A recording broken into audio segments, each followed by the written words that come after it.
Richardson's got 5 now. Is so accurate as a shooter from that mid-range. Richardson, someone you gotta try to take that away from. Here's Wallace. It's blocked. And they recover it. Here's Garnett. And it's off from three-point range. The Trailblazers have gone 2 of 5 here, making 40% so far to start out the game. Well defended that time. He's a shooter that the D has to close down on quickly when he's ready to pull the trigger. And once again off the mark by Minnesota. Well, that wasn't a bad shot. Defense playing a little loose there. Sometimes it just doesn't go in.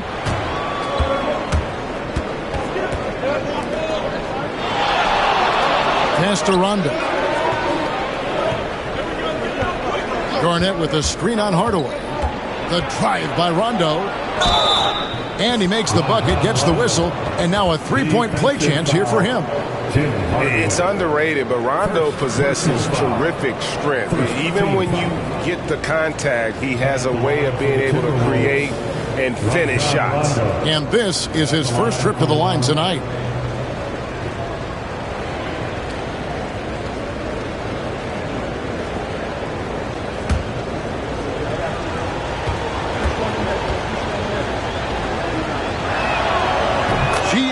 Right in the thick of the season. What's an overlooked challenge for these players right now? Staying fresh. You have to take care of your body and your mind. That'll pay dividends in the stretch run. Hardaway, no good. That's a surprise. I mean, really out of character for him to miss when the defense is not right up on him. Allen outside. Basket is good. The assist from Rondo. Allen's got 6. And this is Allen's game. One of the quickest releases we've ever seen. Amazing shooting off that pass. And we've got a timeout called by Chauncey Billups. This will give him a chance to discuss some potential alterations.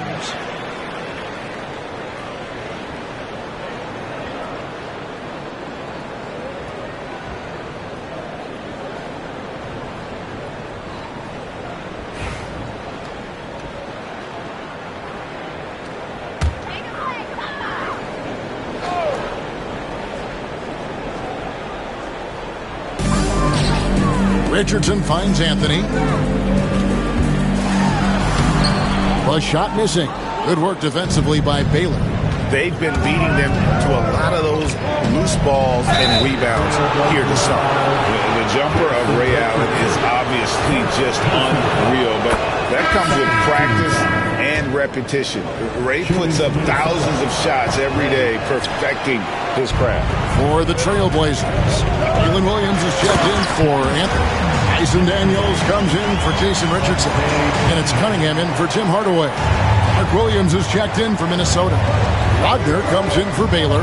And what strikes me about Cade Cunningham is he's still growing. He's still capable of doing more on the floor. And he has the work ethic and attitude to make those improvements and become a real factor on the floor. Yeah, that's a great decision by Wagner. Quickly getting it to the open man. Williams passes to Thurman. Good ball movement here by the Trailblazers. And Hayes kicks to Cunningham. Williams, that's a two-pointer. That's in, coming off the assist from Cunningham. Yeah, the vision that Cunningham has shown in his career is as good as it gets. Back to Rondo. High, arcing shot. Portland had, Greg, one of the great guard combinations in Clyde Drexler and Terry Porter. Man, that was one heck of a backcourt. And they really complemented each other so well. Drexler with his explosive scoring ability and Porter who could just do a little bit of everything. And the defense of the Timberwolves stand as good as it gets. Well, Kevin, they can compete with anyone when it comes to size, not just up front, but on the wings. They're long and athletic, but it all comes down to execution, and they get it done. Cunningham against Rondo.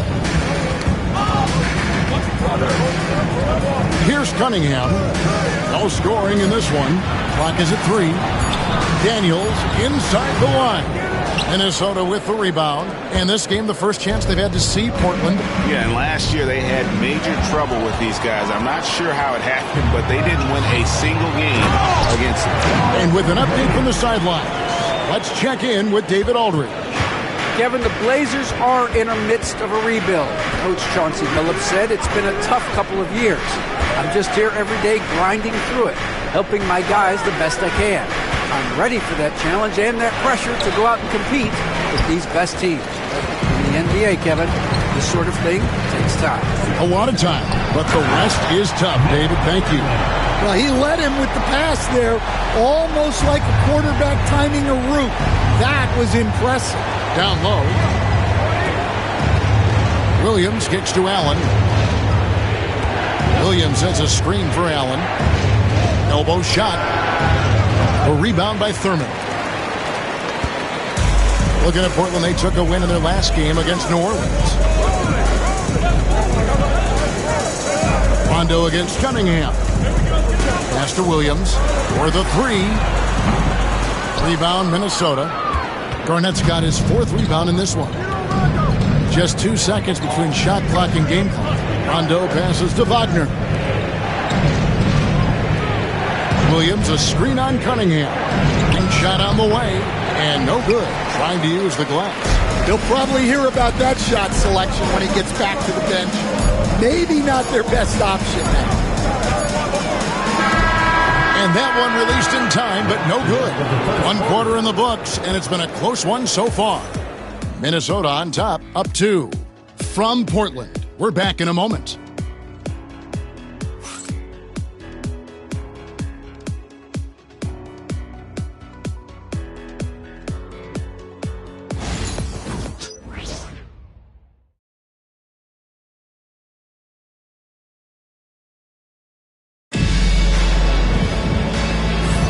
And we hope you're enjoying the game. Both teams tonight keeping things pretty even so far on the scoreboard. And what do you guys think about Minnesota here in this one? Well, one way to generate more offense, pound the offensive glass. That was the difference in the first. Yeah, look, and whether it's a point-blank putback or a kick-out for an open three, offensive rebounds usually generate quality shots. Richardson is out there with Hardaway. Then there's Hayes. Then it's Anthony. And it's Thurman in at the center, filling out the middle. They're the group the Portland Trailblazers will start the second quarter with. It's deflected. Richardson kicks to Anthony. Shooting foul as the whistle blows. He'll shoot 2 free throws. So, Stan, you started in the NBA back in the mid-90s. How is coaching different from, say, now to back then? Wow, Kevin, it's just so different and in so many ways. The players have gotten better, bigger, faster, more skilled. There's more coaches on a staff. Strength coaches have increased in volume and in influence, so there's less practice. Everything now has to be done differently. Everything is bigger, isn't it? It really is.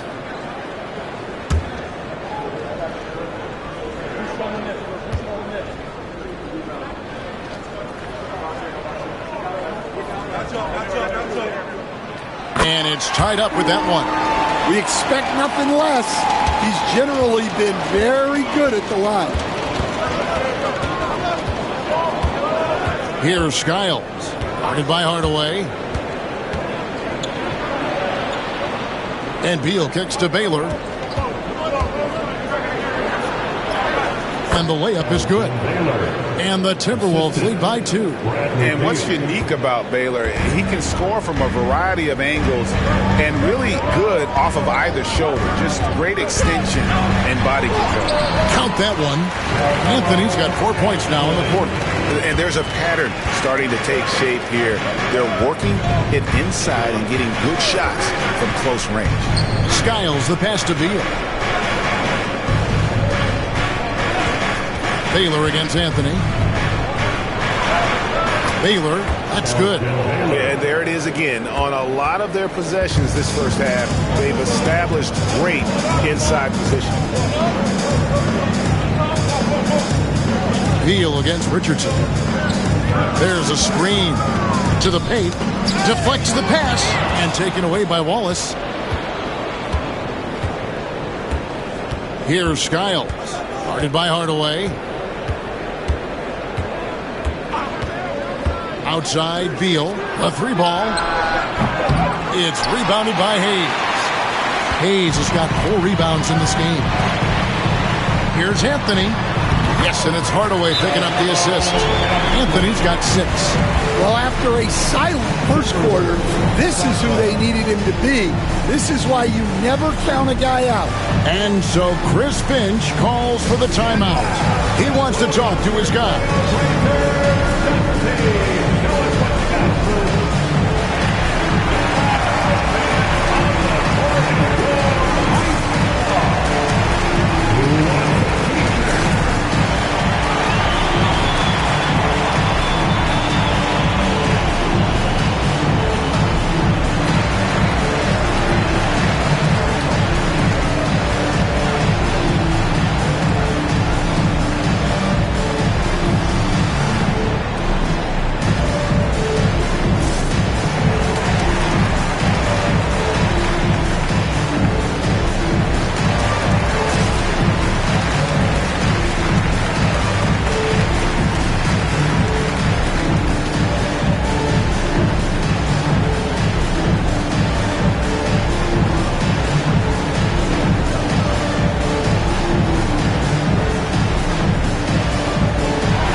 Gafford's checked in for the Trailblazers.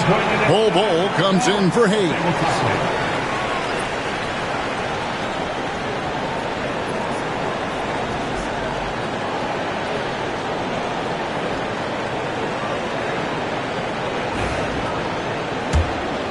Here's Skiles. Still yet to score. Pass to Baylor. It's stolen by Anthony. And he's going up for the alley-oop. And Gafford throws it down.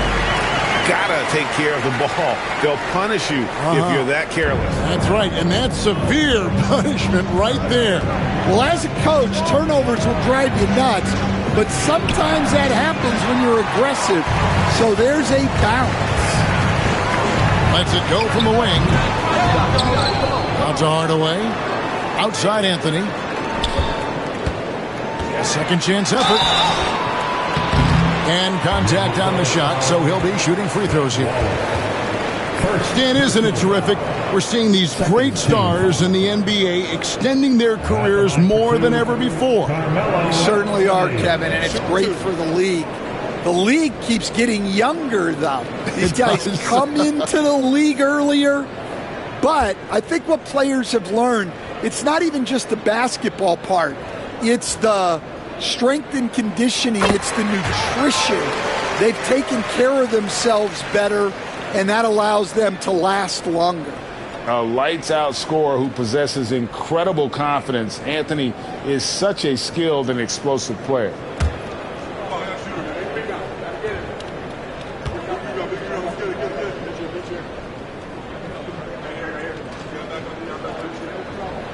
And both free throws good for Anthony. And he's showing a little more aggressiveness, getting himself to the line here in the second quarter. Wallace outside. Pass to Beal.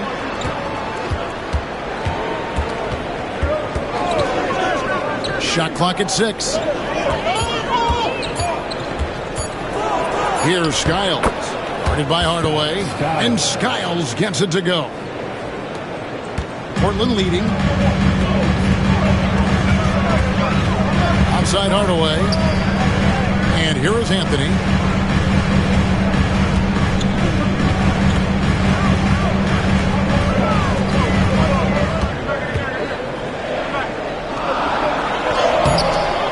Second chance shot. Elgin Baylor with the rebound. Well, despite his lack of efficiency, the team has put together a good offensive effort tonight. Skiles, the pass to Beal. Outside Baylor. His shot is good. Scores his third basket in 6 tries. Shooting 50%. I mean, the number of points they've scored in the paint already here is eye-opening. Richardson outside. Hardaway for 3. Again, the miss by the Trailblazers. And Barnes has got the ball here for the Timberwolves. The 2022 Rookie of the Year, Scotty Barnes, GA. He had a terrific rookie year, as we know. His second year may have fallen off a little bit. It was a bit stagnant for Scotty, but man, he had a monster third year, making his first All-Star game. The playmaking of Barnes especially took a leap. And so Chauncey Billups calls for the timeout, looking for a breather and maybe just 1 or 2 things to talk about.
To go between now and the three-point contest, but it's always fun to talk about it. Let's see who has the best shot to earn a spot in this year's event. And maybe this list changes between now and All-Star Weekend, but I don't think anybody would be disappointed if it stays exactly the same as it is right now.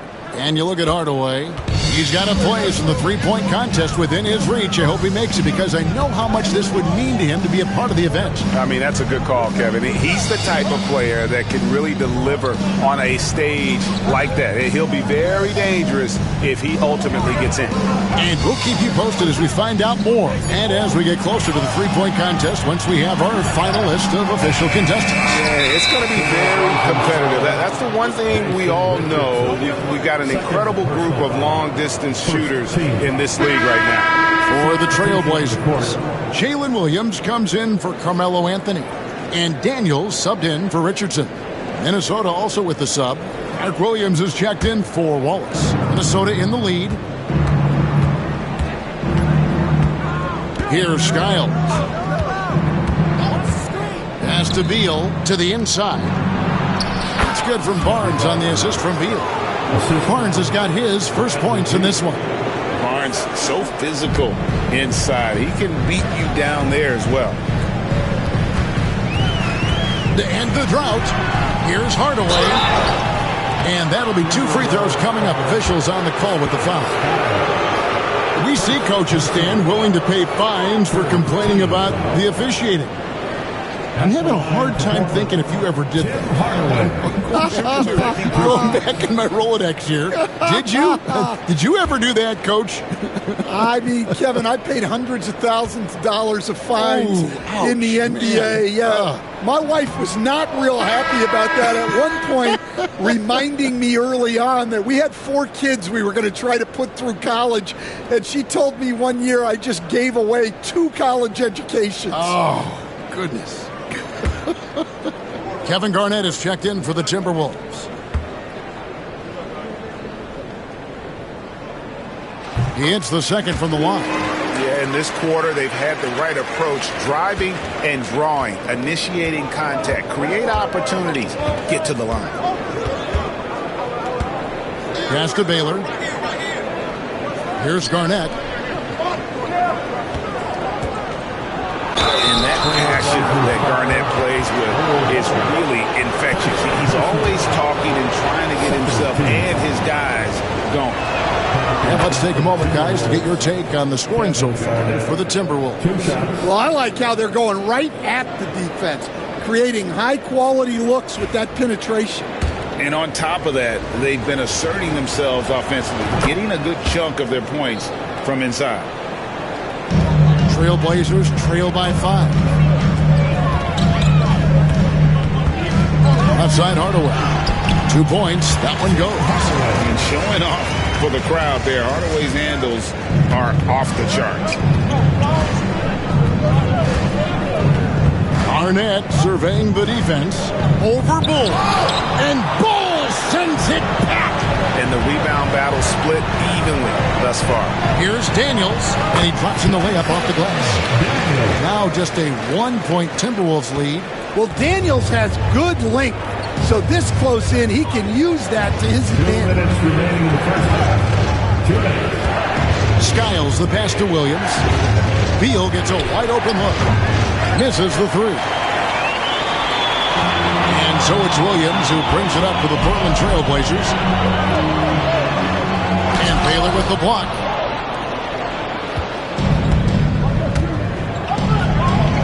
Over Williams.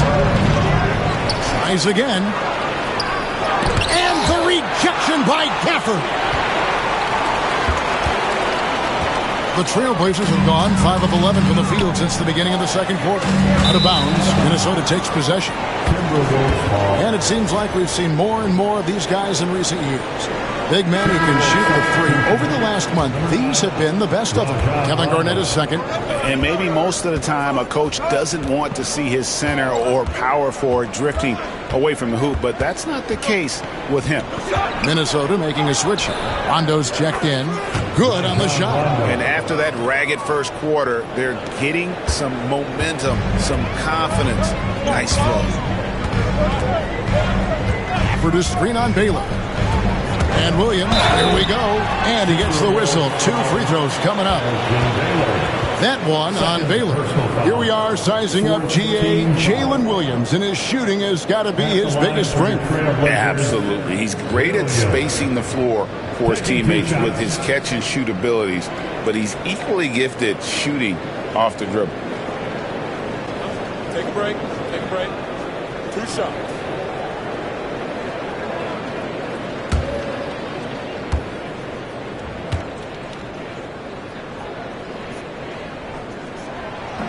He misses the free throw. Franz Wagner's checked in for Minnesota.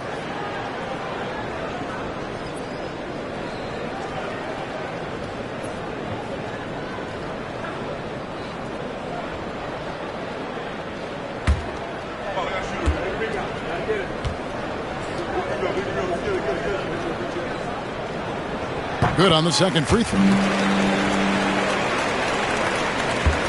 For Minnesota, they've gone 7 of 14 in the second quarter, shooting to the tune of 50%.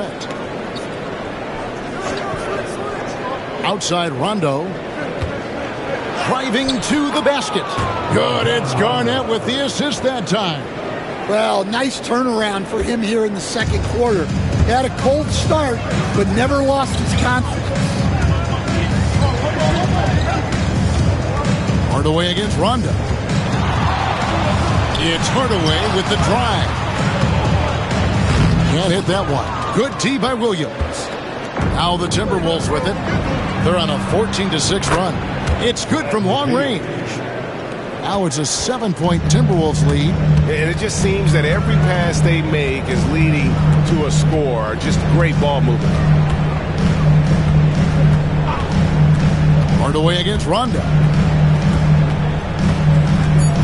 Bowles setting the pick for Hardaway. Trying to answer back, but that 3 is off the mark. And so it's Minnesota bringing the quarter to a close with a 7-point lead. And they've done a phenomenal job down low. So many of their points coming right at the rim. We'll return shortly.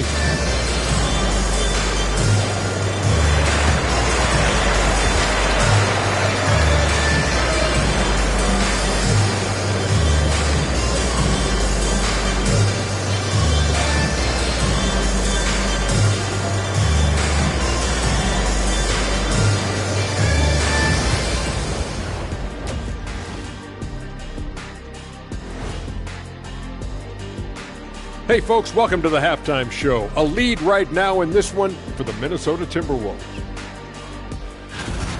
They've done it on both ends of the floor. I feel like these guys have bought in. They're holding each other accountable, and they're putting in the work. Yeah, fantastic start. We'll see if they can maintain the momentum.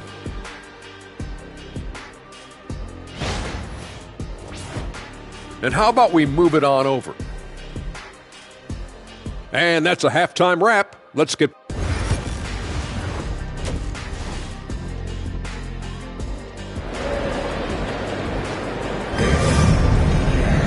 And we hope you've enjoyed the broadcast so far. We're halfway through the game.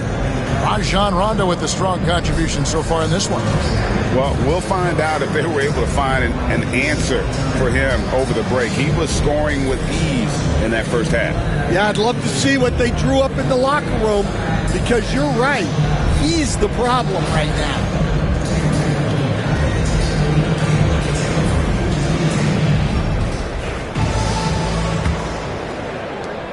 Timberwolves leading by 7. And on the floor for Chris Finch as we get into the second half. Garnett is out there with Wallace. Then there's Allen. Then there's Rondo. And it's Baylor in at the 3. And it goes out of bounds. Last touch by Hardaway. Here's what Portland has lined up on their schedule. On Sunday, they'll begin a road trip starting in Memphis and going up against the Grizzlies. And then on Thursday, they'll head back home to take on the Los Angeles Lakers. And for that matchup with the Clippers, it's the 8th time they'll take the floor in this fledgling season. They'll be prepared for a tough one there. Garnett in the post. Basket good off the assist from Allen. And that's now 6 points for Garnett. Outside Hardaway. And it's Anthony, top of the key.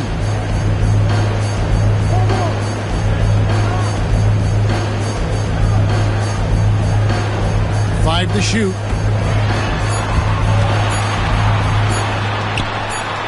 He trains it as the shot clock ticks down.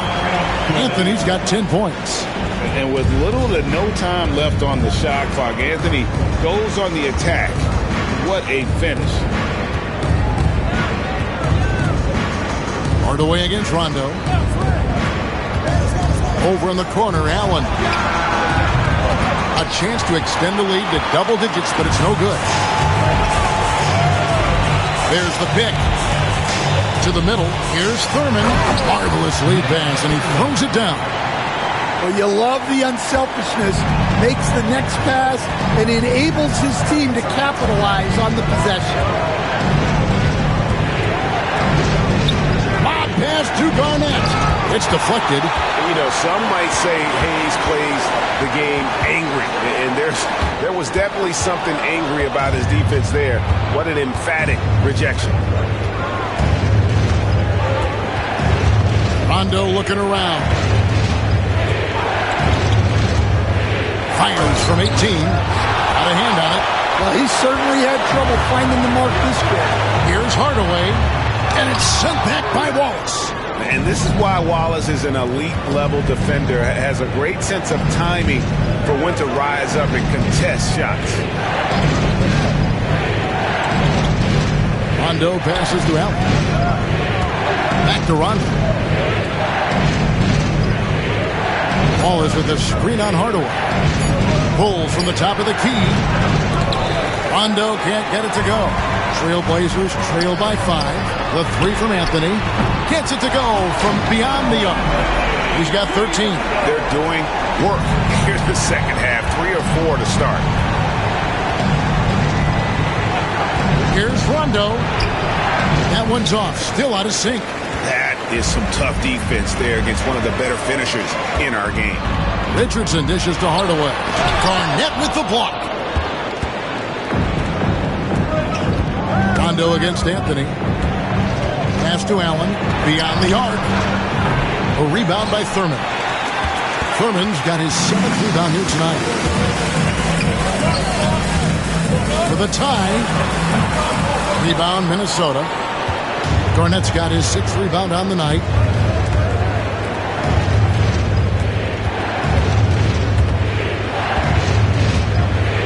Trying to break that ice-cold streak and foul on the shot, so he'll get a chance at the line. The Timberwolves have gone 5 of 7 from the free throw line in the game. At the line for the Timberwolves, Kevin Garnett taking 2 shots.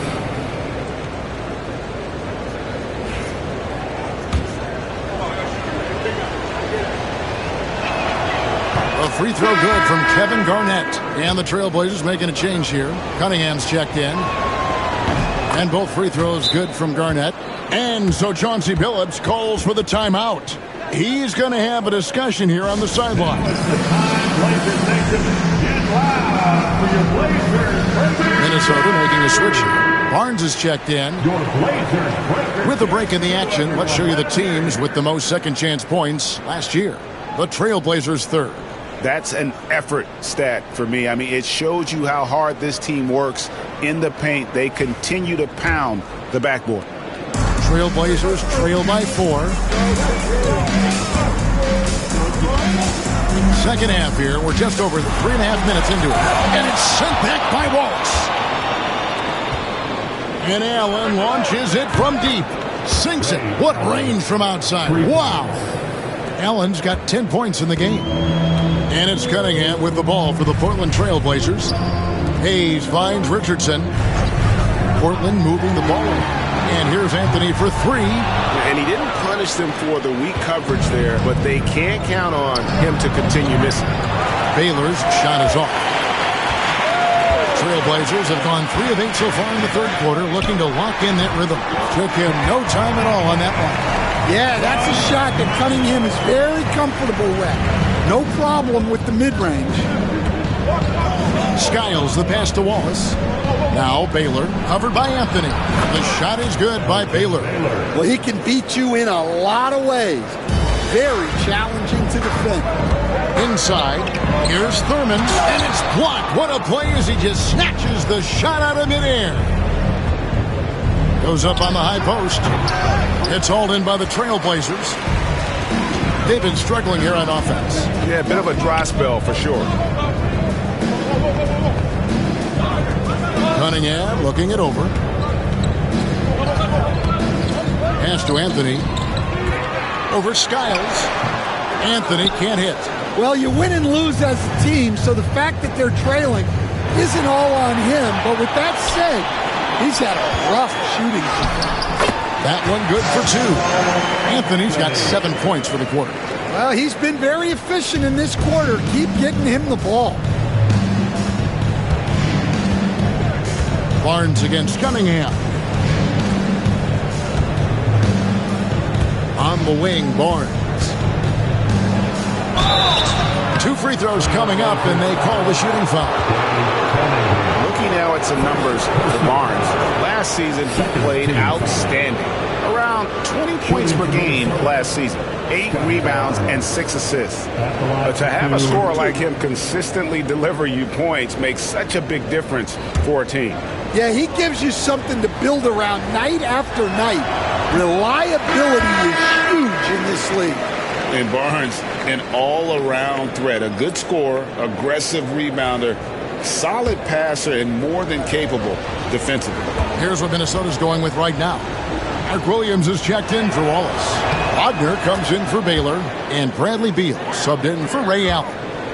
Trailblazers trail by 6. Now Cunningham. And Daniels up top. He's covered by Beal. Williams. He hangs in there and cashes in on the second chance points. That is really good work there on the offensive glass. Pass to Beal. Williams sets a screen for Beal. Hits the three-point bomb. Beal's got 6 points. And great recognition there in the pick and roll. Beal usually able to make the right play. Williams kicks to Daniels. There's a minute 34 left in the third. Here's Cunningham. The putback controls the rebound and puts it back up and in. Oh, big time putback there. What a great motor on this guy. There is no one who goes after those rebounds harder. to Beal.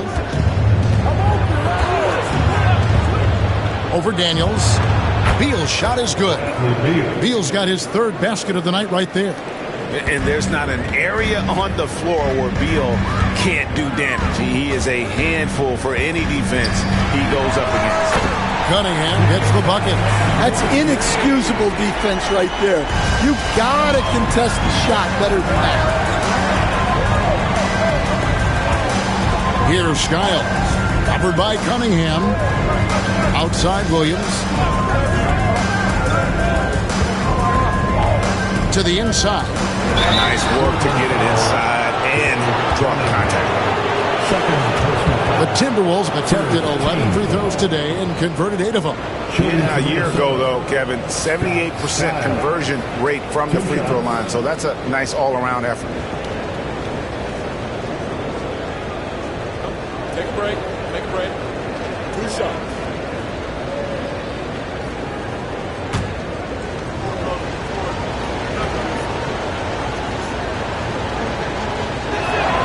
And he knocks down the first one. And they didn't shoot it very well from the line in the first half, but they've gotten much better since halftime, and it's helped them to secure the lead.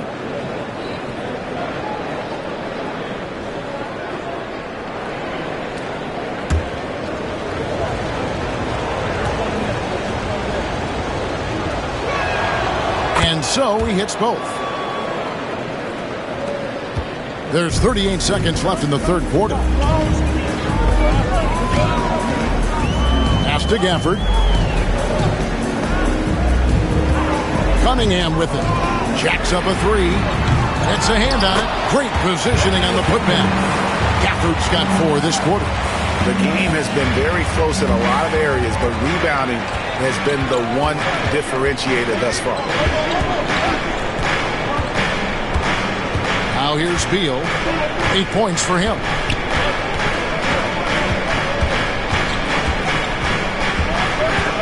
Picked by Williams. Down low with 1 on the clock, and it's Williams with the jam. And he can do a lot more damage to the rim than that when he wants to. Oh, you're right. Oh, and with the lead they're enjoying, I'm surprised he didn't put a little something extra on that one. And that's going to do it for the third quarter. Timberwolves lead by 6. From Portland, we're back in a moment.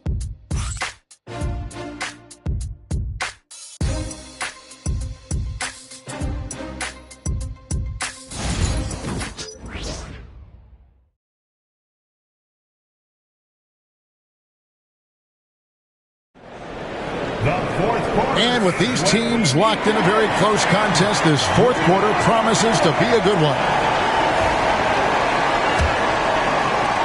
Trailblazers trail by 6. We've got Kate Cunningham. Anthony out there with Hayes.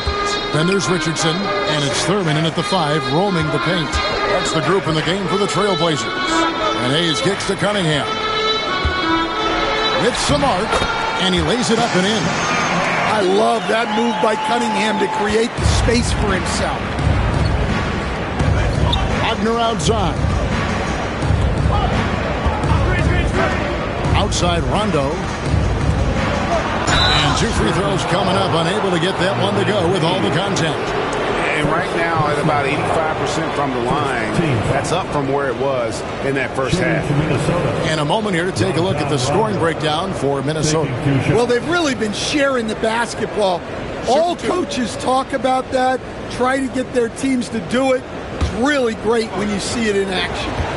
And also, they took advantage of their quickness, got inside and blew through the open lanes. Great job of attacking the paint. Yeah, and their free throw shooting has really improved here in the second half.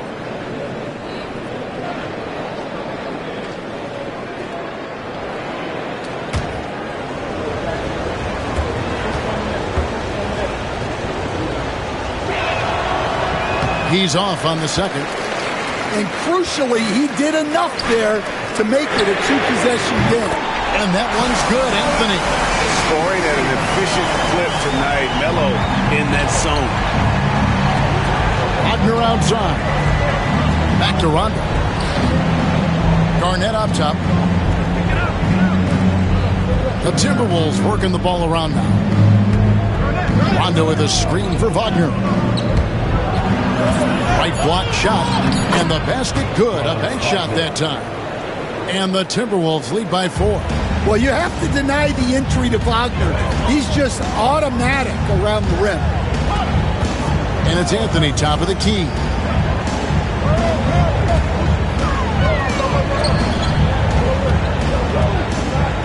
Here's Thurman. Wallace covering.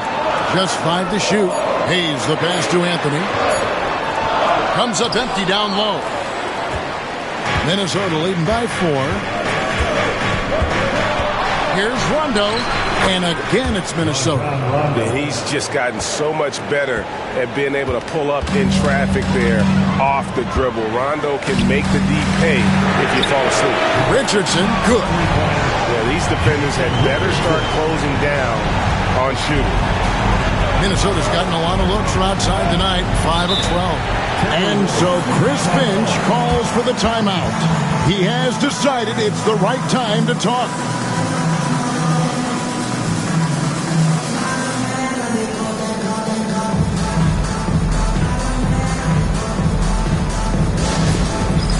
It's time for dance dance. If you see yourself on the big screen, you know what to do.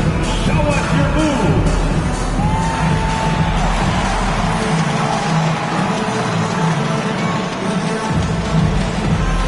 Keep it going.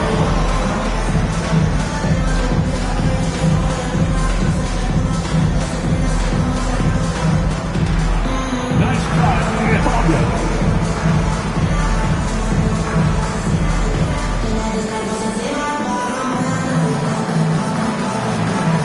You have the camera on you.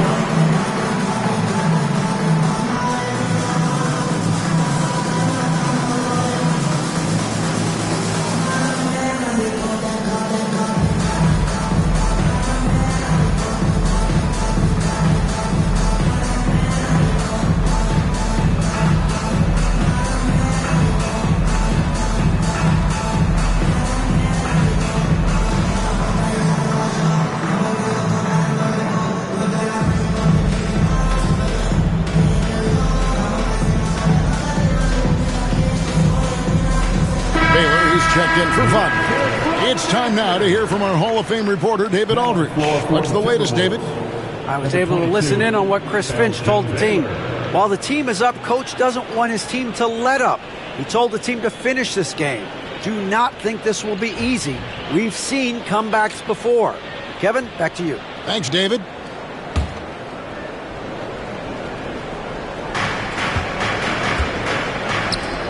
Rondo against Cunningham. Back to Rondo. Baylor, a screen on Cunningham. Clock at 4. Rondo. Allen for 3. Basket is good. The assist from Rondo. For 3. Rondo's got his 3rd assist on the night. And so it's Cunningham with it. He brings it up for the Trailblazers. They trail by 6. Here's Hayes. Outside Anthony.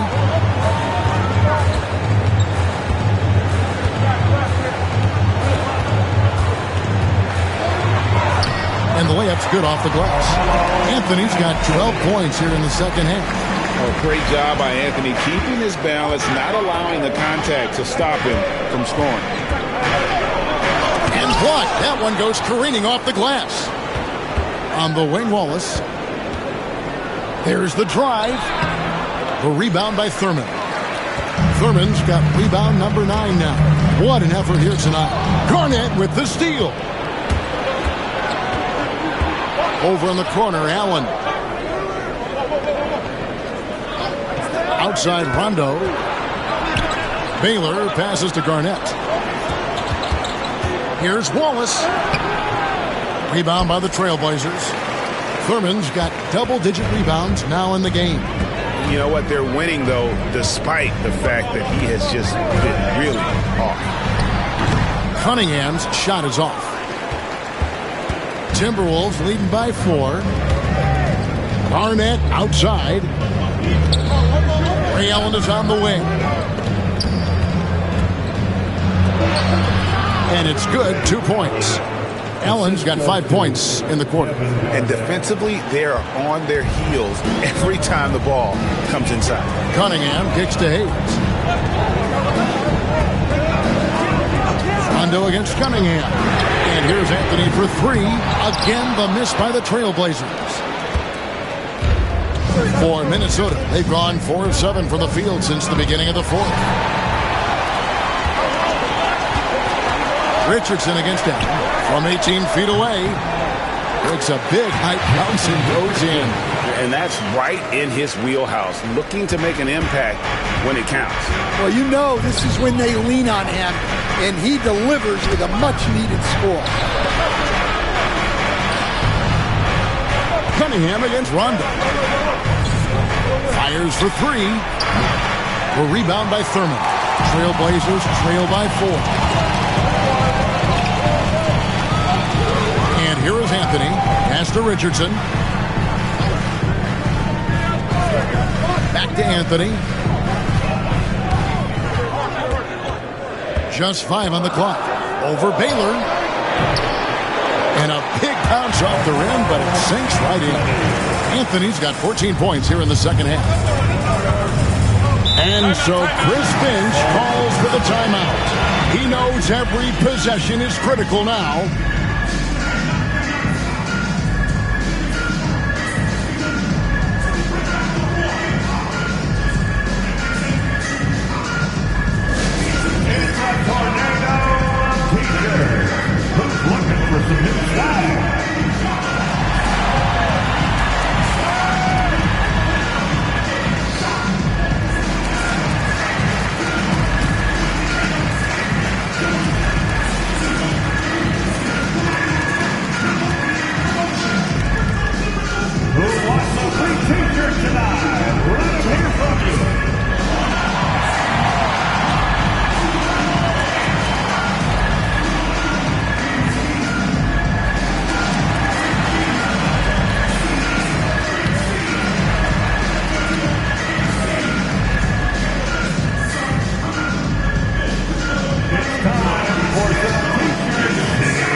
To Allen, takes the 3.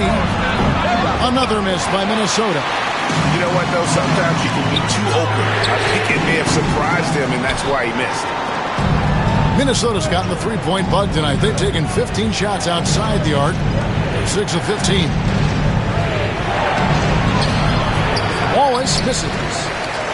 Portland trailing here. To the paint. Now, here's Cunningham. Richardson outside.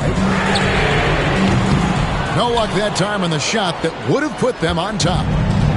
Minnesota's gone 1 of 3 from outside the arc since we've reached the fourth quarter. Pass to Wallace. It's gone in on the wing. Here's Baylor, covered by Anthony. 6 on the shot clock. Here's Skiles. No good from outside. Got the defender off his feet with the pump fake, but couldn't knock it down. Here's Anthony. He nails it, and we're tied up. Anthony's got 9 points now in the quarter. I mean, who else do you want taking this shot? Anthony, a natural scorer in any situation. Pass to Garnett. Over Hayes.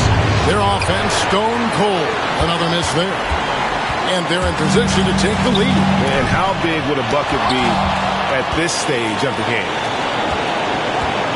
Skiles the pass to Garnett. And Garnett with the slam. And how about the power there, KG? He can fly with the best of them. And so Chauncey Billups calls for the timeout. And he knows there's no room for mistakes and wants everyone on the same page.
Checked in for the Trailblazers.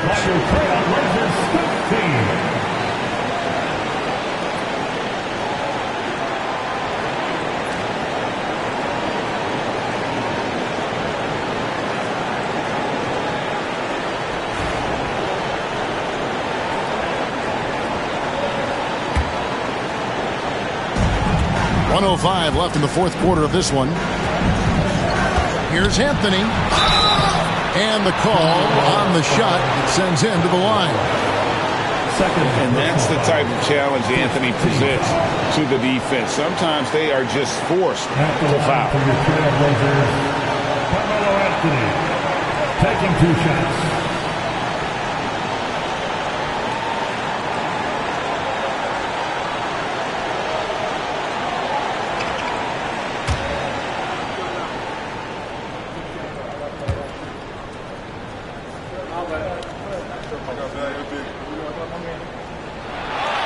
Gets the first. That narrows the gap to 1.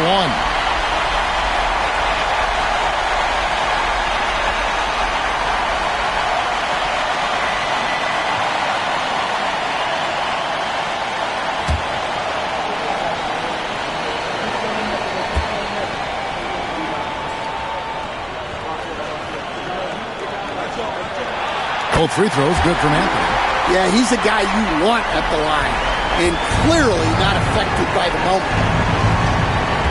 Allen, a screen on Hardaway. Pass to Garnett. Pulls up on the elbow. Again, Garnett missing. And I was sure that was money on that one, but everyone is afforded an easy missing too. Yeah, it was a great look. Sometimes they don't fall. You've just got to keep taking great shots. 36 seconds left to play here in the fourth. Here's Skiles driving inside. And that's out of bounds. Minnesota will retain possession. 30 seconds left to play in the final quarter. Kevin Garnett, assist from Ben Wallace. Anthony against Baylor. Anthony taking his time here.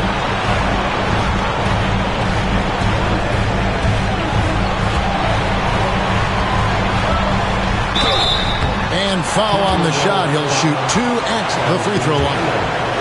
That one on Baylor. Had a foul to get there, but you'd rather not have it cost your team points.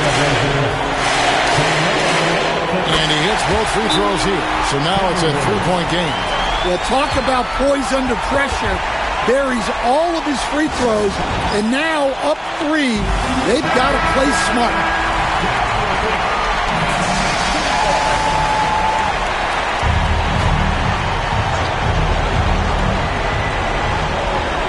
Allen kicks to Garnett. between the eyes. And, oh, that was an enormous three-pointer. And, boy, he's really in a groove. Dominant performance last game. Same thing this time out. Yeah, for sure. He is just oozing confidence. Thinks every shot is going in. They should just keep running sets for him. And here's Anthony for three. Misses the three. And that's going to do it for regulation. So we are headed to overtime. From Portland, we're back in a moment.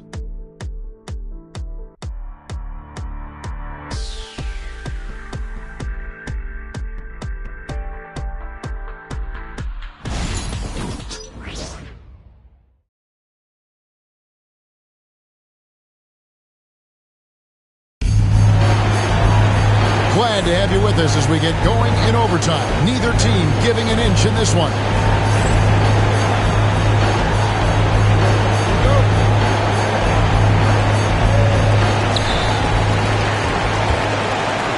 Hardaway with it. We've got Garnett. Rondo out there with Allen. Then there's Wallace. And it's Baylor in at the small forward position. Oh, and there's the alley-oop. And how about the incredible timing on that alley-oop? He absolutely hammered it down. Tim Hardaway. Timberwolves trail.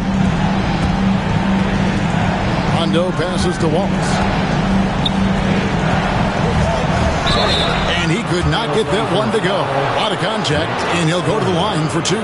You have to admire the physical nature of Wallace's game. On both ends, he puts the power in forward. No good on the free throw.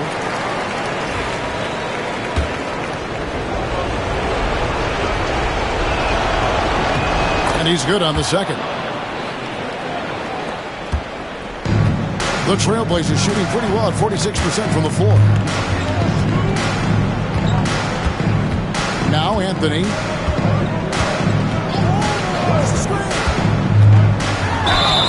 The bucket is good. He'll have a chance for one more.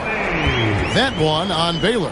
And he has just been in a flow offensively. Terrific game. He has been the X factor. Personal foul. First team foul. At the line for Portland, Carmelo Anthony. Shooting one.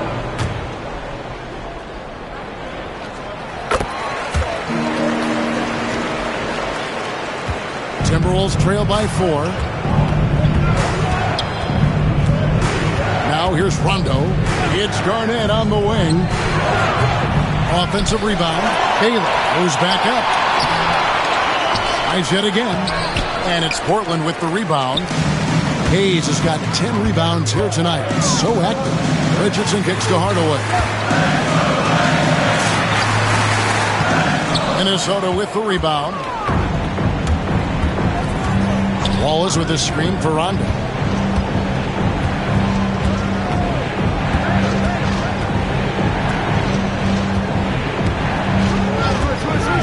A three. Carmelo Anthony grabs the board. Anthony's got rebound number 5 here tonight. For 3. Allen with the rebound. Timberwolves trail by 4. From deep. Here's Garnett. That's tipped. They get it back. Garnett with the steal. And the shot goes in. And when Garnett gets it that deep, the D is at his mercy. How about the extension when he's able to get up on that low block? Back to Hardaway.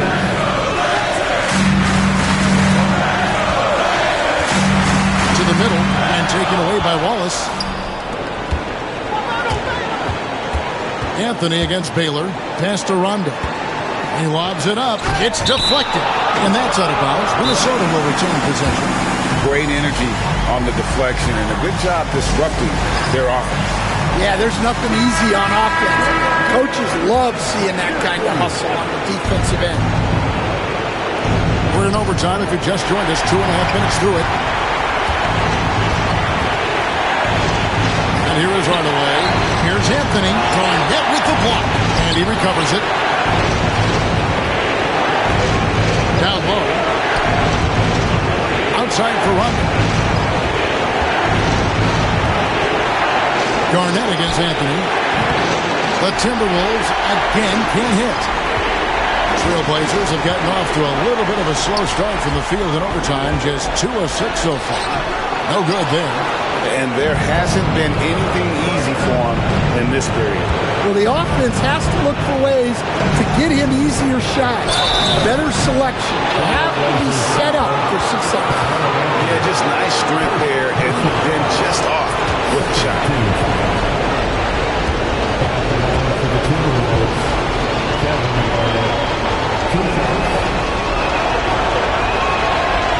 And that hurts as he doesn't get the first one to fall. Trying to focus now on the second.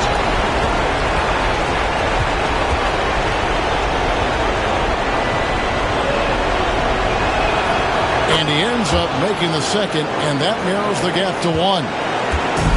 And taking care of the ball has been a problem for him. That's something they've got to fix. While the defense has been good, a lot of these turnovers have been unfortunate. That is world class. Yeah, and I can say from experience, his coach just breathed a huge sigh of relief. Pass to Garnett. Over Hayes. It's in! And what a sensational bucket to bring them within 1. Just a knockdown shooter. Garnett so good with the ball in his hand. Here's Anthony. That one, no good.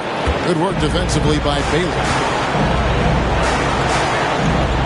And here is Wallace. The Timberwolves working the ball around now to take the lead. It drops. And they've got a foul to give here if they need it. And we've got a timeout called by Chauncey Billups. Coach clearly feeling the necessity to regroup with so much at stake here. Guys, what are their best options now? This is where great coaching can pay dividends. Well, they'll likely only get one shot at this. They need to make it count. The 3 from Anthony. Full time! And we've got a timeout called from Chris Finch. This is a huge moment, folks, in this game. And he wants to be prepared. Thoughts on what Coach wants to do here? And with a couple seconds still on the clock, I try to get the ball in as close to the basket as possible. That way, if you miss a quick one, you may have time for a putback to tie it at the buzzer.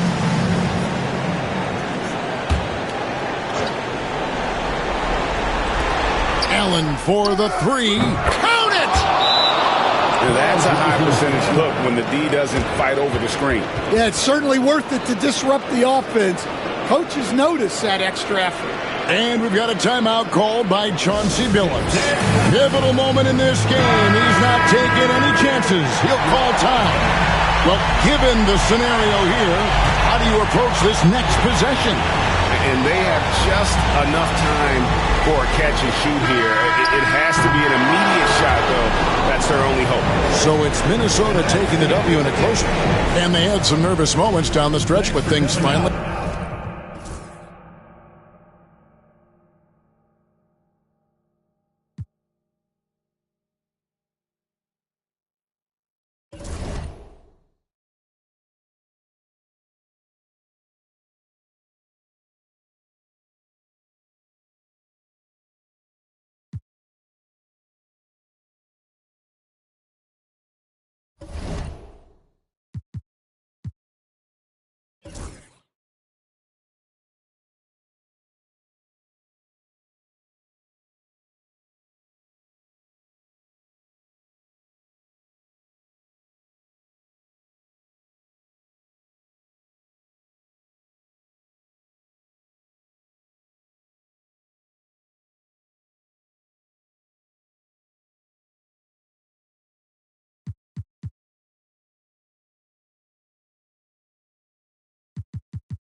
Hello and welcome. We're ready to get...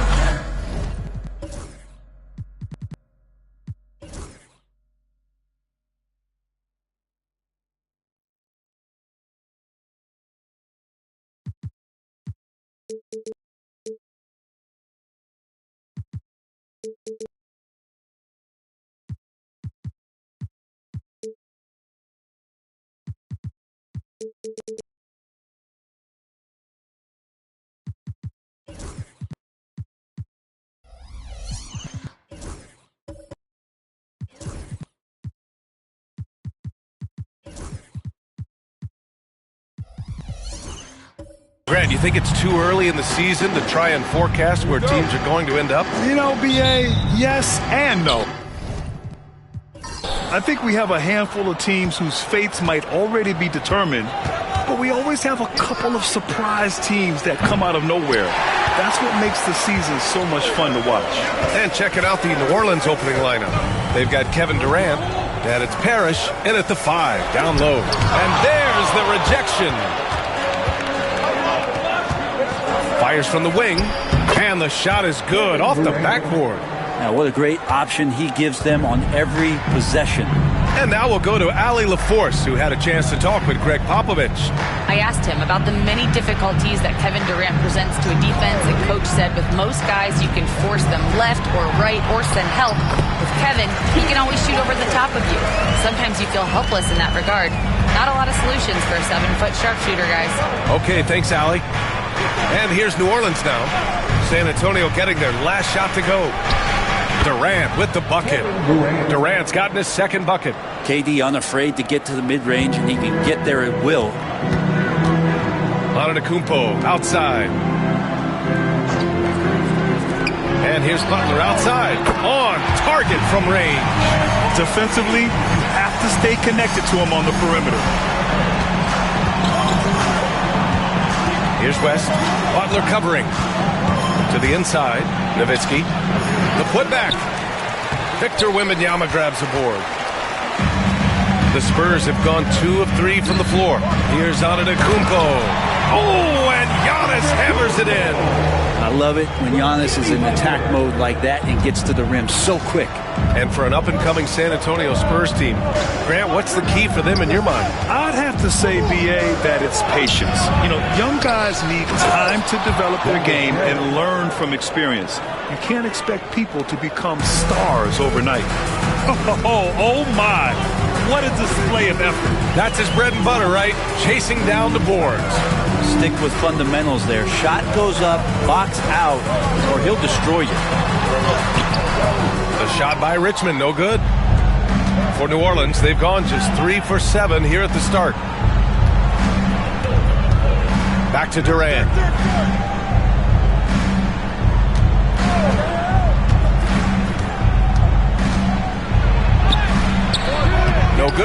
Ooh, good work defensively by Butler.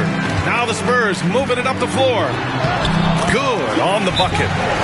Butler's got 7. Man, hard to stop on the drive. Butler's strength and attitude right there, coming in to finish. And it's Willie Green calling the timeout here. He wants to review the game plan.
While we can, let's bring up a list of the top scorers across the NBA in the past month.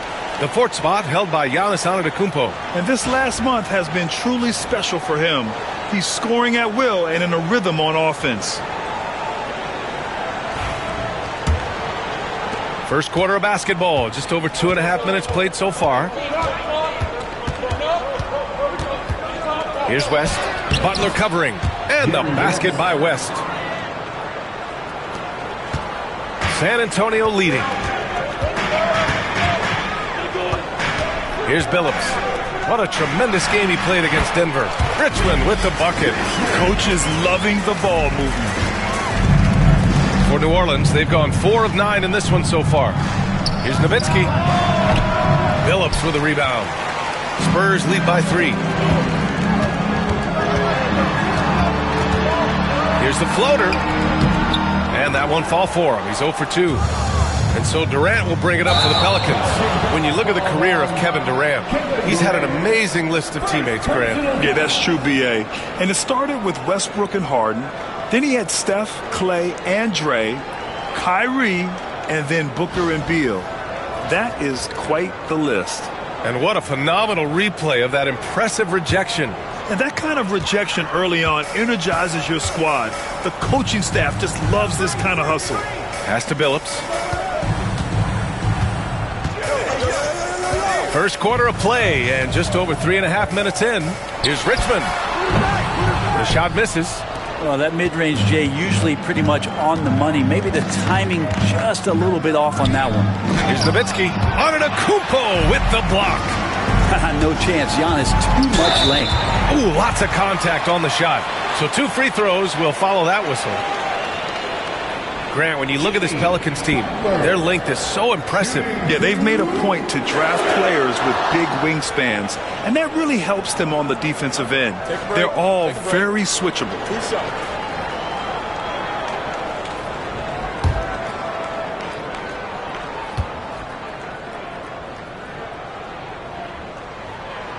That free throw, no good.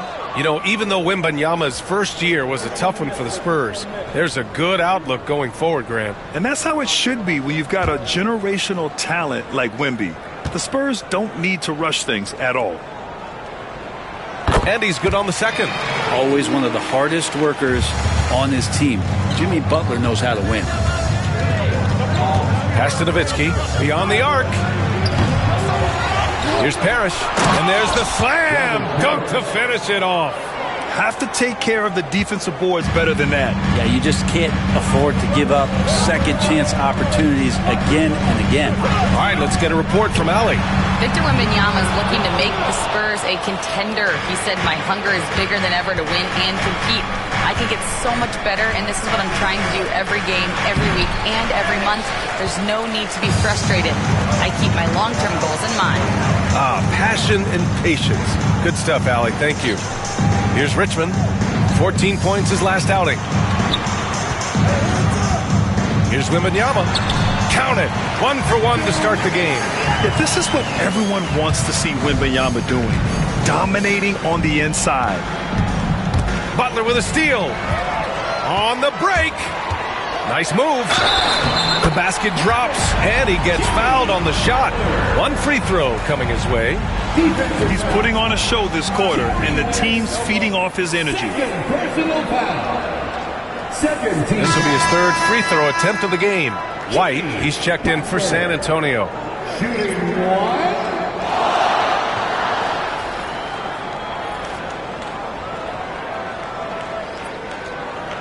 One shot.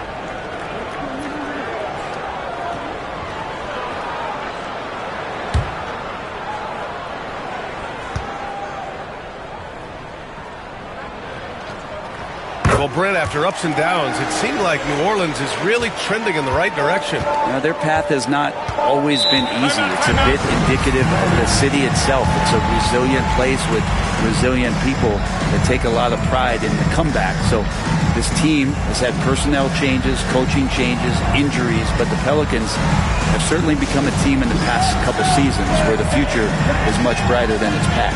And it's Willie Green calling the timeout here. He wants to make sure everybody's on the same page.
Quick break, and we look at our 2K leaderboard for three-point shooting last season.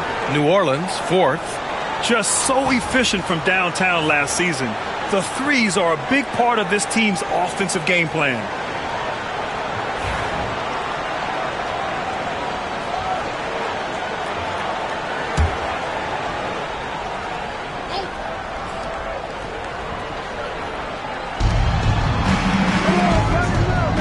Stojakovic passes to Terry.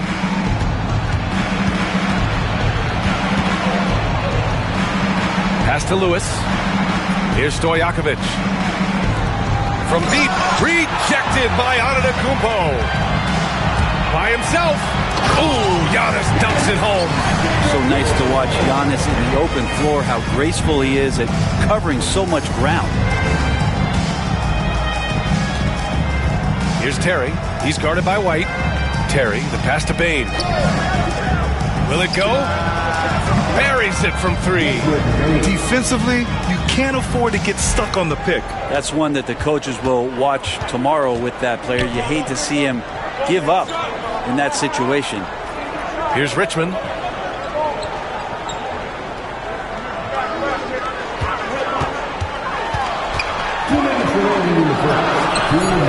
And the rebound goes to the Pelicans. And going against San Antonio, their first meeting of the year. And they were the odds-on favorite in this matchup last year, but actually lost the season series. Here's Terry. And he was fouled while in the act of shooting, so he'll take 2 free throws. Well, Brent, the Pels bowing out to the Thunder in the first round last season. Not a bad showing, though. Yeah, no shame in that. You lose to the #1 seed in the Western Conference. They have a great collection of young players and just need to spend more time together to try to take that next step. One change could take them from a playing game to home court advantage this season.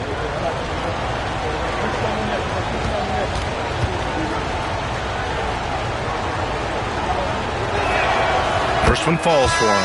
The Spurs making a switch here. Smith's checked in.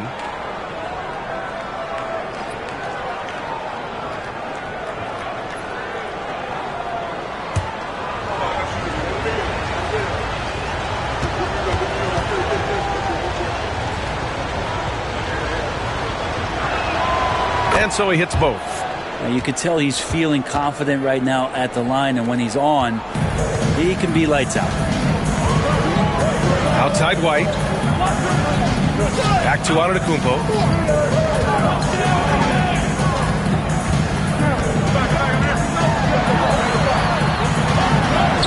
That one's good for two. Antetokounmpo has got his third bucket of the night. The big story thus far, how well they've shot the rock. Here's Terry. He's guarded by White. Pass to Adams. Here's Terry. He's guarded by White. The shot by Terry, no good. That's how you want to see them crash the glass. They've been out-hustled so far. Oh, and Giannis hammers it in. Yeah, you can throw that pass just about anywhere, even the top of the square for Giannis to go and get. Adams with the ball. There's 47 seconds left now in the first quarter. 6 on the shot clock. Terry. And the Pelicans miss again. San Antonio leading by 8. With the 10-footer. And there's another one for the Spurs. Defensively, their effort hasn't been great early on. Bain surveying the D. 7-second difference between the shot clock and the game clock.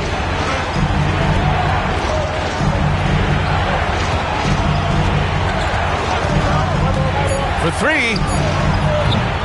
It's not going to go for him. Smith outside. To the middle. Here's Wembanyama. And so the San Antonio Spurs earning this break in the action, up 10. They've been aggressive in transition and find themselves in front. More 2K action in just a moment.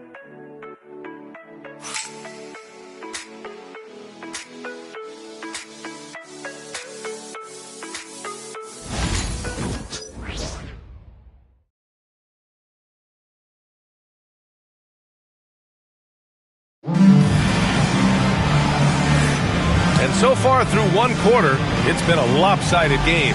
We'll see if that changes here in the second. What do you guys think about San Antonio here in this one? They are looking engaged so far, especially on offense. Well, if they wanted to start well, this would be it. They seized momentum right away, and they just didn't let it go in that quarter.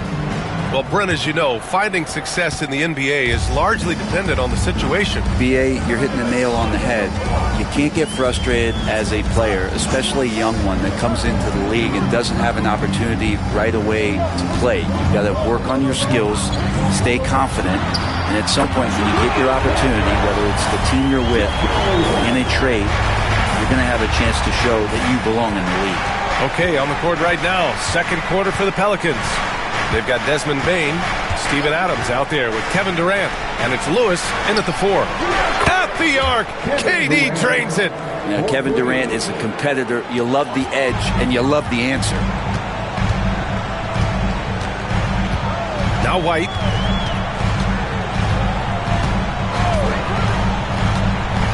Outside Butler. Pulls up on the wing. Again gets it to go. He can't miss. 5 for 5. Jimmy Butler has great patience to go along with that strength to operate in the pick and roll. Here's Terry. He's guarded by White and stolen by Antetokounmpo.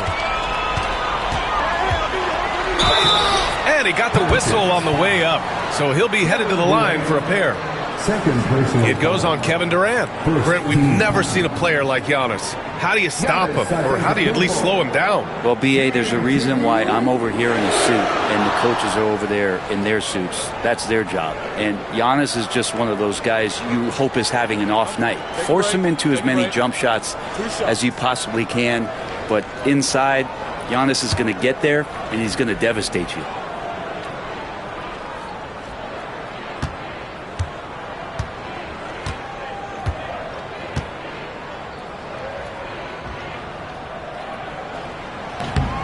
And he drops the first. Well, Grant, they say early in Giannis' career, he had to work not just on his game, but his attitude. And that's true, B.A. It wasn't a bad attitude. He just lacked an edge.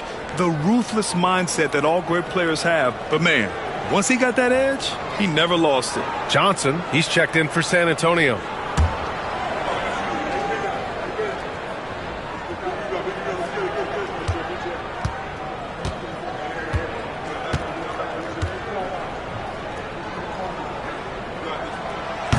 That one misses. You think about Giannis and just how special of a player he is.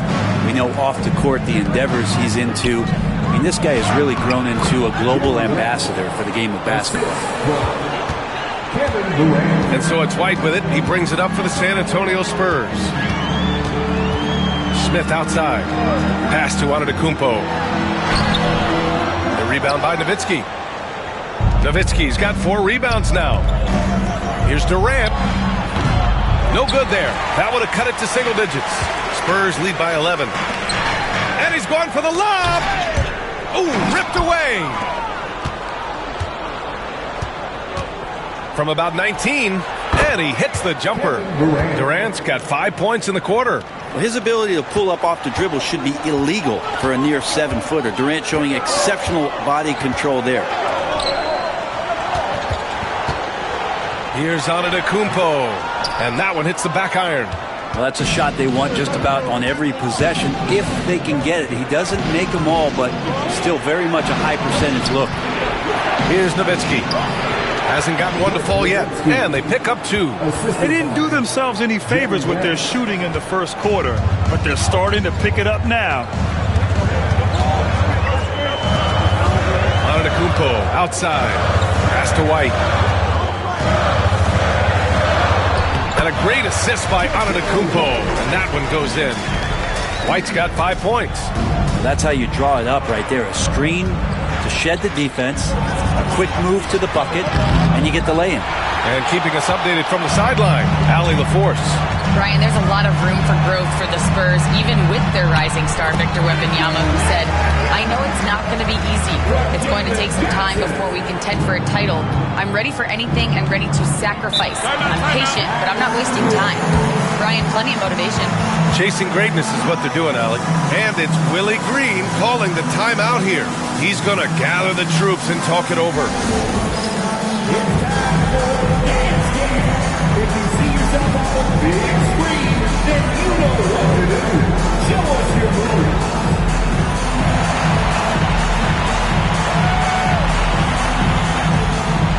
Look at those moves.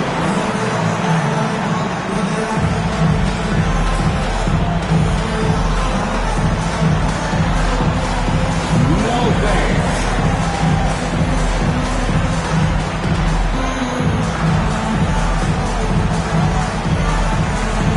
Let's go!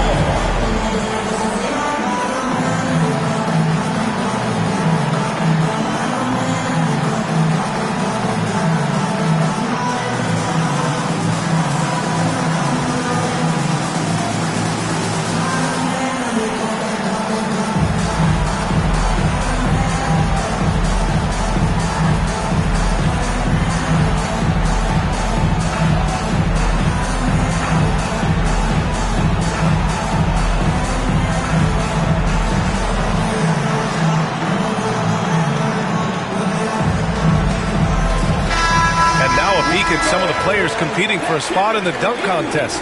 All of them true dunk artists who can do some spectacular things in the air. And I can't wait to see what these guys have dreamed up this year. The level of athleticism and creativity that goes into this contest is what makes it so incredible to watch. You look at Wembanyama. He's a long shot at this point, but you never know. Well, we'll just have to see. But I personally would love seeing him in the dunk contest. And there you have it. This year's dunk contest field looks incredible. We'll keep you up to date in the voting. That is always a highlight of All-Star Weekend. Watching guys just fly through the air. And I enjoy watching all of the guys on that list slam it home. New Orleans shooting their third and fourth free throw shots of the night. Robert Parrish taking 2 shots.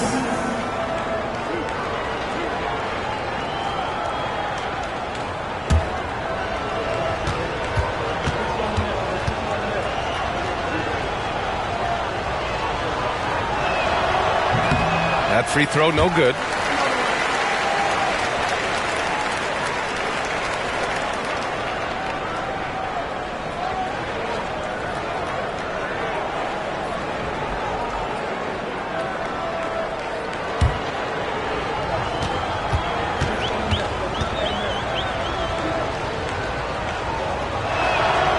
He hits the second from the line.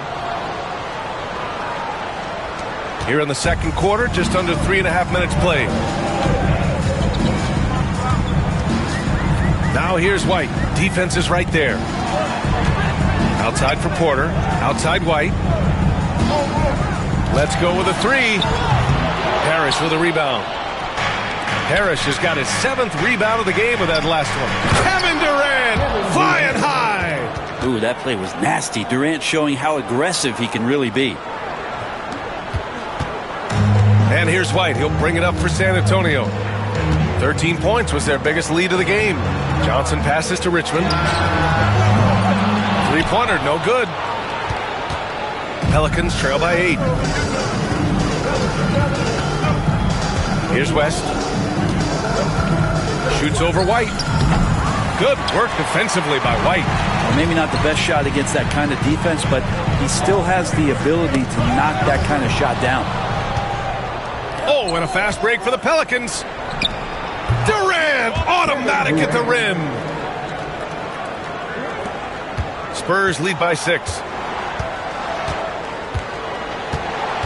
White looking it over. There's a screen from outside the arc. San Antonio again missing. The Pelicans have gotten 6 of 9 attempts to go in the second. Looking good. Pass to West. 4-3. Noah grabs the board. The Spurs have gotten 4 of their first 9 shots to go here in the second.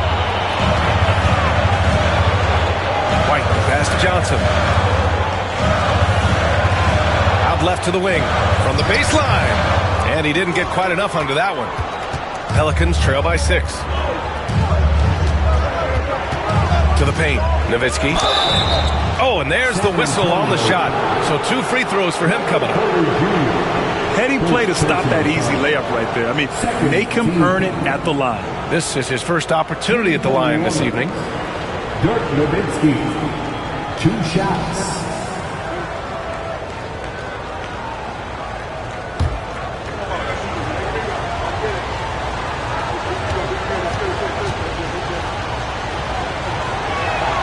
And he makes the first.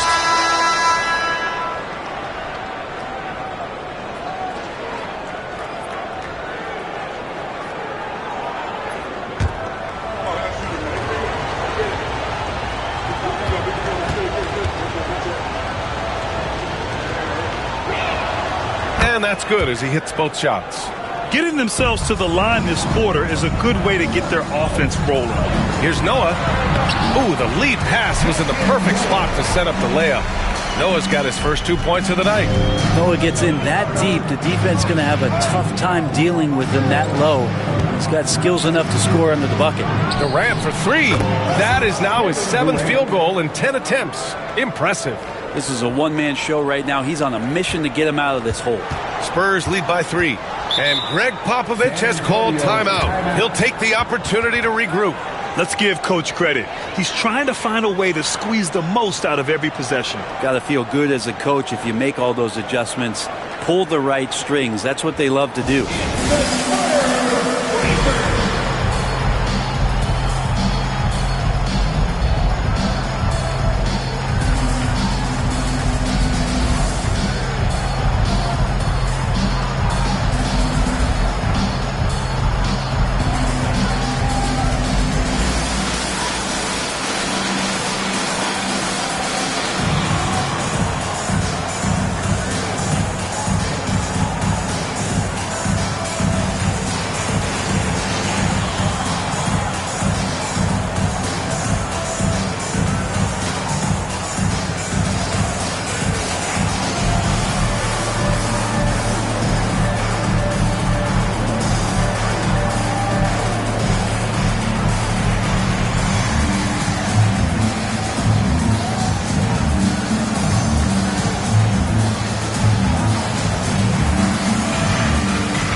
And it's the 2K leaderboard. Team leaders in blocks last season. In third, the Spurs. What we saw last season, they really made an effort to get every man in the paint, and that forced guys to try and shoot over them. That's where you get huge block numbers.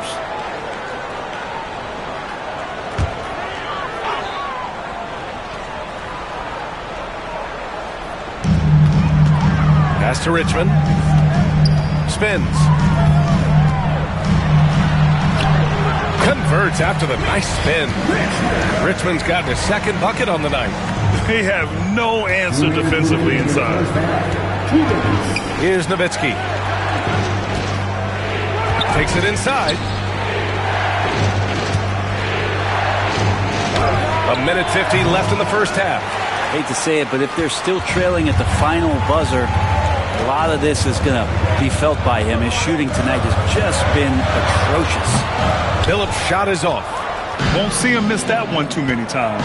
Yeah, that happens. Important thing is for players, just don't beat yourself up and make a miss like that cost you another play. And what's working here, each guy is willing to make the next pass.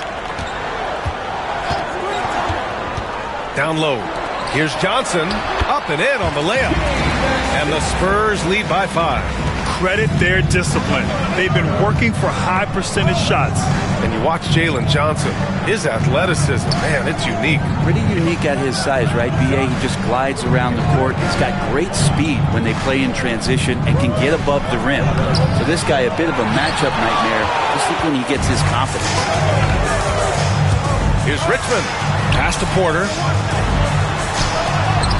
Oh, an amazing finish with a hand right in his face. And now it's a 7-point San Antonio lead. Here's Nowitzki to the left side wing. Outside Durant. Lets the three fly. Rebound by San Antonio. Noah's got 4 rebounds in the game. Inside, here's Richmond. Pass to Porter.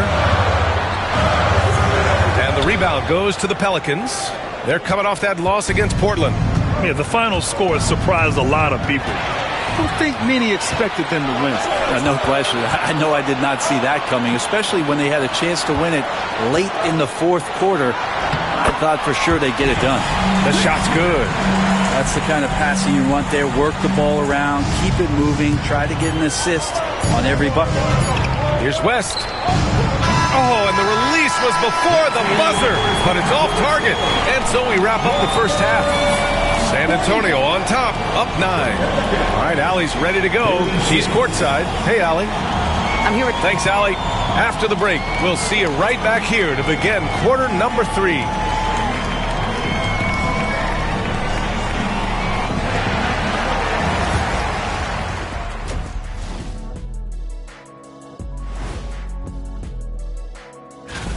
And guys, I want to talk for a sec about the talent level in this league. In fact, I'd say it's never been better. You sure? And looking back on the first half of our game, it hasn't gone according to plan for the Pelicans. Guys, thanks for tuning in.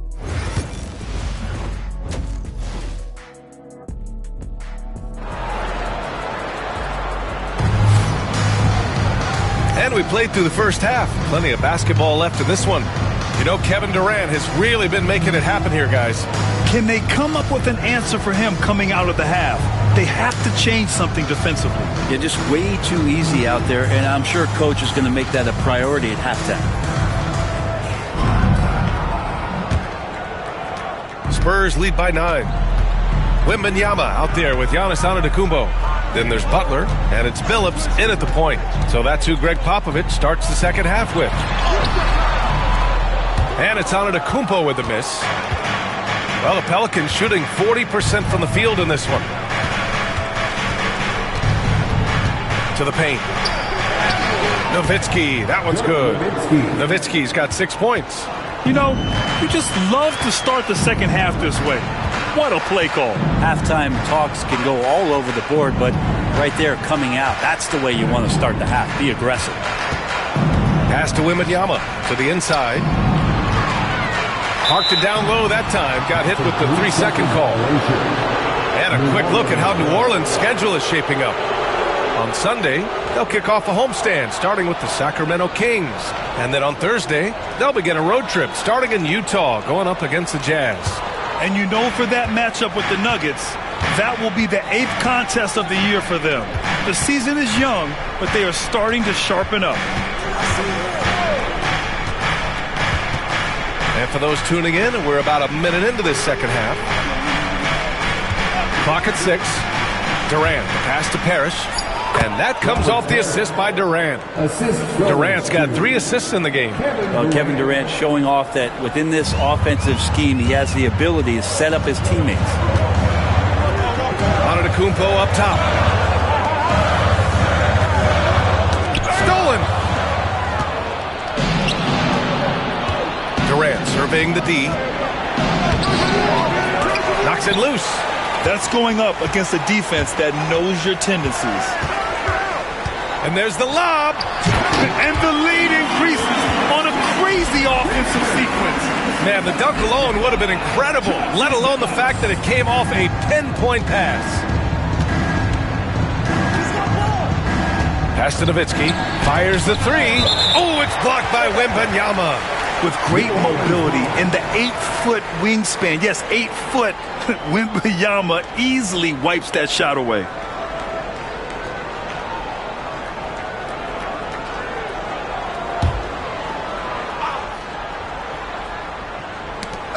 And we're just about 2 minutes into the final half of play now. Here's Roy. Shot clock at 6. Pass to West. Here's Nowitzki. Blocked again! Come on, man. I mean, there was no chance Wemby was going to ever let that reach the rim. It's time to take a glance again at that superb block. Showing no signs of giving up this lead. That block sent shockwaves into the opposition sails.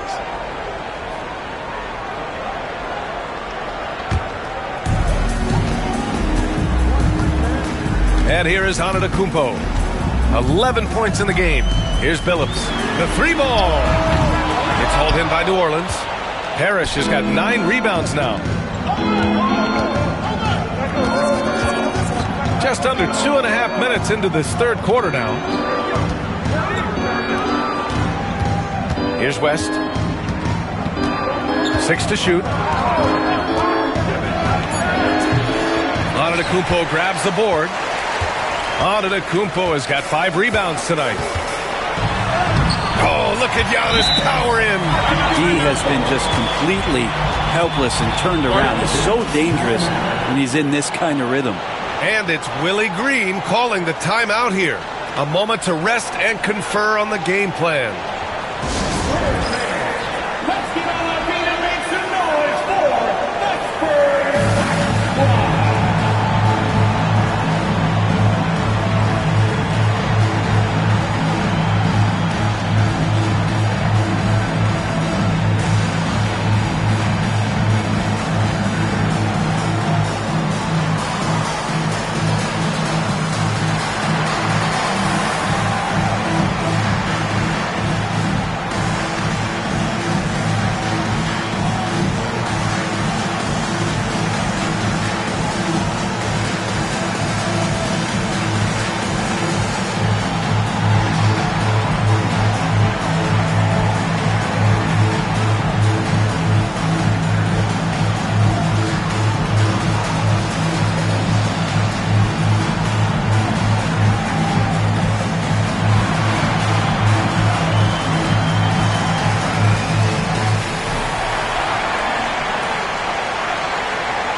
Moment to check out the 2K leaderboard. Here were the best rebounders last season.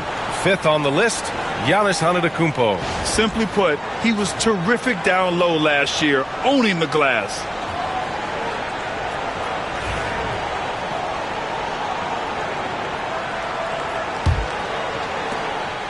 Pelicans trail by 9. Clock keeps going. 3 minutes into the second half now. And he lobs it up to the rim. And stolen by Antetokounmpo. Here's Richmond. Rebound by Terry. A rare miss for him at point-blank range. That's one he'd like to have back. Lewis can't get it to go. Well, even though he misses that one, the defense has got to talk about that. And that's a bad miscue, and you can't give up looks like that all game long. Antetokounmpo for three. Durant pulls it in. New Orleans has got nothing to fall from outside in this third quarter. Yep, that one goes.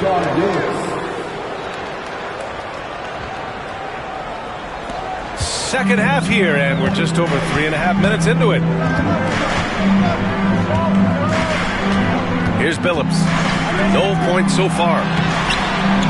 The shot by Richmond, no good. If you told me this was the kind of game he was going to have, I would not have expected them to be in front right now.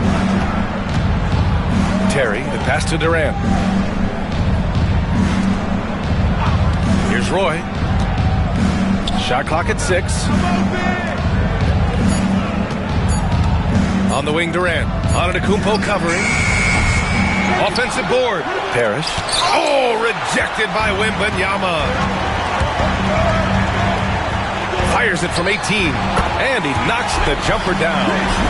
Richmond's got 10. And a breakdown here, guys. The hustle stats for the Spurs. Well, you have to like what you've seen from them defensively.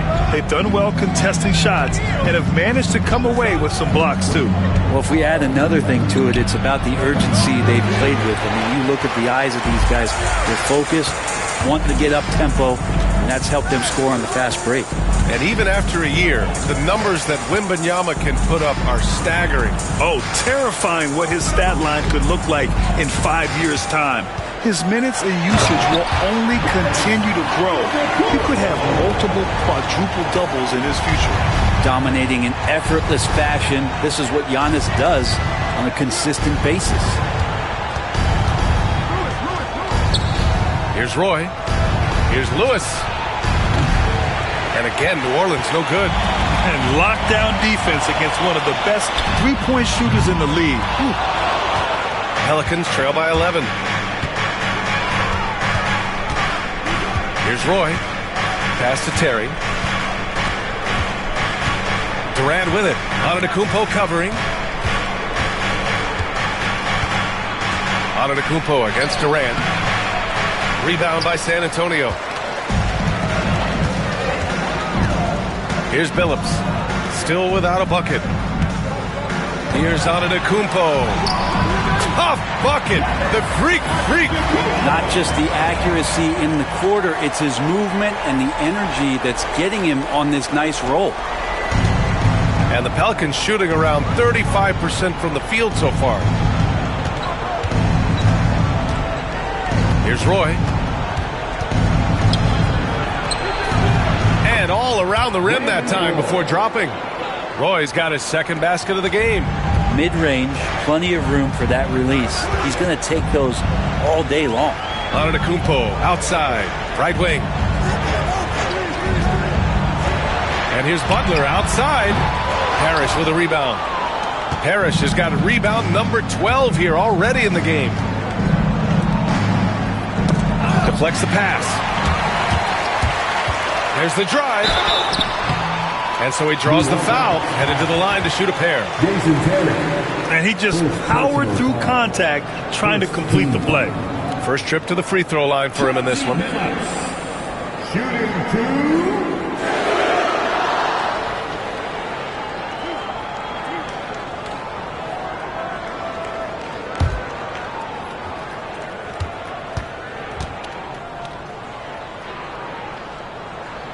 And the first one at the line is good.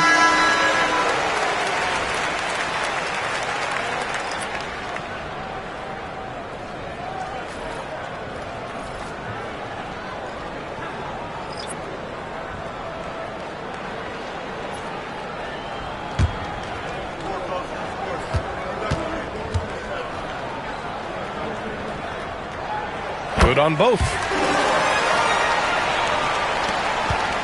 Pelicans trail by 13. Here's Terry. Pass to Bane. The three. And the three-pointer goes. Bain's got 6. Anytime he can, Bain is taking this shot. I mean, he is supremely confident from range. Outside Johnson. And here's Smith from the arc. Gets the 3 ball to go.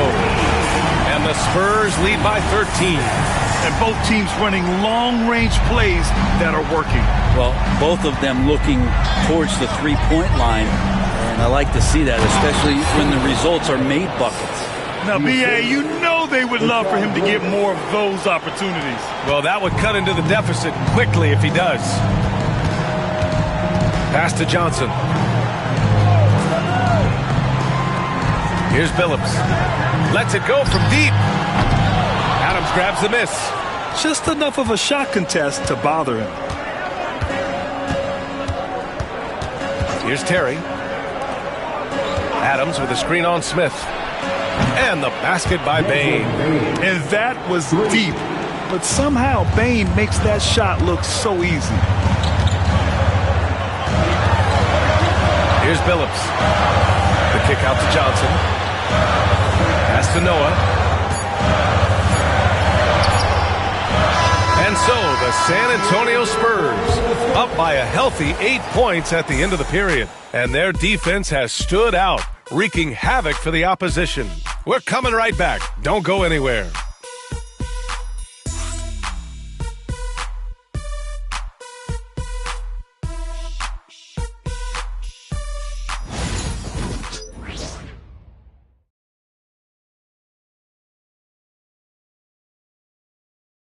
Greg Popovich addressing his team. Let's hear what he had to say. The only difference is competitiveness. Stick with the strategy, stick with each other. Long night. Keep competing, keep pounding, keep pounding. It ain't about any one person. It's about us and how we do.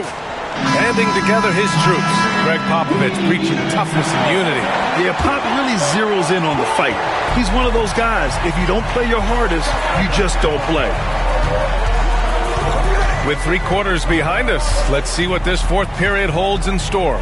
So for New Orleans right now, we've got Steven Adams, and it's Nowitzki in at power forward. No good with the elbow jumper. Not a way to get out of a funk. He needs to be looking for good, solid, more efficient shots, not the wild one he took there. Here's Smith. Pelicans cleared away.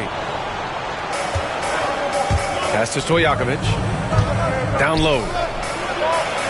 Nowitzki, that one's good. This is when your interior D has to be on high alert. San Antonio leading by 6. Here's Billups.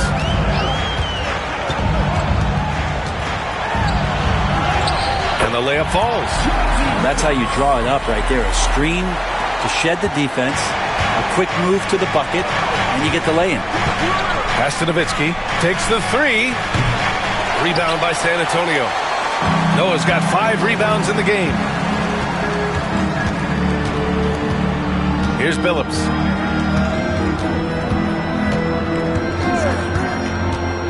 To the middle. And the basket by Noah. And now a 10-point Spurs lead. Like a matador. Olé! There was no defense. That has to be one of the easier shots I've seen tonight. Yeah, feels like Christmas right now, just gift-wrapping points. And with each miss, you can see the frustration mounting for him. Here's Billups. Smith right side. Gets the 3 to fall. And the Spurs lead by 13. Easy look when the defender isn't fighting over the screen. The coach over there just asking for one simple thing, and that's some effort. Got burned on that one. Here's Nowitzki. Offensive rebound. Looking to end the run. Drains the triple. Well, Steven Adams has more skills than just being a screen setter out there, showing them off there. San Antonio leading by 10. Fourth quarter play. We're about 2.5 minutes through it now.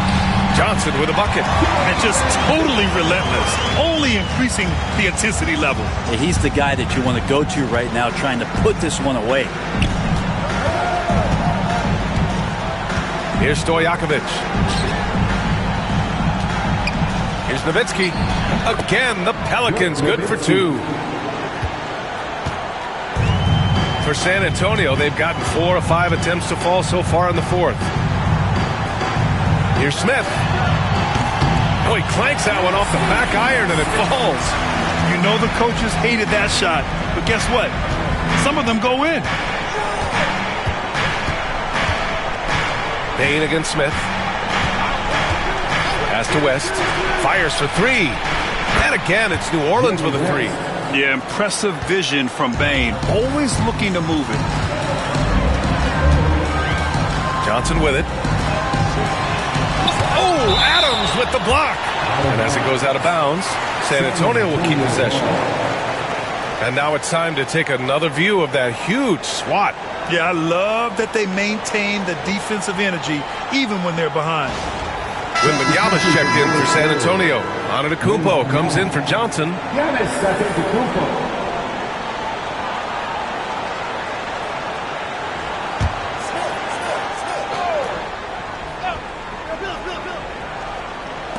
A look at the clock. A little under 3.5 minutes gone by in the fourth. Porter's shot is off. Pelicans trail by 9. Going inside. It's tipped. And he stays with it. Here's West. That shot missing. Great D that time from Antetokounmpo. Pass to Porter. Antetokounmpo outside.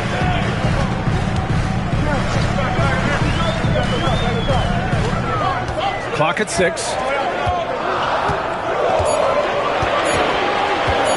Fires the 3. What a make! Giannis for 3. Giannis not afraid to stretch it out that time with the 3 ball.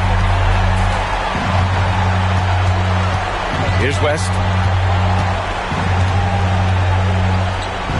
Shot on the wing. And it's New Orleans with another.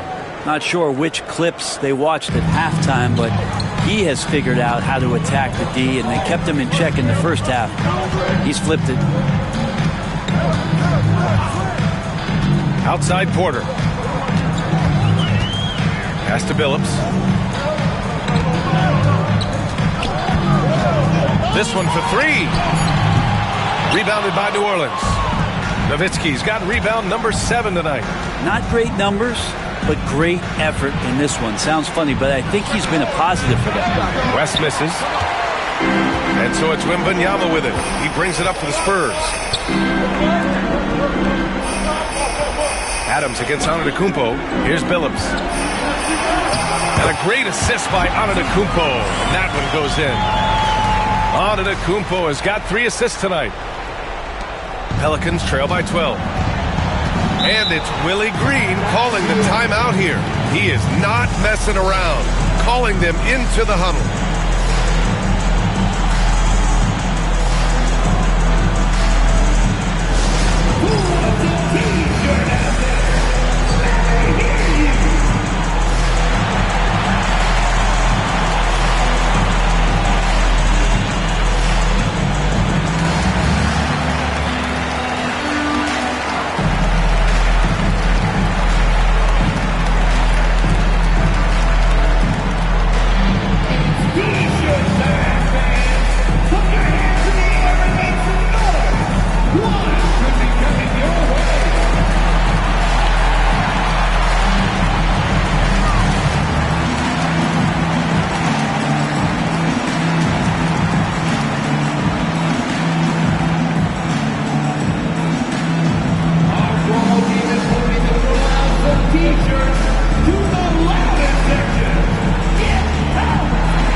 Both teams making substitutions here.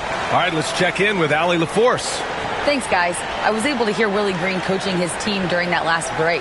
And it wasn't a very happy huddle. Coach told the team, quote, "We need to be better with the ball. We're committing too many turnovers. It's hurting us."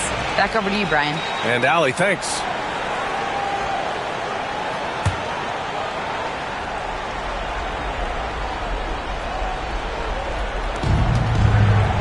Pass to Parrish.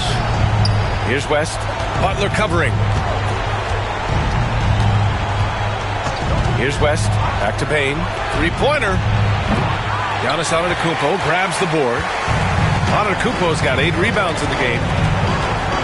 Here's Billups. Back to Antetokounmpo. Here's Richmond. And it's off from three-point range. Pelicans trail by 12. Here's Nowitzki. Pulls it from the corner. Giannis with the rebound. Antetokounmpo has got 9 rebounds now. Outside Butler. Over Durant. And the shot falls short that time. New Orleans has gone 2 of 6 so far in the fourth. And the basket by Bain. Yeah, we've seen Bain make a leap offensively because of his ability to bury shots like this. San Antonio leading by 9. Here's Richmond. Parrish with a rebound. New Orleans has gone 3 of 7 from the perimeter during the fourth. Durant against Antetokounmpo. And he was camped in the lane there. He gets a 3-second call. You have to limit mistakes. They're so tough to overcome. Well, not making things easier on themselves right now, that's for sure.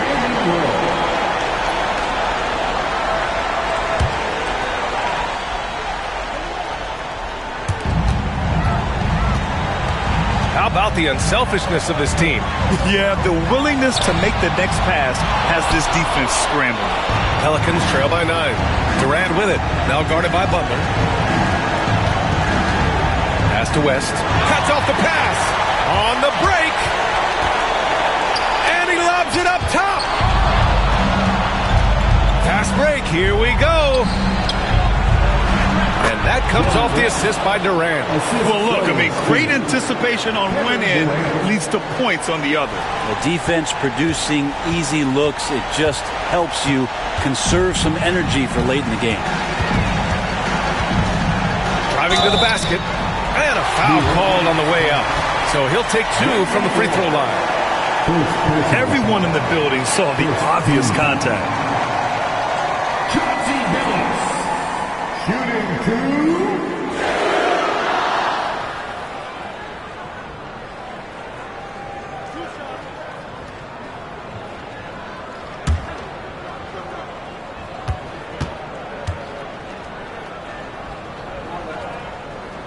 And no good, as the first free throw misses. We'll see if he can hit the second.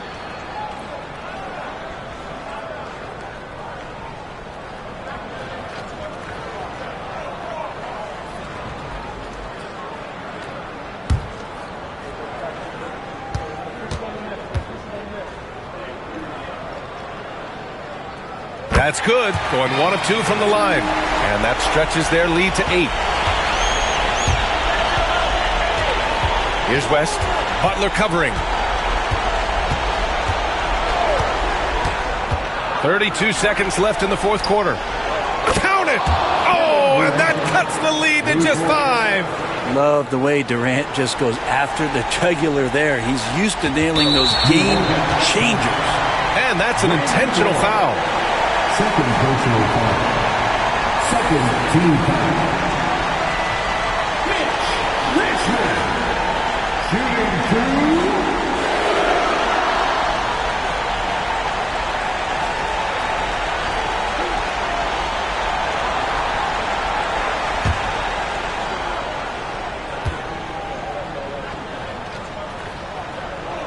2. He drops the first one, and that increases the lead to 6.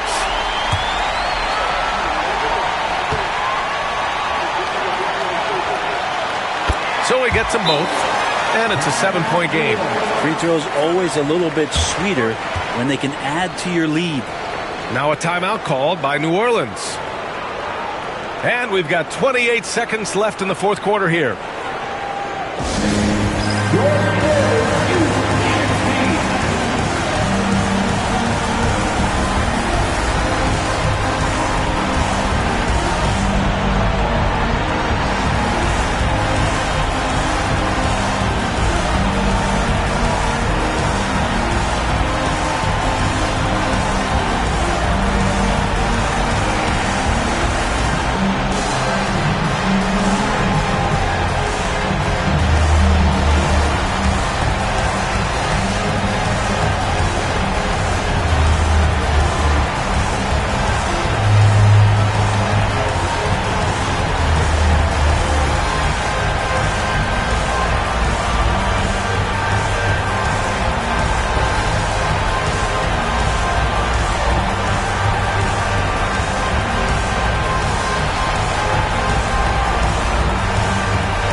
Outside Durant. Outside Bain. Launches it. San Antonio with the rebound. There's 18 seconds left in the game. Here's Billups.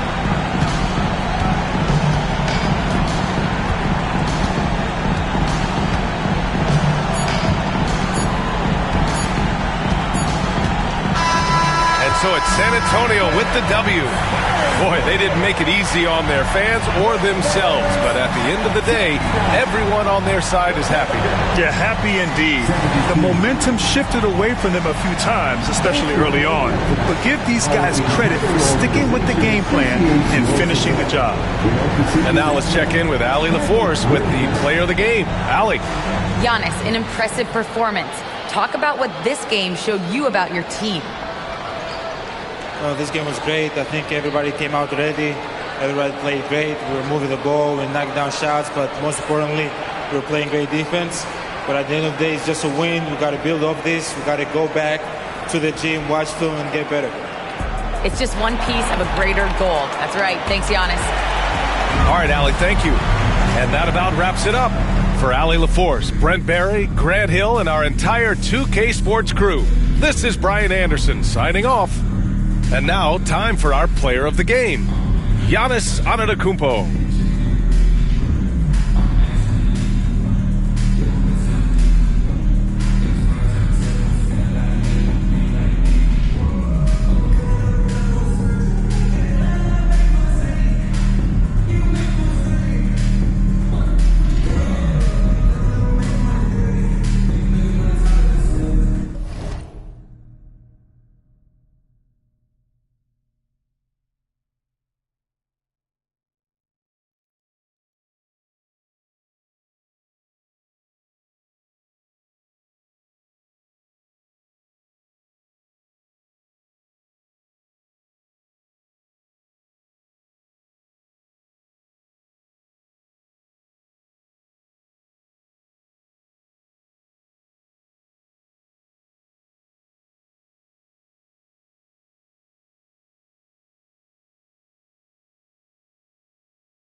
And both teams going through their pregame rituals, getting loose well before we're underway.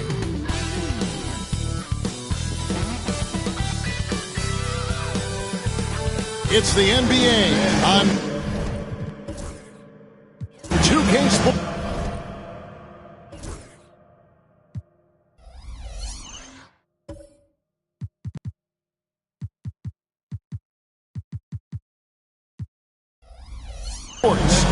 Kevin Harlan here, and I'm joined by Greg Anthony, Clark, and on paper, Greg, this might seem like a potential blowout. Here we go. But anything can happen in this NBA. Kevin, we see upsets happen all the time.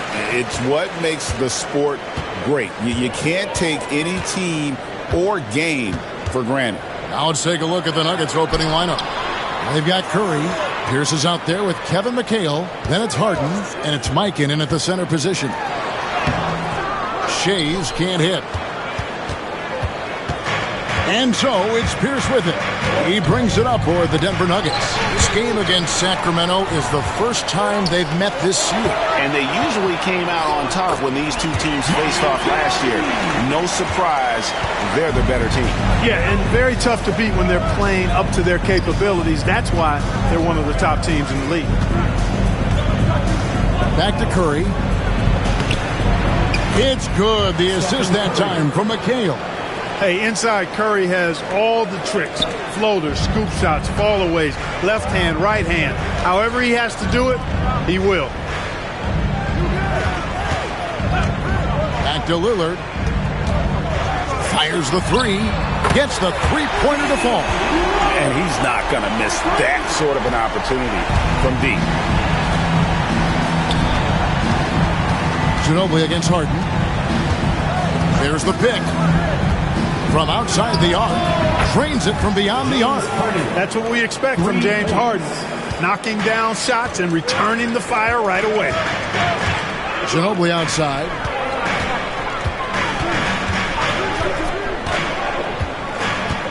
Back to Lillard. Ginobili looking around. 5 on the clock. Goes up to the stripe. Another shot. Yeah. Lays it up off the glass. And Ming is mammoth in terms of his size. Exceptional at using it to snare those offensive rebounds. McHale outside. Here's Harden. Lets it go from deep. Rebound by Yao. The Kings have gone 3 of 5 shooting the ball so far. And though the Nuggets have some excellent outside shooters, Clark, they've been more prolific inside the arc the last couple years. Yeah, that's exactly right. I mean, they were an extreme example of that, Kevin. First in the league in two-point attempts, and then dead last, almost dead last, in three-point attempts. Not what most people would think when looking at the Nuggets. Timeout is called. First of the game for the Nuggets. It's the Sacramento Kings Street Team.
It's time now to look at the NBA's top shooting teams from a season ago.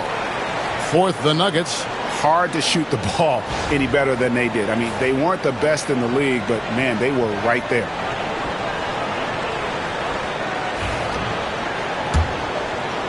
Here in the first, just under 2.5 minutes played so far.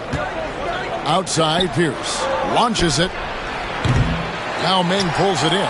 Kings leading now by 4. Here's Ginobili. And they pick up 2. Ginobili's got his second basket of the night. This is as good as it gets for a first quarter in terms of shooting the basketball. You're exactly right. I mean, everything seems to be dropping. Impressive scoring here. Pass to Harden from downtown, and the 3 ball is good. Harden's got a pair of 3s now in the first quarter for the Nuggets. Harden has been lethal from outside for a long time. Add another to the career total. And the foul on Paul Pierce. That is his first foul of the game. First personal foul. First team foul.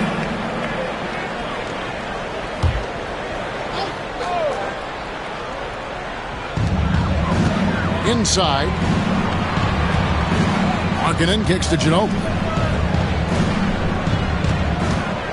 Clock at 6. Here's Yao. And finished off by Yao. Check out Yao doing big man things. I mean, this guy's size makes those openings easy picking. Curry against Lillard. Now here's Harden. He's tightly guarded. Makes it off the glass. And it's 8 points for James Harden. Kings leading now by 3. Lillard, the pass to Markkanen. To the paint, looking for Yao. He gets it there. In the hoop for his third make from the field. He's 3 for 4 thus far in the contest. And so it's Harden bringing it up for the Nuggets. And what I love about Markkanen, he takes care of the basketball. And that's a result of being patient, playing smart, and just generally getting his points within the flow of the offense. Ginobili, the pass to Shea. Sacramento moving it around. Lillard, bounce pass. And it's Yao. That time the assist by Lillard. Yao's got 8 points. They should continue to get the ball inside. The defense struggling to contain them. And when you make 5 in a row in close like that, it also takes pressure off your perimeter guys, too. Harden can't hit. The defense there got away with a major lapse. Markkanen inside the line. And the Kings check on 2 more. And the quick trigger of Markkanen is impressive. He's got such a fluid release, too, especially on these catch-and-shoot jumpers. Pierce kicks to Curry. A 3-pointer off the mark. And they had some botched coverage that turned into no coverage. Lillard, the pass to Shea. And it's sent back by McHale. Now Curry. This game he had 12. Pass to Harden. The tray. Traps in the tray. James Harden. 11 points in the game. No 3 is really a bad 3 when Harden shoots it. Sacramento leading by 4. Here's Shays. 3-pointer, Lillard. The putback. He hangs in there and cashes in on the second chance points. And there's a pattern starting to take shape here. They're working it inside and getting good shots from close range. Well, I agree with you. 4 of their last 5 baskets have been exactly of that variety. And the great shooters know when they've got enough opening to go for the 3. I didn't think it was a bad choice on that possession. Lillard. Pass to Yao. Shoots from the block. Good. Great play by Lillard to set it up. Lillard's got 3 assists in the game. The Nuggets trail by 8. Harden kicks to Curry. Back to Harden. Curry looking it over. Lets the 3 fly. Sacramento grabs the miss. There's 1:26 left in the first quarter. Lillard with it, and Curry picks him up defensively. Shays can't hit. Boy, just not scoring with the efficiency he'd like to. Tough quarter for him. Ginobili against Harden. McHale passes to Pierce. There's the triple. That one's in. His first bucket of the game. He's 1 for 2. Yeah, those are starting to add up, guys. Of their last 5 baskets, 3 have been triples. Outside, Markkanen. Pass to Yao. Pierce against Lillard. What you appreciate most about Curry is his confidence, especially when it comes to how far he can connect from. Denver shooting their first shots from the stripe in this game. Stephen Curry taking 2 shots. Take a break. Take a break. 2 shots.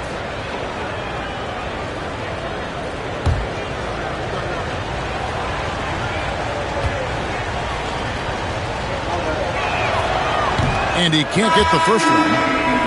Hey, Greg, one thing that the Kings have had work for them over the last few seasons is their depth. And have made some shrewd moves to fill out their bench. Got great contributions from their 6 through 10 players. It's been a big part of their recent success. Randolph's checked in for Sacramento. Jordan Clarkson comes in for Ginobili. And the second free throw, good. For the Sacramento Kings, GA, the expectations for this group have risen. Well, it was about just making the playoffs for this franchise and breaking that drought. Now, Kevin, it's about advancing in the postseason. Just getting there isn't good enough. Just 1 second between the shot clock and game clock. Harden, no good. Kings leading now by 4. To the inside. Here's Randolph. Lays it in without an inch of room around him. Really well done there. Just confident and composed, never in a hurry. And here's Harden. And no good on the last second attempt this time. A free-flowing first quarter. Great scoring through 1. Kings lead by 6. Live from Golden One Center. You're watching 2K Sports.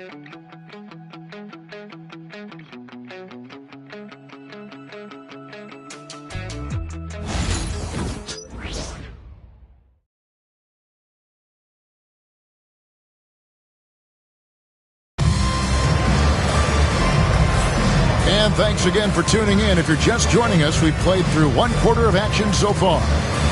And an important part of every team's game, a look at the hustle stats for Sacramento. They are committed to running the floor in this one, relying on their speed to get a lot of points off the fast break. Hey, I know analytics shuns the mid-range game, but I tell you what, these guys have the shooters that can knock them down, and they're making it pay tonight. And here's Curry, who brings it up for Denver. 6-point game. On the floor for Denver as we get going here in the second quarter. Kevin McHale out there with Hayward. Then it's Harden. Then there's Stephen Curry. And it's Donaldson in at the 5. Clarkson on the wing. Ended by Hayward. Randolph dishes to Markkanen. Here he goes. McHale with the rebound. That's not the type of opportunity he fails to convert very often. Curry against Lillard. Puts up a deep 3. Kept alive. Count that one, and the Kings' lead has been cut down to just 4 points in the bucket from McHale. As we like to say, a guy like McHale is a problem. He's such an excellent scorer in the low post. And Lillard kicks to Yao. Rudy Gobert, who's checked in for the Kings. Tyrese Maxey comes in for Damian Lillard. Denver also making some changes. Willis, he checked in for McHale. Holiday comes in for James Harden. And it's DeJounte Murray in for Curry.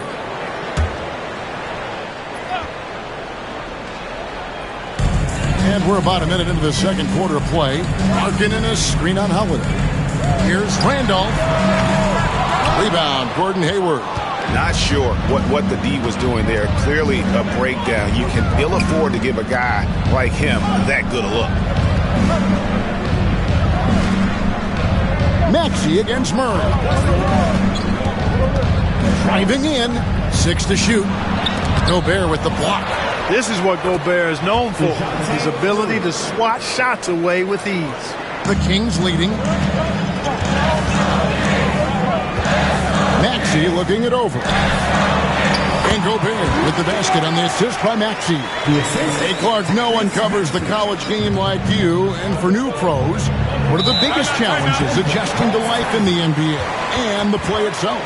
Speed and size, Kevin. I mean, that's where it really starts. You got to be in great condition, but the speed and size of the players at the NBA level is unlike any other basketball you play. Everybody in the NBA is big and athletic, and things are just played and done at a much faster pace.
Stats for Maxey. Coming off a terrific season, putting up about 26 points per, 6 assists and 3 rebounds. And he's very steady with that second unit, running the offense and getting them into their sets. Right. I mean, your backup point guard simply has to hold the fort, maintain the status quo, share the basketball, and minimize mistakes. Here's Murray. Hayward outside. Back to Murray. Some solid defense from Maxey. And they haven't been able to turn it into a big lead, but their rebounding advantage is starting to add up. Yeah, still close, but with their tough play on the boards, we're certainly seeing the effort. Murray finds Hayward. Back to Murray. Throws it down as the official calls the foul. It may be a three-point play. That one on Maxey. Well, you look at that situation. He thought he could keep Murray from converting if he got physical with him. You better think again. First trip to the free throw line for him tonight. And taking a look back at his performance at the line a year ago, a rock solid 79%. Cunningham, he's checked in for Sacramento.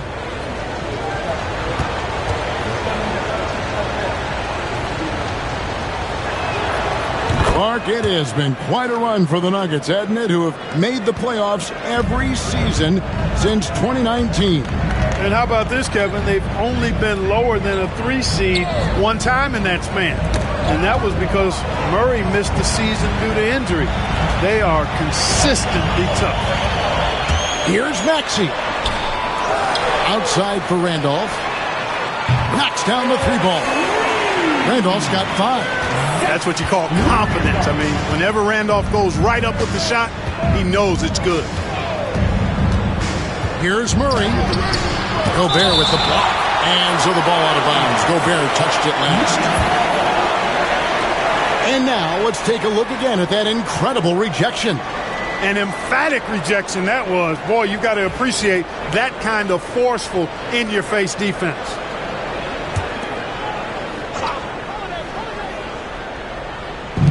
Number 2, around 3 minutes gone by. Willis with a screen on Clarkson. And Holiday, here we go. And he gets the whistle. 2 free throws coming up. It's going to be on Rudy Gobert. And you look at this year's Denver team, you know, Greg, trying to get more from their bench than they did last year. Yeah, and you just don't want your starters to play so many minutes that they get gassed in the postseason. That's something Denver's trying to avoid this time around. Easier said, though, than done. And the first one at the line is good. You know, in the case of Drew Holiday, having 2 brothers in the league, I think probably is added motivation for him to excel.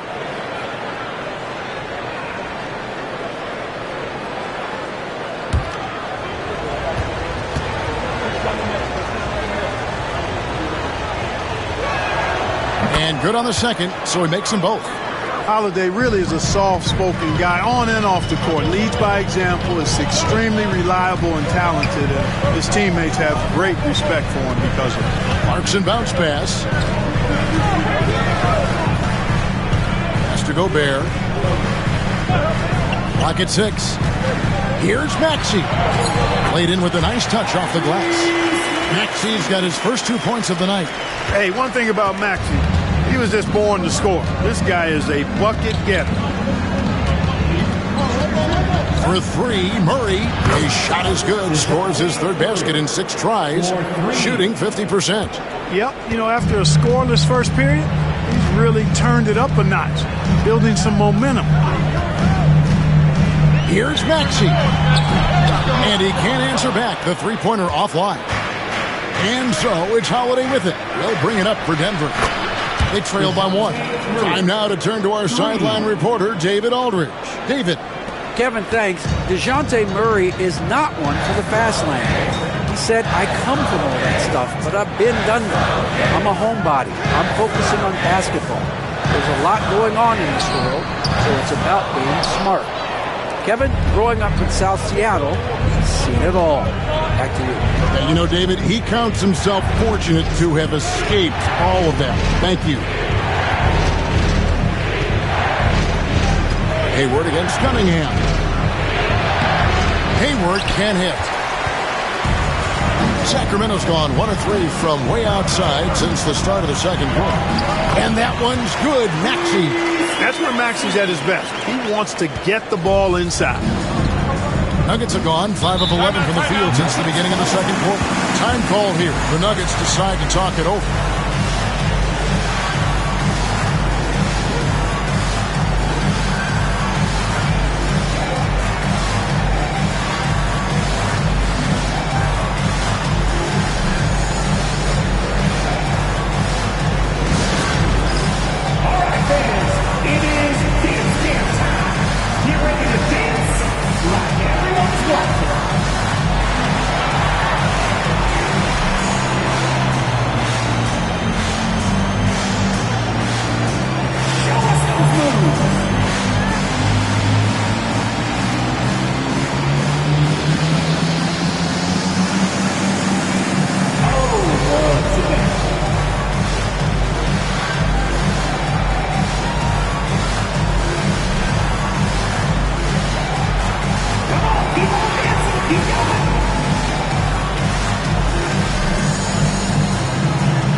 Sacramento making a switch here.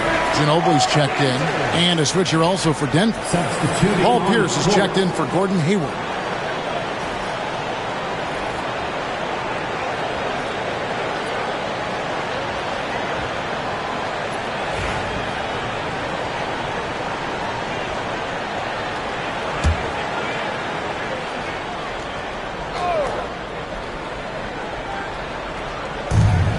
Here's Holiday, not wasting any time and taking the shot and knocking it down.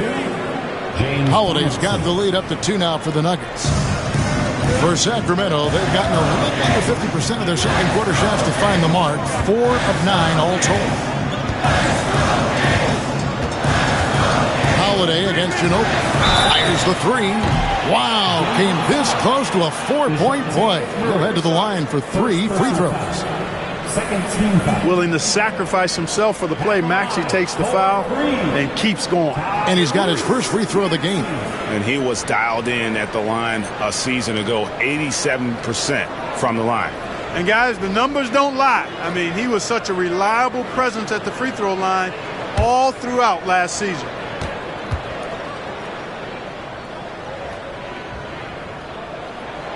Free throw good, Maxey. We're at the point in the season now, Clark, where teams know what they've got.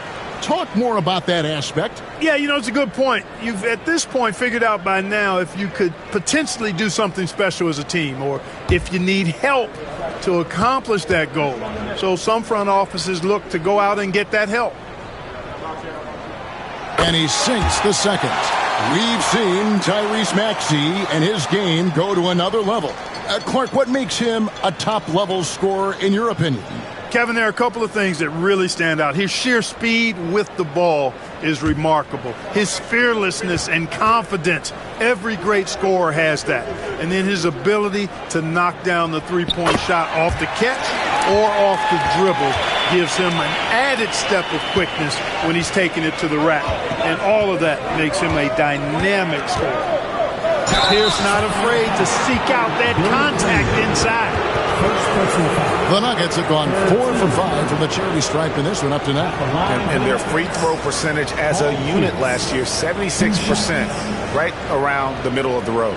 And, whenever they get into a stretch where it looked like maybe they would turn it around at the line, they would immediately take a step back.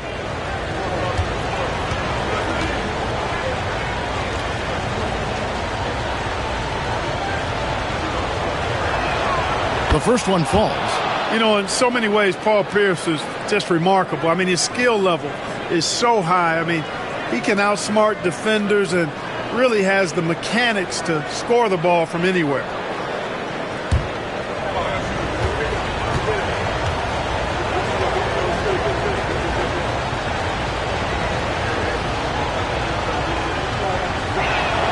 That one falls, so he hits both of them. And that's another area where he is just a superb player. Excellent at the free throw line. No one near Maxey as he lets it fly. His three-pointer's off the mark. And here's Holiday, who will bring it up for Denver. It's Pierce with the drive.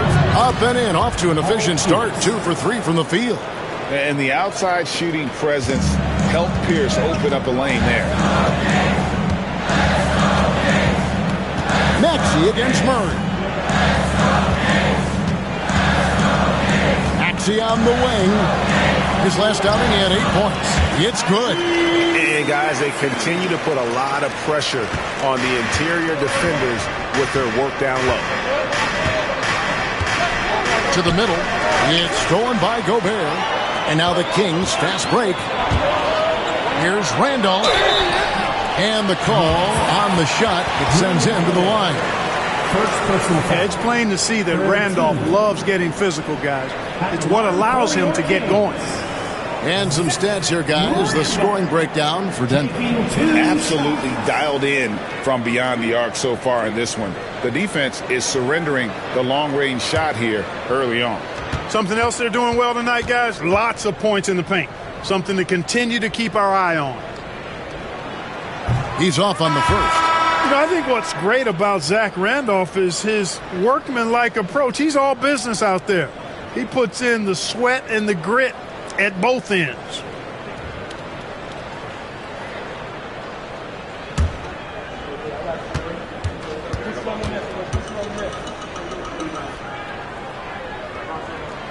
Good on the second free throw. We've got 1:48 left in the first half. Curry kicks to McCabe. Holiday with the three. Sacramento grabs the miss.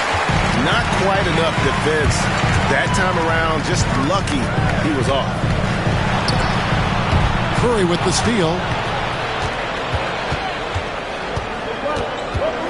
1:22 left in the second quarter. And that was a little bit of a range check for him. Guys, I think he's got confidence to shoot it from anywhere, but he could have gotten a better one than that. And the basket by Ginobili. Nice move by Ginobili inside, making his way around the contact, drawing the foul and getting the hoop. McHale outside. Pierce feeling it out a bit. Pass to Curry. And let's see what Denver has coming up. On Sunday, they'll head home to take on the Utah Jazz. Then on Thursday, they head out on the road and face the Mavericks in Dallas. And that game against Memphis, it will be the 9th bit of action for them during this young season. Every game a step closer to the finish line.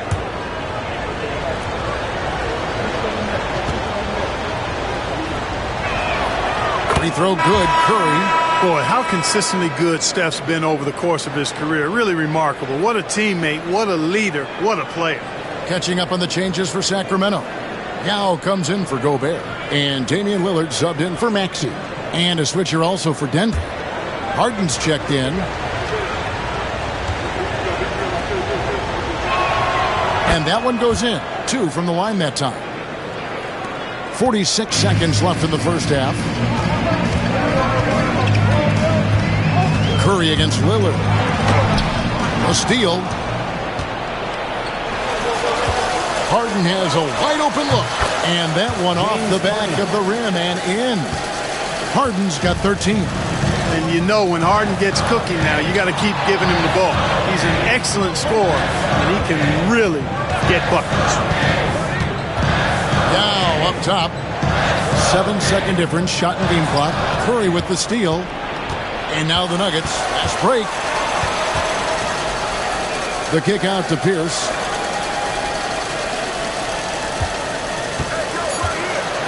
A floater. Yao with the block. And some good action through the first 2 quarters as we reach halftime. Nuggets ahead.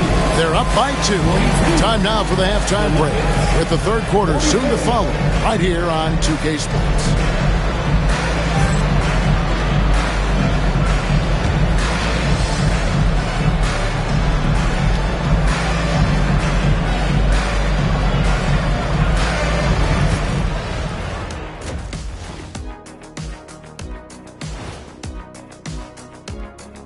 With All-Star Weekend around the corner, let's see who's looking to bring down the rims at the dunk contest this year. Fellas, I was just wondering if you played in the league these days, what do you think would be different compared to when you did play? Oh, my goodness. I make a lot more money, Ernie, than I did in my playing days, especially if you consider that all guys do is dunk and shoot threes, and as many threes as I did, oh, my God. Yeah, and I'd be out there getting every rebound and slamming Kenny's bricks for the putback slams because none of these bigs today want any piece of prime diesel. So let me get this straight. You would both be amazing. What a shock. And now let's check out the Denver Nuggets, who are in a close game after one half of play. You look at their success so far, and the result is great execution. They're playing within themselves and within the system. Which I suppose accounts for the low turnover total. Or that's just me.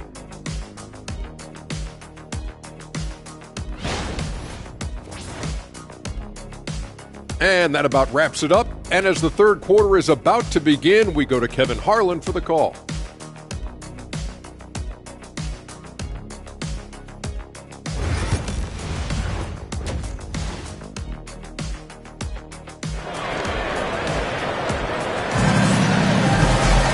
And we're halfway through this one. Plenty of basketball left in a game that's been fairly even so far. An exceptional performance so far from James Harden. Yeah, he's just been raining down on him from deep here. Talk about dialed in. Well, you know, the stroke looks fantastic. Even when he's had a hand in his face, it hasn't affected him at all.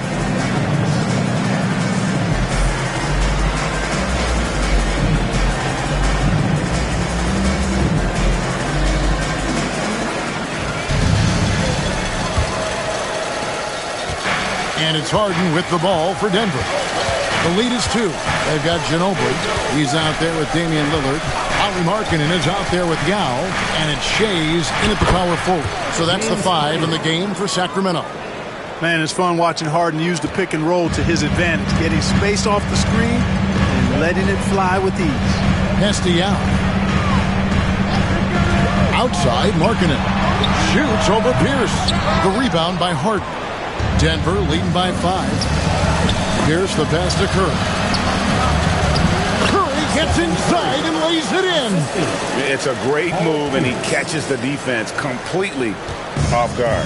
Yeah, if that's a harbinger of things to come, he's looking at having a very big second half. Yao with the screen on Harden. Ginobili the pass to Yao. And oh boy, a lot of contact there, but he gets the call and will shoot two. And this is where the size of Ming is just too much. Have to foul him when he's that close. The Kings shooting their 6th and 7th free throw attempts tonight. And the season ago, they hit about 75% of their free throws. Yeah, as a group, really a dismal year for them from the line last season, guys.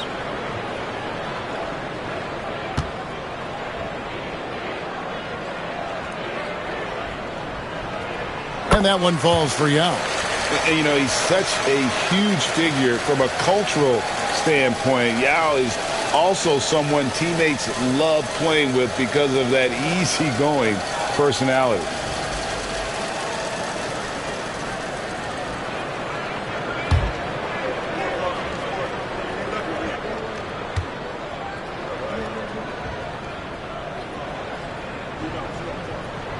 And that's good as he hits both of his shots. Well, he's certainly been on target with the free throws. Such an advantage when your bigs can knock him down from the line. Outside, McHale. Pass to Harden. Curry against Lillard. Shot clock at 6. Shoot from the right block. Curry's shot is off. His shot's just, it's not there right now. With his team leading, perhaps, let's focus on some other areas of the game. Denver leading by 5. The 3 from Harden. Shays with the rebound. Shays has got 4 rebounds now tonight. Markkanen against Harden. Inside. Stolen by Harden. And the Nuggets pushing it up now. And slam dunk by McHale. You've come to expect great passing from Harden. He's got a reputation for finding open guys. Timeout is called. First of the game for Sacramento.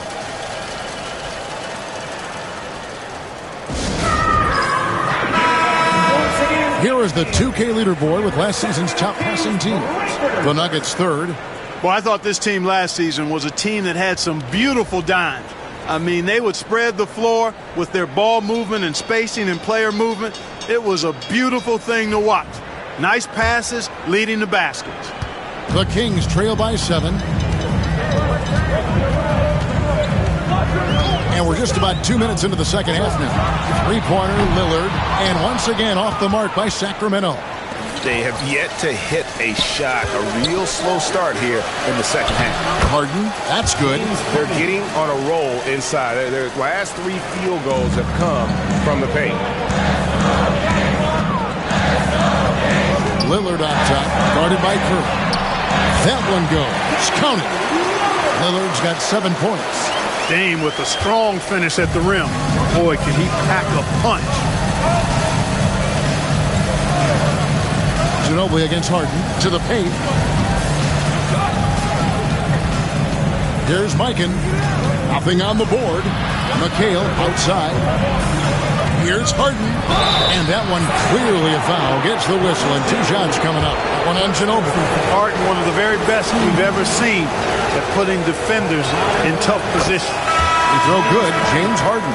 And some changes here for the Kings. Clarkson comes in for Ginobili. And Maxey subbed in for Damian Lillard. The Kings trail by 9. Clarkson outside. And contact on the shot, so he'll be shooting free throws here. It's going to be on James Harden. As he often does, Clarkson pushing the action, drawing a trip to the line. It's his first trip to the line. Shoot 2.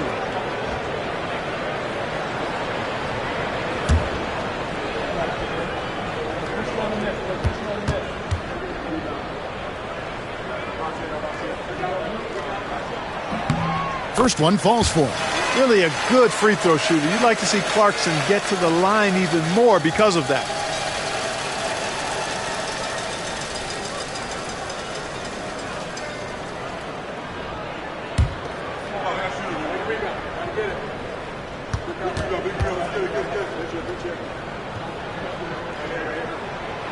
And both free throws good for Clarkson.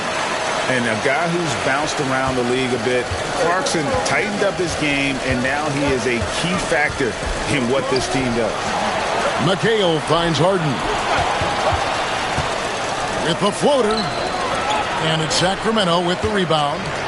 Shays has got his 5th rebound in this one. Some nice ball movement here by the Kings. Maxey passes to Clarkson. Goes straight to the defender for the dunk. Draws the foul. He'll go to the line. It goes on Kevin McHale. Oh, incredible effort from Clarkson on that play. Willing to give everything to make it an N1 opportunity. Gobert, he's checked in for Yao. One shot. Find the lane. Find the lane. One shot.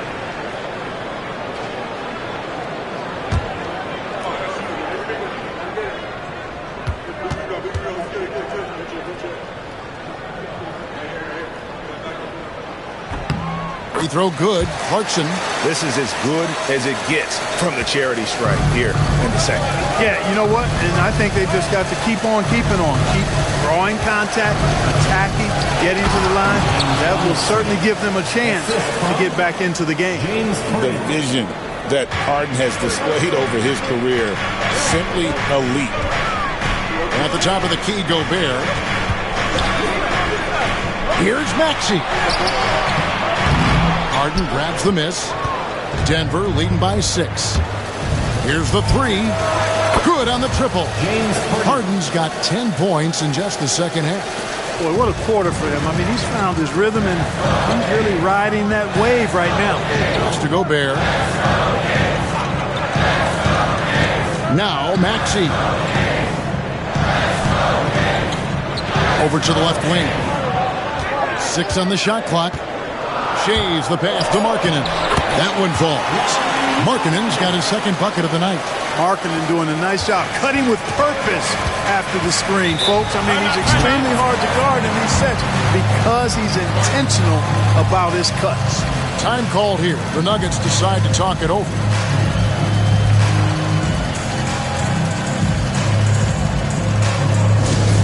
Attention everyone. Now coming onto the hardwood is your Sacramento Kings Street Team. Let's get it. Attention fans.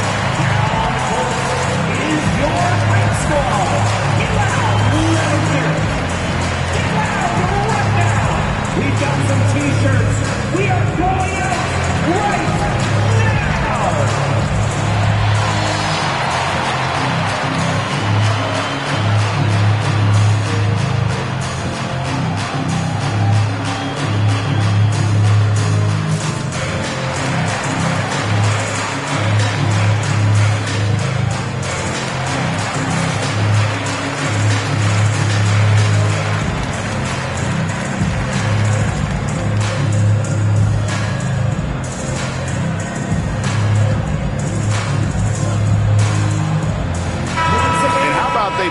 To the top 10 last year in second chance points. They made that a focal point heading into the season, and boy, did it pay off. And the assist you talked about, there weren't many teams in the NBA that focused as much on passing as they did. I'm sure the offense included all 5 guys on the floor. Donaldson the pass to Murray. Willis with a screen on Maxey. Here's Murray. And he didn't get quite enough under that one. The Kings trail by 7. And Greg, remember, in DeJounte Murray's rookie year, he played in the Western Conference Final. Murray was the youngest player in that series, playing 20 minutes a game, competing against the KD Steph Warriors. How about that for a welcome to the NBA? It's Harden with the drive. Gobert with the block. And there's a reason Gobert has led the league in block shots. Cunningham, he's checked in for the Kings. And a switcher also for Denver. Holiday's checked in.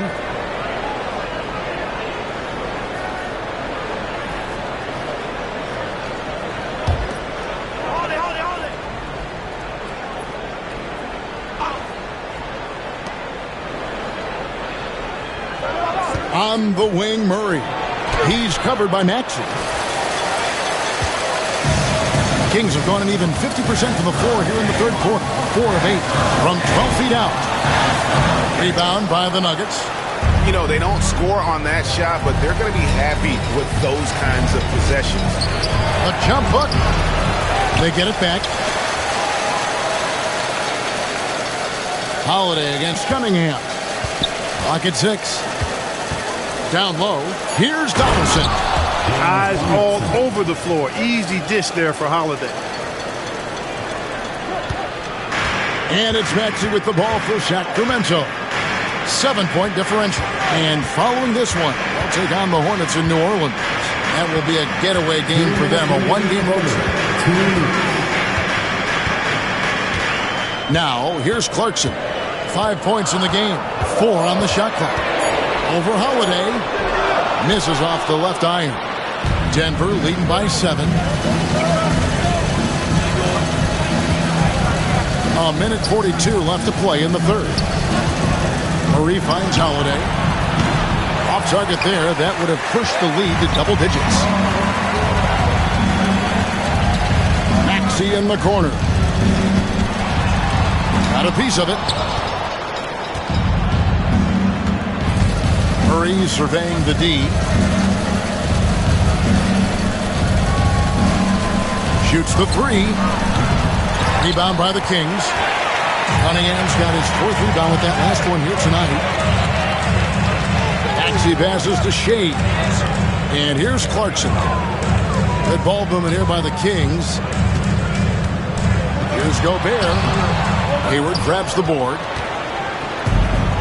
For Denver, they've gone 7 for 16 the second half from the field, shooting a bit under 50%. And Holiday kicks to Murray. Yes, and it's Holiday with the assist that time. Holiday's got his 4th assist in this one. Pass to Shades. 2 free throws coming up, and they call the shooting foul. Shades is a guy who excels not just at scoring, but rebounding too, both at a high rate. This guy is a double-double machine. The Kings have gone 9 of 10 from the line, so making the most of their chances. Shooting 2.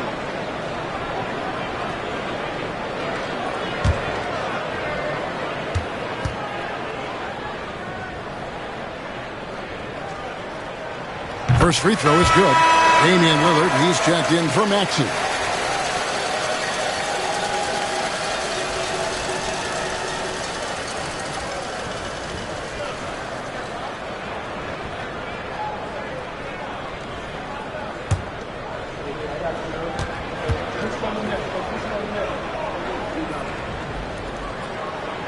Both shots good from the stripe. The Nuggets leading by 8. Murray, the pass to Hayward. There's 25 seconds left in the third quarter. Outside, Willis. Down to 5 on the shot clock. Bounce pass, Holiday. Holiday knows how to open things up out there. A high-quality facilitator. Murray against Lillard. It's tipped. They recover it. Cunningham for 3. Oh, and he nails it just in time. One eye on the rim, one on the clock. What a play. An ideal way to end the quarter with momentum on your side. James Harden getting it done for the Nuggets. He got into double digits for the quarter with 10 points total. We'll take a quick break and then back to the action here.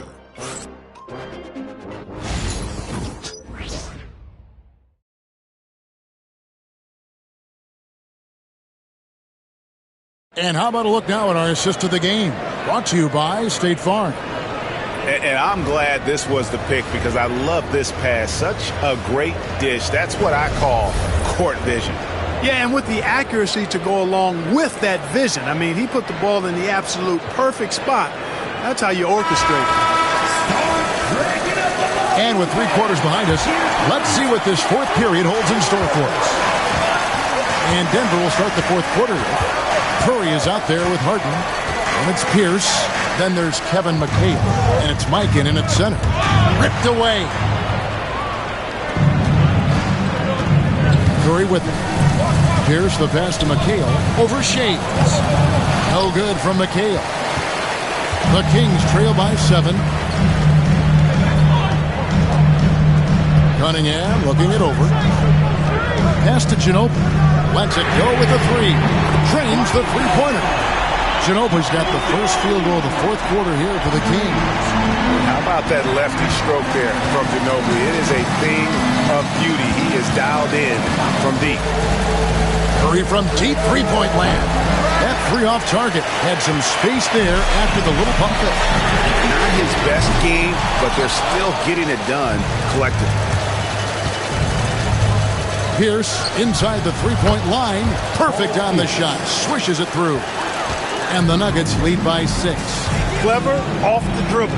Love whenever Pierce looks to shoot when he's in his rhythm and in his zone. Watch out. And Ginobili wide open. He shoots. Off target from three-point range. And it's Curry with the ball, bringing it up for the Denver Nuggets. They've led by as much as 10. And the Kings making a change here. Markkanen's checked in. Number 23, Lauri Markkanen. First minute and a half of basketball played here in the fourth quarter.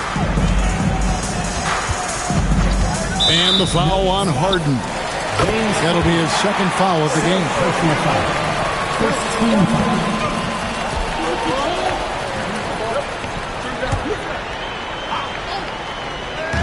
Ginobili the pass to Shades. That falls. Nice feed that time for Manu Ginobili. Boy, they've been terrific from beyond here in the second. Exactly what the doctor ordered. Those three-point bombs will erase the deficit quickly if they can keep it up. The 3 from Harden. Drills it from outside. Harden's got 13 points here in the second half alone. 3 triples in the first half, 3 in the second. Boy, do they add up. Timeout, Sacramento. Okay, Sacramento, time to get loud and make some noise for your 9163.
And now the latest from our reporter, David Aldridge. Hey, Kevin. Well, I was able to listen in with what the Kings head coach said to his team. Now, he reminded his team, keep looking for the deep ball. If the 3 is there, take it. You've done a good job getting those looks, so keep taking them. Back to you guys. Thanks, David. Last quarter of play, about 2 minutes in now. The Kings trail by 6. And Lillard kicks to Ginobili.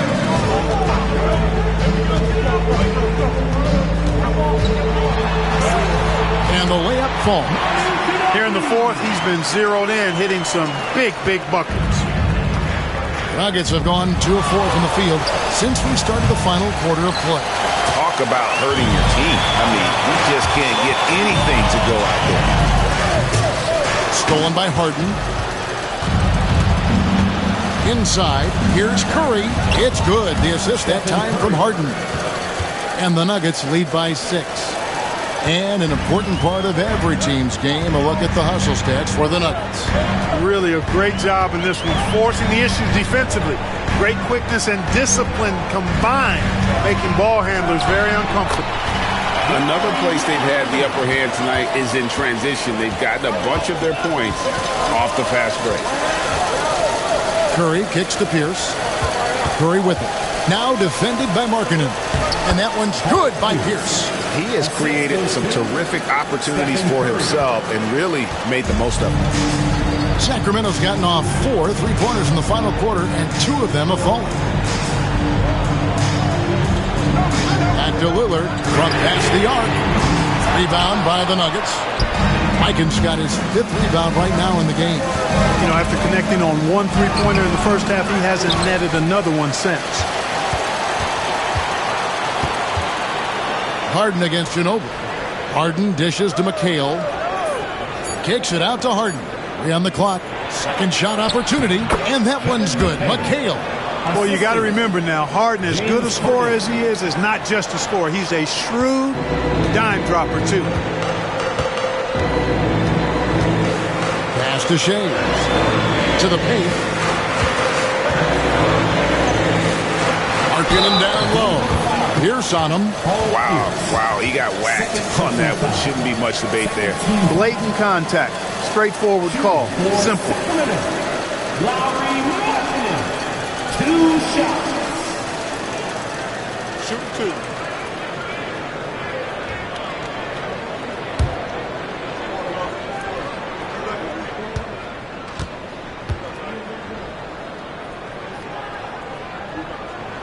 That free throw good from Markkanen.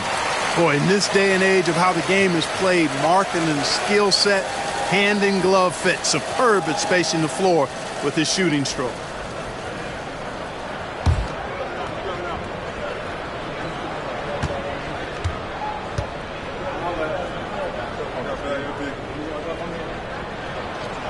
That one misses, so he goes 1 for 2. The Nuggets leading by 7. Pierce down low. Covered by Lillard. Pierce, good. Nice job that time by Pierce. You know, some guys absorb contact like a sponge. It just has very little effect on Pierce. Lillard against Curry. Kicks it out to Ginobili. Yao with a screen on Hart. It's Ginobili outside. Buries it from 3-point range. Yeah, a lefty and kind of a tweener position-wise. Just a funky matchup. Ginobili has these big nights, and there's just not much you can do to stop him. Harden, no good. And you could tell he thought that triple was going to fall. Here's Shays. Banked in off the glass. Now just a 4-point Nugget lead. And Markkanen, the big fella, has nice court vision, solid at finding open teammates. Outside, Pierce. Ginobili with the steal. And now here's Markkanen, the fast break chance. And the basket by Lillard. Lillard steps up, and you know this guy delivers in the clutch. And here's Curry, who brings it up for Denver. They've led by as much as 10. Here's Pierce. Good, and Curry gets the assist. Curry's got his 6th assist on the night. Big shot from Pierce. This is the guy they turn to when they need a bucket. Timeout, Kings.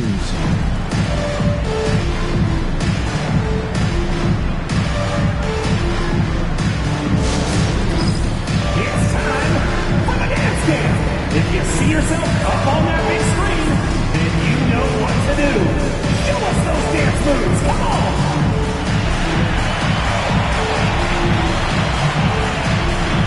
You're up on the big screen. Let's go.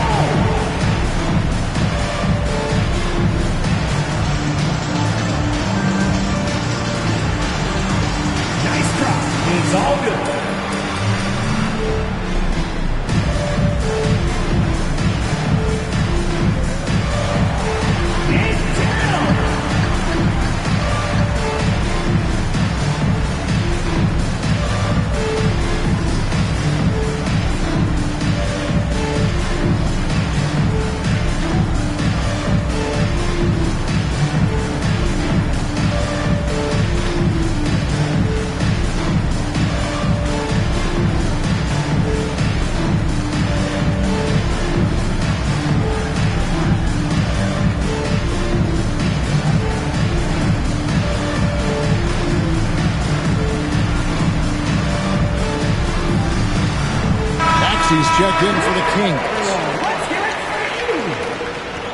Into the lineup for your Kings, number 7, Tyrese Maxey.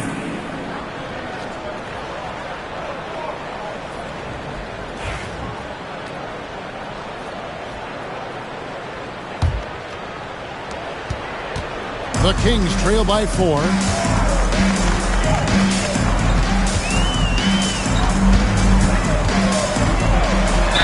And he's fouled pretty hard on that shot, but he's got the chance to pick up the points at the line. The quick-footed, creative Max, he's so much fun to watch. He plays with such boundless energy, and he's still got room to grow. Taking 2 shots. Shooting 2.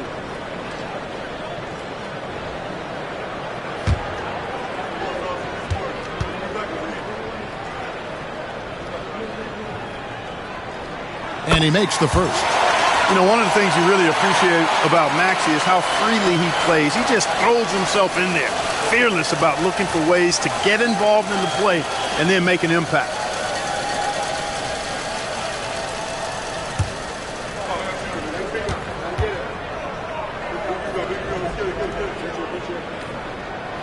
Maxey hits them both. And you just knew he wasn't going to miss that one. Not with so much riding on it. Curry against Maxey. Curry kicks to Pierce.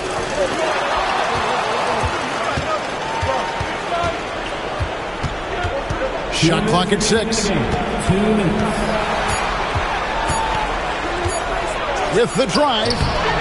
Shays with the rebound. Shays has got his 7th rebound of the game with that last one. Pass to Maxey. Here's Shays. Larkin in a screen on Curry. Shays. Oh, and they take the lead. Shays has got a pair of threes here in the 4th quarter for Sacramento. Denver's gotten just 1 of 4 3-pointers to go down for them here in the 4th. Ginobili against Harden. To the inside. And stolen by Young. Here's Shays. Defended by McHale. And not allowing the shooter even an inch of breathing room on that one. And, guys, that's exactly the kind of high-impact defense they want to see out of him.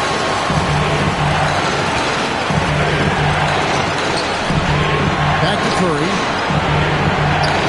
And good that time. And that's 13 points for Stephen Curry. You see why they trust Curry. I mean, give him the rock and let him make a play. Outside, Maxey. Ginobili outside. And too much time in the lane. They get called for the 3-second violation. And you can tolerate gas like that sometimes, but in a close game, man, I tell you what, that really hurts.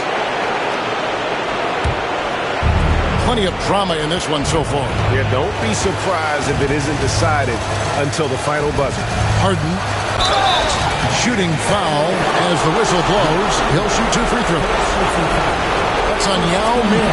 Hey, Harden is seeking contact. He is hunting bodies when he drives.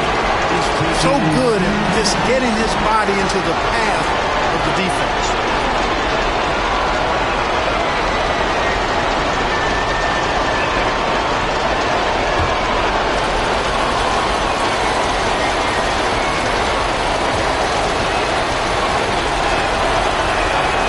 Good on the first, and that will put them up by 2.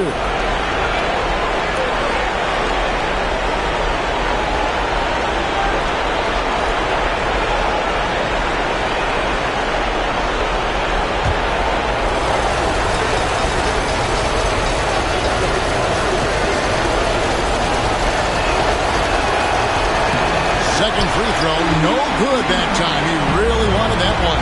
He missed a chance to put him up by 3. You know he'd like to have that one back.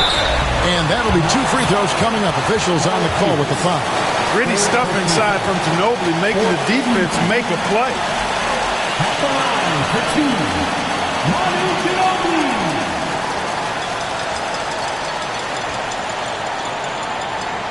Shooting 2.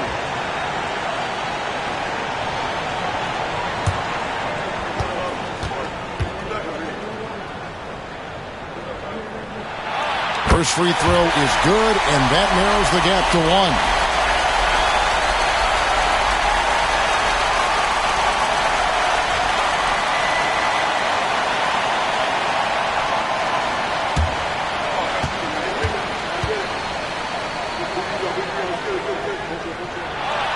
Can't knock it down, and they really needed that one.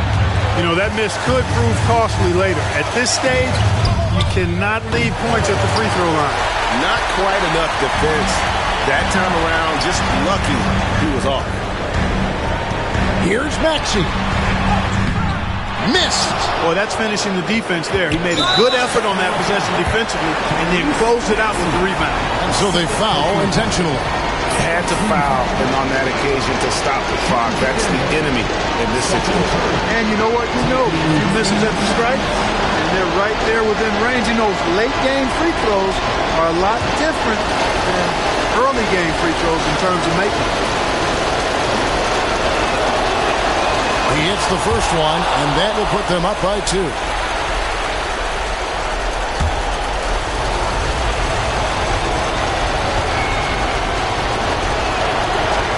And so both free throws are good. It's a 3-point game. Yeah, how about the nerves there? Those free throws put them in a very good position. 3-point split. Timeout, Sacramento. And let's get your take, guys. What's the strategy? And if you can get a 3, shoot it. Otherwise, get the quick 2 and a foul. Either way, they got to score the ball.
Seconds left in the fourth quarter. They came close there to tying it up. Yeah, you know, and after the way they fought back into it here in the fourth, that would have been a big bucket for them. So the first one drops, and that gives them a 4-point cushion. And so he drops them both. It's a 5-point game. That ought to do it. I think any chance for a miracle comeback just went out the window with those freebies. Harkinen from outside. So we see Denver get the win here. This was a hard-fought, well-earned victory for him, Greg. They really had to work for this win. That's a good point. I mean, weaker teams might have buckled at the end with the crowd amped up, everyone in the building kind of rooting against you, but they stood tall and pulled it out. Well said. And that's going to do it tonight, folks, for our broadcast. For David Aldridge, Greg Anthony, and Clark Kellogg, this is Kevin Harlan saying thanks for being with us. But first, let's reveal our player of the game, James Harden.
Welcome to 2K Sports. We have a Monday night of basketball for you. Brian Anderson with you, Hall of Famers Doris Burke and Grant.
Joining us tonight, along with the fourth member of... Well, Grant, tonight we've got two teams who aren't afraid to slow the pace of the game. Well, B.A., it's because they're both adept at operating their half-court sets. They don't feel the need to push the tempo all the time. The starters for the Golden State Warriors. Jackson out there with Edey.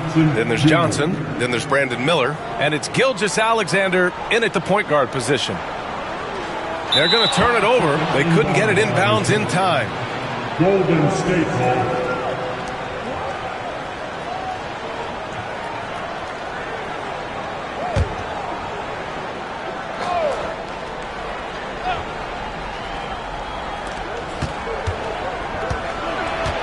Rose against Gilgeous-Alexander. A quick shot there. It's off target.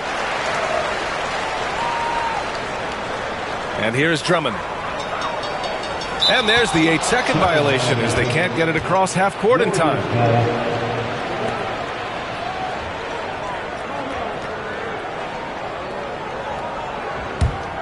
Here's Gilgeous-Alexander. It's a three-point game. Outside Johnson to the paint. And that one is stuffed right through. This is why you put the ball in his hands. An accurate pass hitting a moving target. Unable to get the ball in bounds, and they got called for a 5-second violation.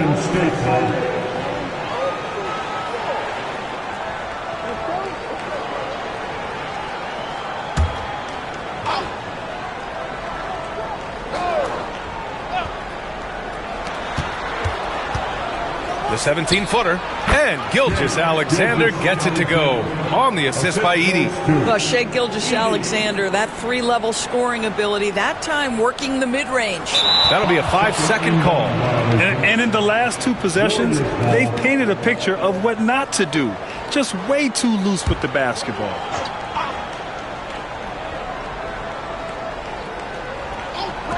A little over a minute gone here in the first quarter. Pass to Miller. Now Gilgeous-Alexander, guarded by Rose. And that one's good. Gilgeous-Alexander. I just love the ball movement. They're going to turn it over. They couldn't get it inbounds in time. He's turned it over twice pretty quickly. Time to refocus.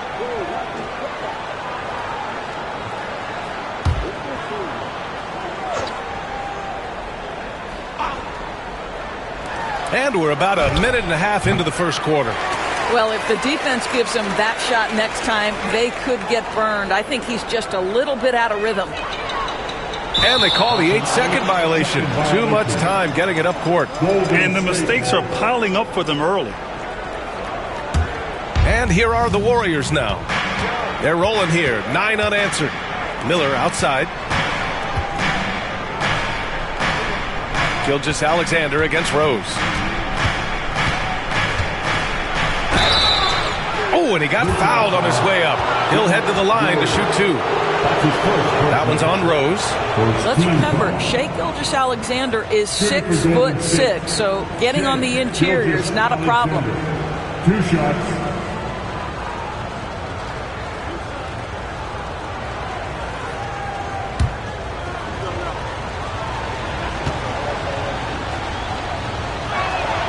The first free throw is good.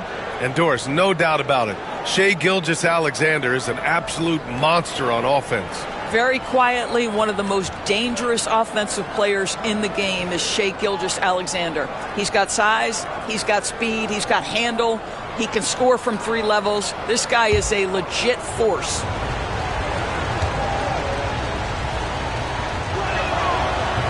He does not get the second one. And something that makes SGA so dangerous on offense, his elite drive and kickability. Yeah, you have to load towards him when he comes off a high pick. He just draws so much attention and can find another cutter or spot-up shooter. He has so much gravity to his game. Jackson outside. And a miss there on the triple.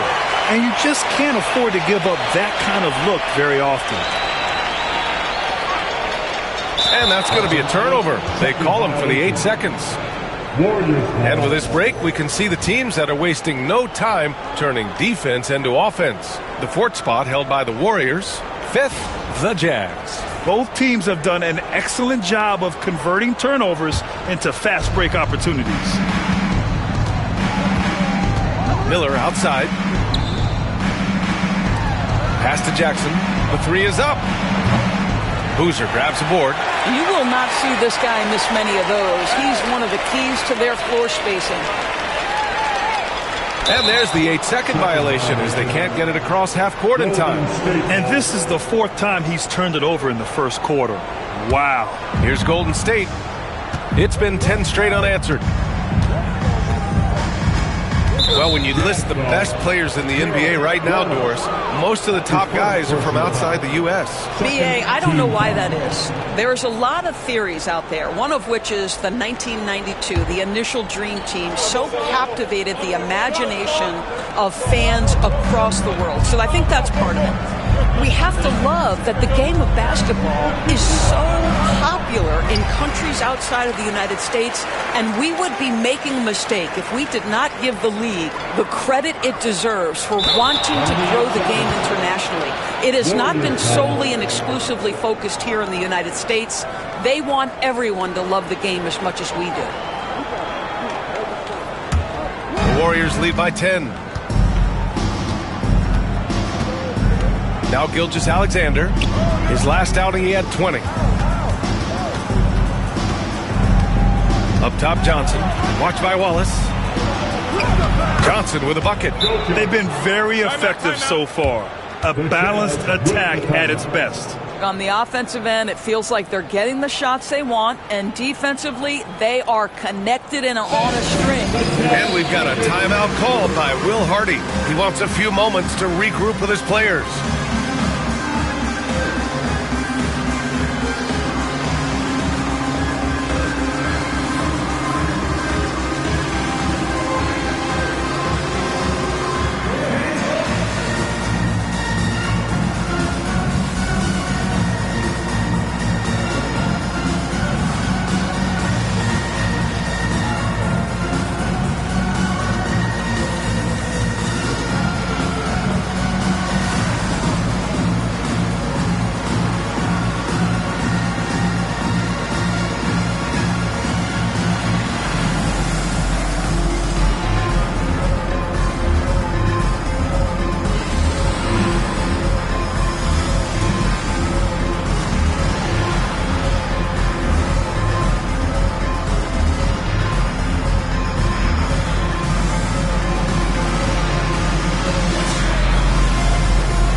Unable to get the ball in bounds, and they got called for a 5-second violation. You're setting the team back when you fail to take care of the ball. That's his 5th turnover.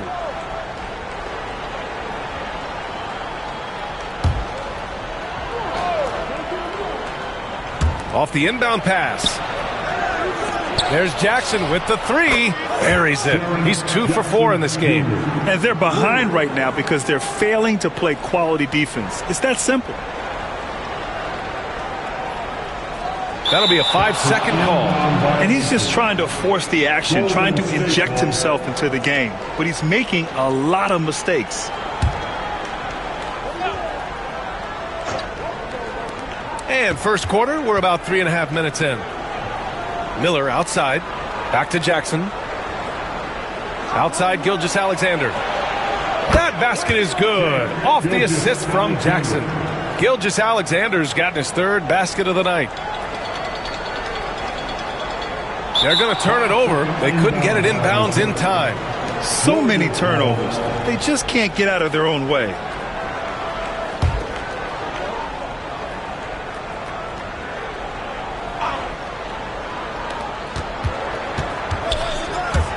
Jackson outside.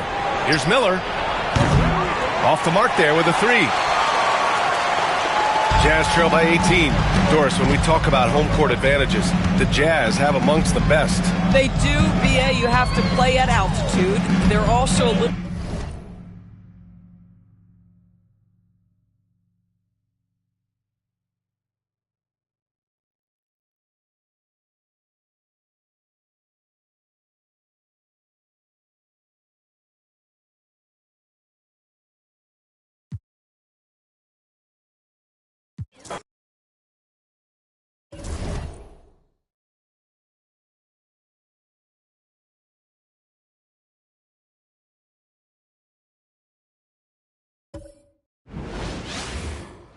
It's live coverage of the NBA.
On Monday night. Thank you for joining us here on 2K Sports.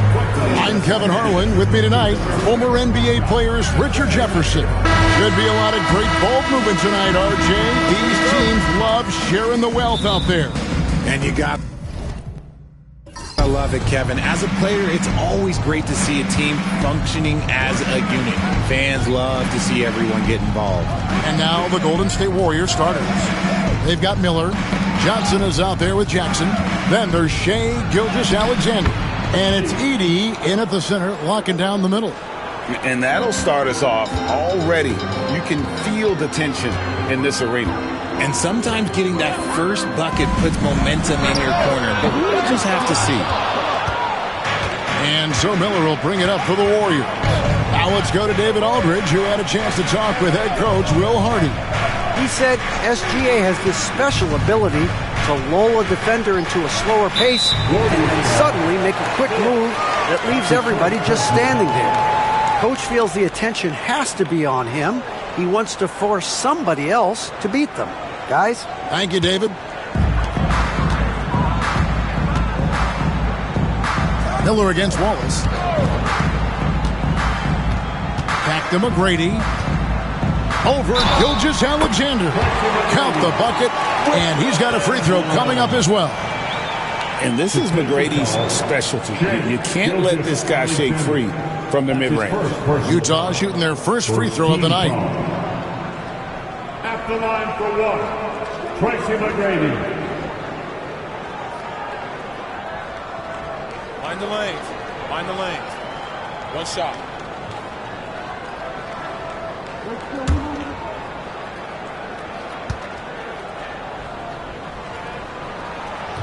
And that one misses.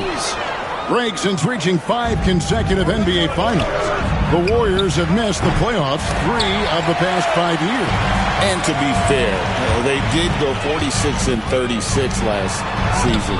They were 10 games over 500 last year. So they weren't a bad team, but Golden State doesn't just expect to be in the play-in. They want to be a contender. Greg, seems like we always talk about Shai Gilgeous-Alexander's offensive side, but when it comes to deflections and steals, his defense, he's one of the best. Yeah, his two-way ability is sometimes overlooked in the mainstream media, but people in the know how good of a defender he is.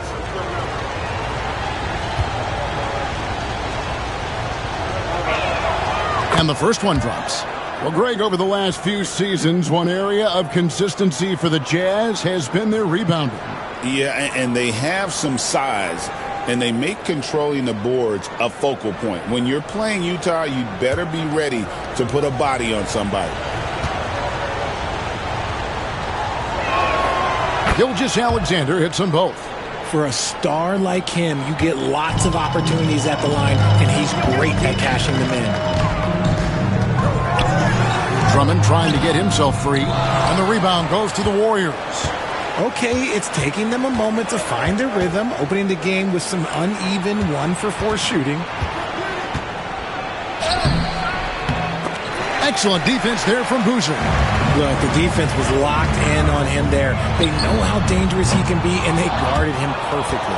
Still very early, but that's not the start they want. 1-for-5 shooting.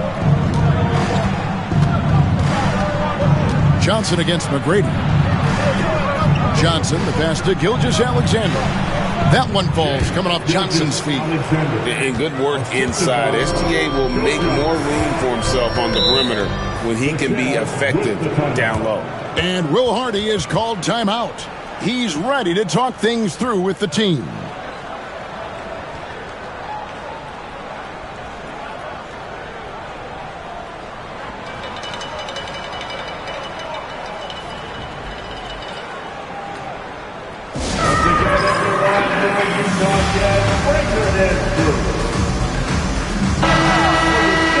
With this break in the action, we can show you the teams that had the most rebounds last season. The Warriors, number 1. In third, the Jazz. I mean, these clubs are almost a mirror image of one another in that regard. You look at the rebounding numbers, really impressive just how physically dominant they both are in the paint.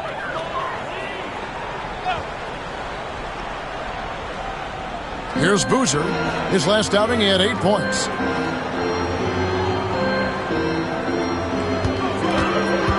Pass to Rose.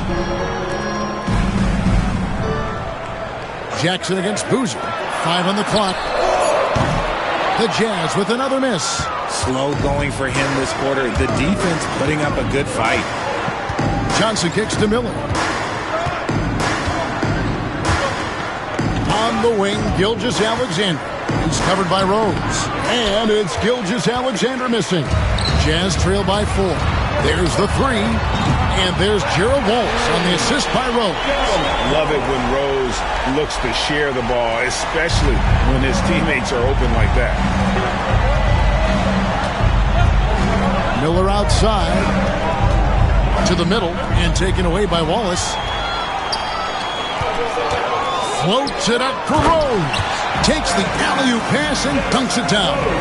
Yeah, and you got to respect the size McGrady has. Easily seen over the defense there to spot the open man. Gilgeous-Alexander passes to Johnson. Gilgeous-Alexander kicks to Johnson. Jackson a screen on Wallace. Here's Johnson. And yes, it's good. And Johnson doesn't lack confidence attacking inside. I just love watching him go to work down low. Outside Boozer. Back to Rose. From deep three-point land, the putback controls the rebound and puts it back up and in. And those second chance points really become almost like bonus points when you can get them.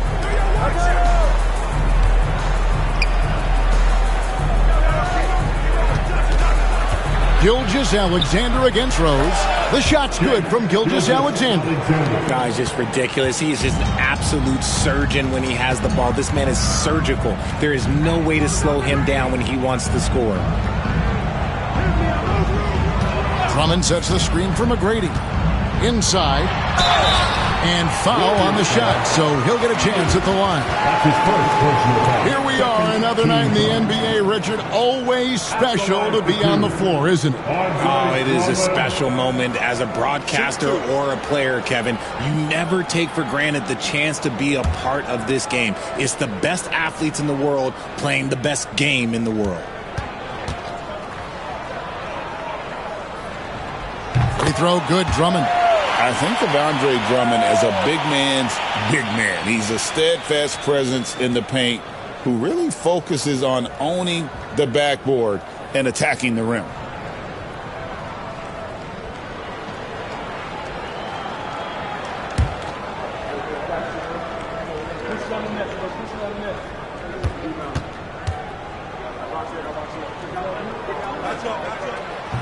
So he hits 1 of 2 from the stripe.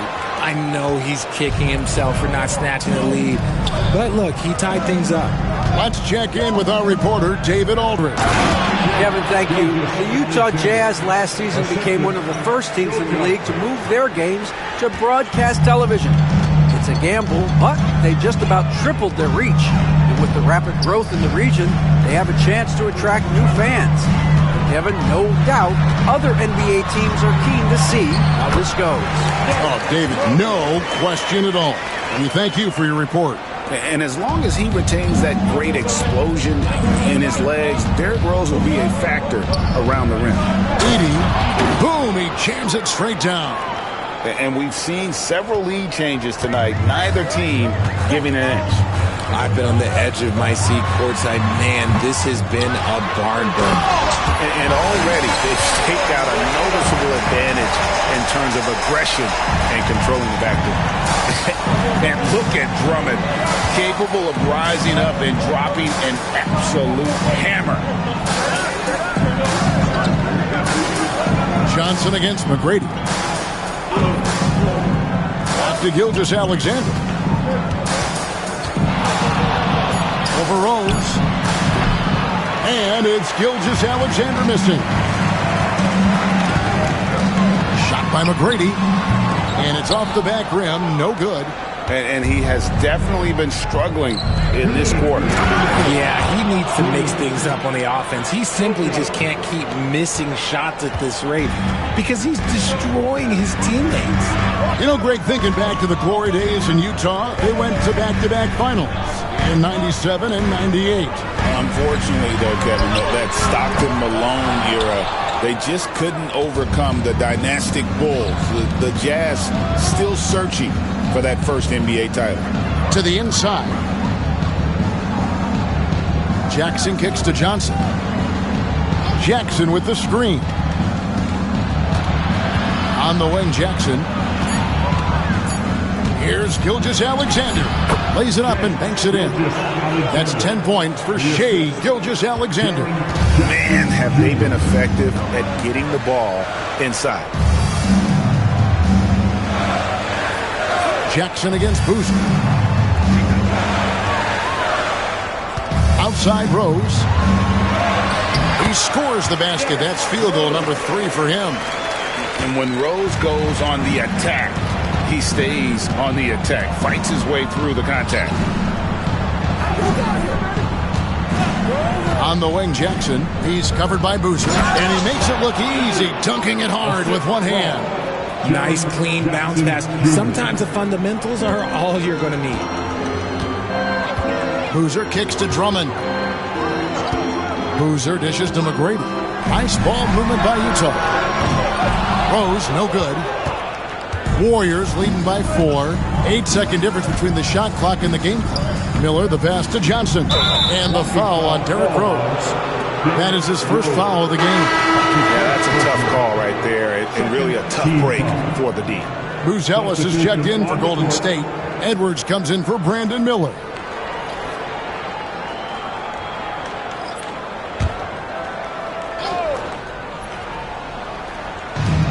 .24 seconds left in the first. From 18 feet away, here's Edey. With nobody on him, he buries the jumper. Edey's got 8 points. Great start for him. 4-4. He could be in for a big game. Pass to Greer. 1 second left. No good on the last second attempt there. Shai Gilgeous-Alexander, guys, has been on display for the Golden State Warriors. He got into double digits for the quarter with 10 points total. And don't go away. We'll be right back.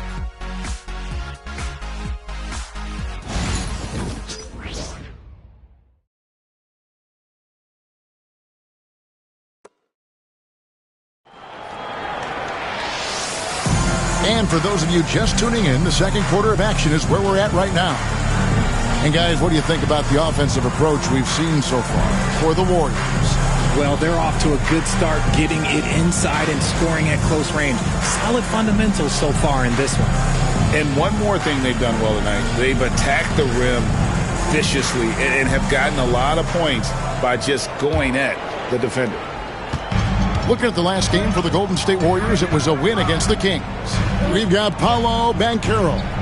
He's out there with Andre Drummond. Marcus Smart is out there with Wallace. And it's Greer in at the point guard.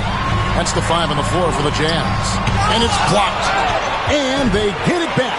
Just 5 on the clock. Fires from way outside. They get the rebound. Wallace kicks to Smart. Here's Drummond.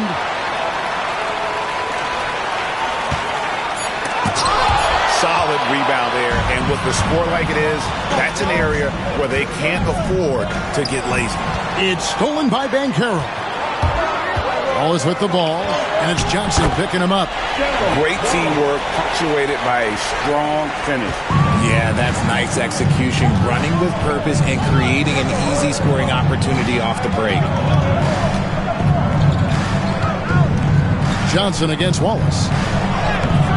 Johnson can't hit. You often expect him to convert these types of shots, but the D must have made their presence felt to prevent that one. Count it, and the Warrior lead has been cut down to 2 on the bucket from Greer. And smart ball movement there from Banchero. And that selflessness will endear him to his teammates. From Rookie of the Year in 2023 to an All-Star Greg in 2024, Paolo Banchero. And Kevin, that really says it all, doesn't it? Few players hit the ground running like Banchero has, becoming an elite competitor people fear almost instantly. Banchero, right side. Bobbed up there for Drummond. Stolen. Here's Buzelis. Defended by Drummond. Edwards loves it in there. And don't let Edwards' position fool you. Anthony is built like a linebacker. That upper body strength helps him down low. Down low. Here's Greer. And he floats in for the easy 2. Credit the assist on that one. And they've had assists now on their last 3 baskets. And here is Gilgeous-Alexander. 12 points for him. Greg, what a great time to be a fan of basketball. Not just in the NBA, but all over the world. Absolutely, Kevin. The sport just continues to grow. And there's increased value being placed on all-around skill, even in youth basketball. And I think that bodes well for the future of the game.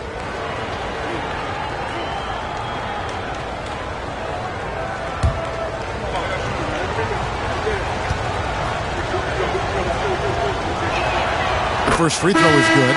Nearly automatic. Gilgeous-Alexander, no slouch from the line. And some changes here for the Warriors. Mitchell Robinson's checked in for Edey. Halliburton subbed in for Edwards.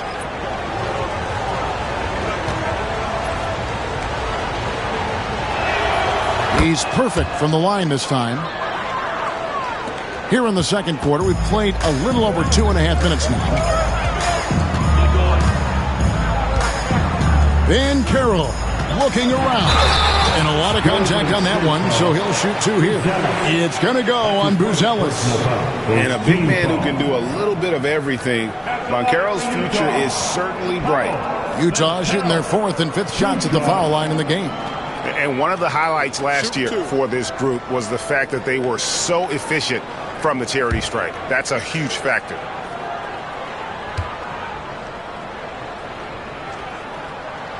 And the first one at the line is good.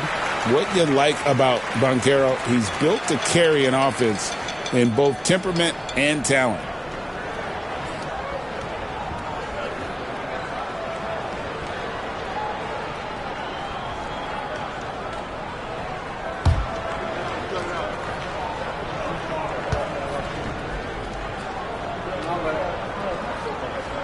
No free throws, good from Banchero. And here's Gilgeous-Alexander. He'll bring it up for the Warriors. They lead by 4. To the paint, here's Robinson, and Robinson throws it down hard. Gilgeous-Alexander is so dangerous in these pick-and-roll sets. 3 minutes of action so far in the second quarter. Pass to Banchero. Banchero is screened for Smart. Rose against Johnson. And Rose throws it down hard. And without question, Derrick Rose is one of the most athletic players the league has ever seen. Right there, reminding us just what he can do. To the inside, Robinson. And Robinson throws it down. I love that dish down low. And almost 4 minutes gone here in the second quarter of play. Outside Rose. Back to Banchero.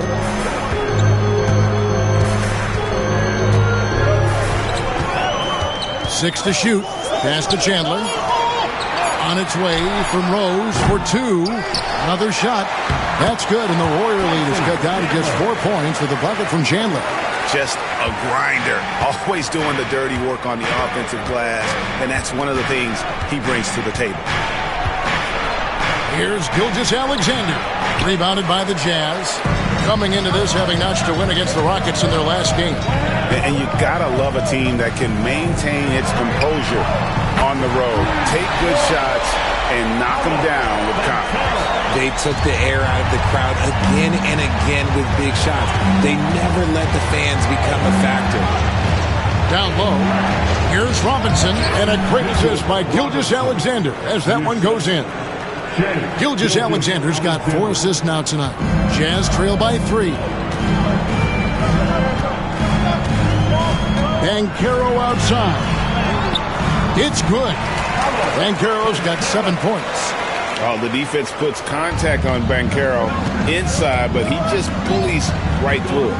And while we've got a moment, let's send it over to our terrific reporter, David Aldridge. David? Kevin, thank you. Paolo Banchero is not skipping steps. Magic Superstar says it's like anything in life. It's a process. Having that perspective just makes you want to work every day because this is the best league in the world. If you become impatient, you're going to drive yourself crazy. It's a cliche, Kevin. Just keep pounding away. Back to you. Well said, David. Dedication to the craft. PA thanks. Back to Wallace. It drops for his 3rd basket. He's missed only 1 shot. We've seen the lead change hands quite a bit in this one. And guys, I think each team knows they can win this game. Just a matter who can catch that momentum. Smart against Gilgeous-Alexander. The shot by Buzelis, no good. For Utah, they've gone 8 of 12 since the start of the second quarter. That's a really high percentage, hitting around 67%.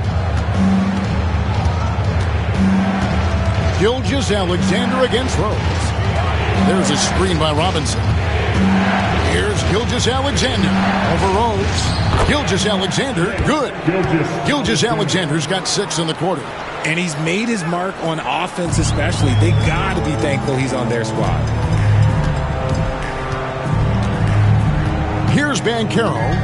He has 7. Tries it from 9. Hits some rim on the way in, and the bucket's good. 9 points in the game so far. They're finding lanes to the hoop now with consistency. 5 buckets in a row from the paint. Here's Robinson, and finished off by Robinson. And passing has made this guy next level. That's the element that has changed Gilgeous-Alexander's game. Rose against Johnson. Banchero outside. Over Buzelis. And it's Banchero missing. The Warriors have gone 7 of 11 from the field in the second quarter. Robinson, a screen on Smart to the middle. And Chandler sends it back. And how about the basketball IQ of Chandler? Just knows exactly when to sky and commit to blocking shots. It has been nip and tuck through the first half. Exactly, guys. The way it's seesawed back and forth, unbelievable. Now, Gilgeous-Alexander. 16 points for him.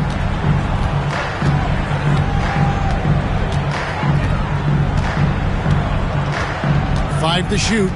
Robinson, a screen on Smart. And here's Gilgeous-Alexander outside. And a close game so far through the first 2 quarters as we reach halftime. Jazz lead by 1. It's time now to go courtside as we send you over to David Aldridge from the sideline. David, take it away. Thanks, Kevin. Alongside Steve Kerr and Coach, what is the offensive approach going to be in the second half? Well, we just have to do what we do, move the ball and wear them down with our ball movement, our cutting, and our spacing, and set better screens, all the usual stuff. Yeah, it always seems to work out for you in the long run. Thanks, Steve. Back to you, Kevin. All right, thank you, David. And folks, don't go away. After the break, we'll see you right back here for the start of quarter number 3.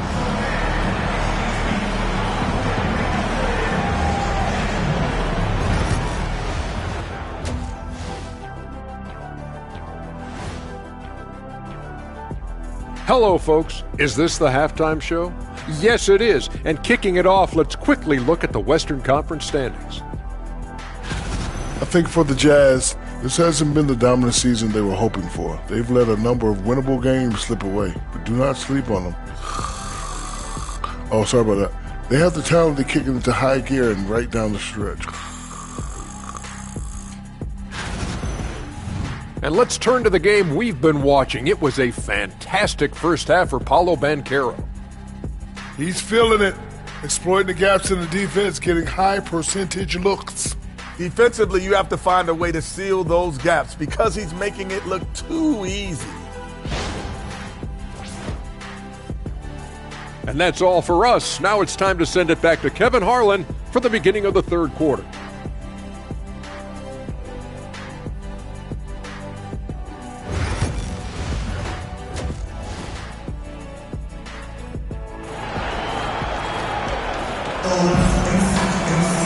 Second half of basketball upon us. We may be in for an exciting finish based on how close of a game it's been so far. You know, Shai Gilgeous-Alexander has been exceptional here tonight, guys. And the way that he has helped out with the ball movement has been a difference maker early on. And it's a role we don't always see him in, but he's done a great job tonight getting the rest of his team involved.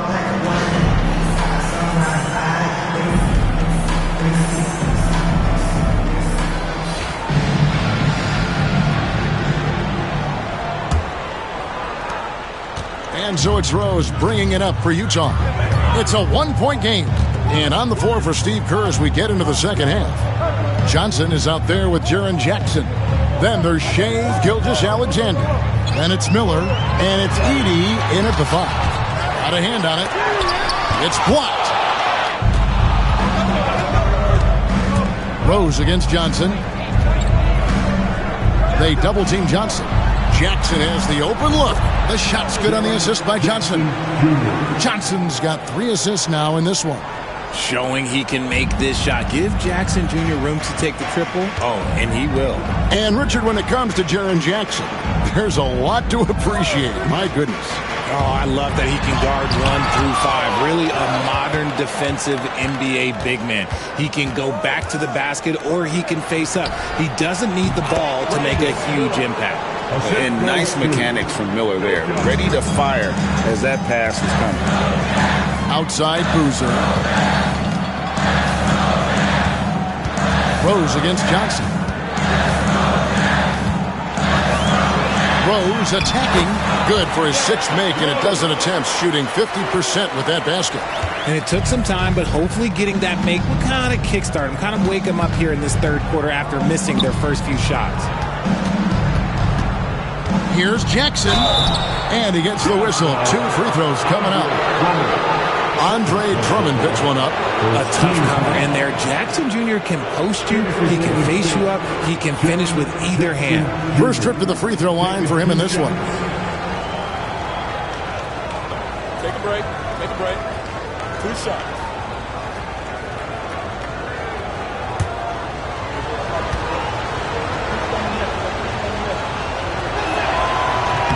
And the first one drops. And what really distinguishes Jackson, the soft touch of his shot. Most young bigs are still developing that.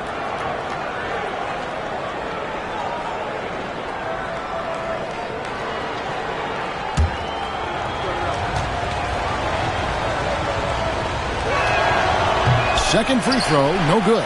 Jazz trail by 3 and stolen by Miller. Outside, Gilgeous-Alexander. Here's Johnson. And contact on the shot, so he'll be shooting free throws here. And Joe Johnson is an incredibly gifted scorer. They call him ISO Joe. He can beat anyone one-on-one. 2 shots. Take a break. Take a break. 2 shots.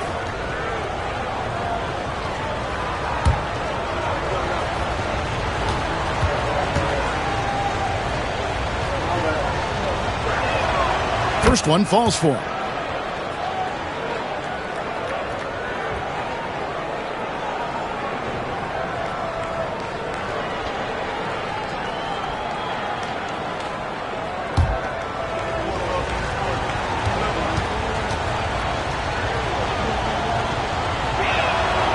So he gets them both. And Will Hardy is called timeout. Wants to talk some things over. Might be seeing some things to adjust.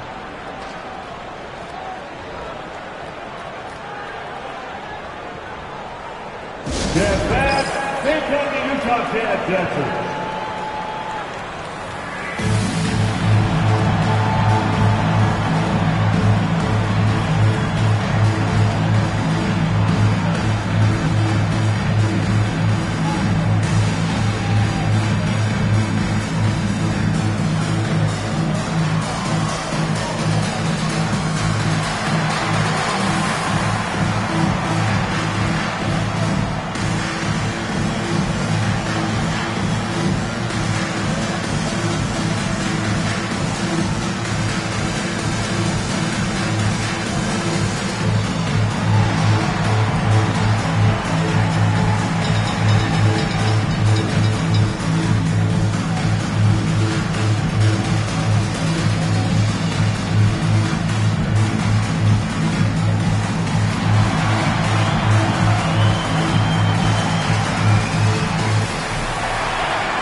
For Jackson. A very nice season for him last year. 8th in blocks, and he was also among the top 20 in steals. That ability is more unique than folks realize. Very valuable defensively. Great anticipation and timing. That's how he ended up a top 10 shot blocker. Outside Rose. And oh boy, a lot of contact there, but he gets the call and will shoot 2. And a guy who's averaged as many as 7 free throws a game in his career, Rose knows how to get to the line. For Utah, they have made 3 of 5 free throw attempts.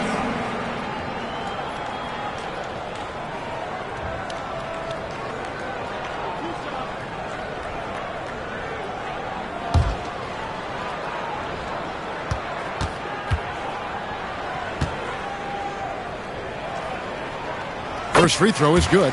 And you got to love watching Rose play the game. His intense style can be infectious out there, and I think it really does elevate his teammates.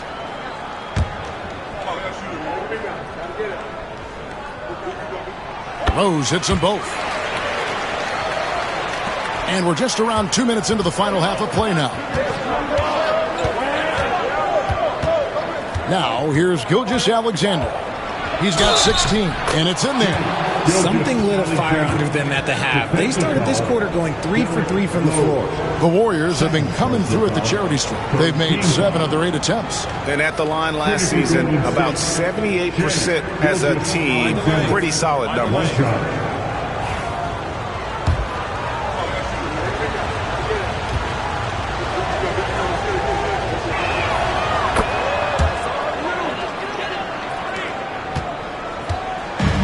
So it's Rose who brings the ball up for Utah. They trail by 6. And that'll be 2 free throws coming up. Officials on the call with the foul. And now look at the upcoming schedule for the Jazz. On Sunday, they'll be taking on Clint Capella and the Denver Nuggets. Then on Thursday, they'll be facing Steven Adams and the New Orleans Pelicans. And for that matchup with the Mavericks, that's number 9 on the season for them. They should start feeling good about themselves at that point.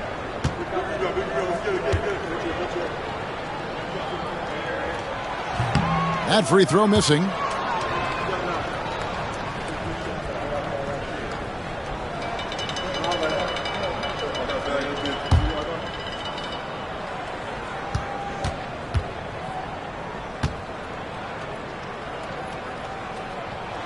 And the second free throw, good. Warriors leading by 5. Outside Jackson. Outside for Gilgeous-Alexander.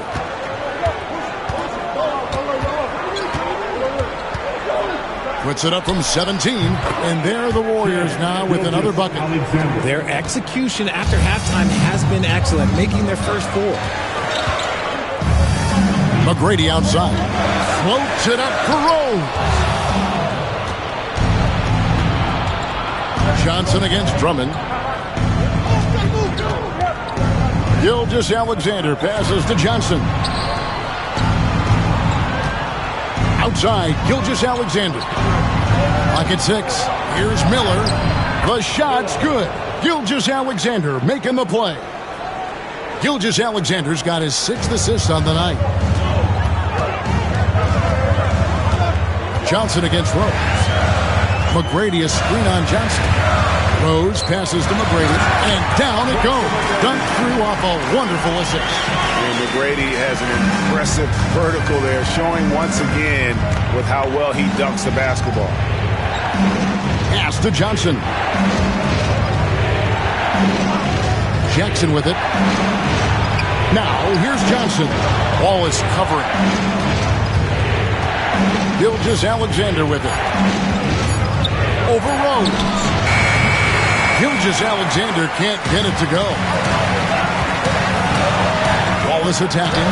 Fires from deep. Count it, and the Warrior lead has been cut down to 4 on the bucket from Tracy McGrady. And how about getting a hand up on McGrady, especially when he's looking to shoot from the outside? Golden State moving it around. Johnson for 3, and he's good on the 3 ball. Johnson's got 9 points. And an eye for an eye. Both teams working to stretch the floor. This is today's NBA. Hey, we see this kind of exchange more often than not. And Will Hardy is called timeout. He wants to regroup and go over the strategy.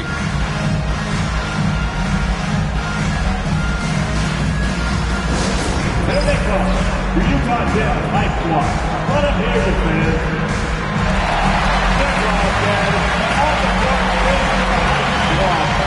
Let's tell everybody who wants the preseason.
checked in.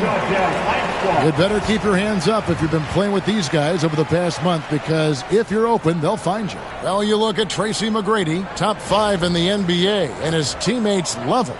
Really been in sync with his teammates over that period. I mean, his passing has been phenomenal.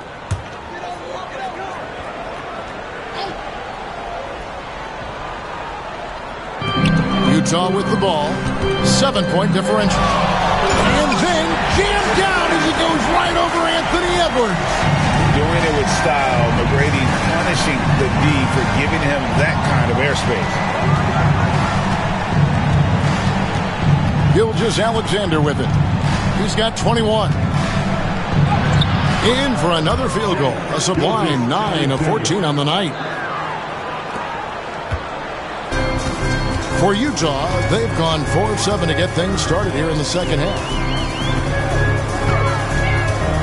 Here's McGrady, and again it's Utah. And he is starting to turn it on now after that slow start. And here's Gilgeous-Alexander. He'll bring it up for the Golden State Warriors. Their biggest lead of the game was 9. And it's good. He's made 2 for every one he's missed. 10 of 15 in the contest. And this is SGA's role. He's out here to score and score often. A shot by Thompson, and no one's around. Off target with his 3. Warriors leading by 7. Floats one, and again it's Gilgeous-Alexander. Gilgeous-Alexander's got 11 here in this quarter alone. Jazz have gone 5 of 9 on field goal attempts since halftime. Boozer with it. Headed now by Jackson. Here's Greer. Great pass to set up the lay-in. Greer's got his 3rd basket of the night. A pretty crafty player. Boozer finds chances to set others up from time to time. 2 minutes remaining in the third. On the wing, Miller. McGrady covering. Pass to Gilgeous-Alexander. It's Edwards on the wing. Just 4 to shoot. Edey, it's good on the putback. Edey's got the lead up to 9 now for the Warriors. Oh, what terrific hustle. He's got a nose for the rebound. Greg, he's ferocious when the ball goes up. Pass to Boozer. Bobbed up there for Thompson. Miller against Thompson. Miller, the pass to Jackson. And he can't extend the lead to double digits. Utah has gone 1 of 2 from beyond the arc since coming out of the break. Here's Boozer.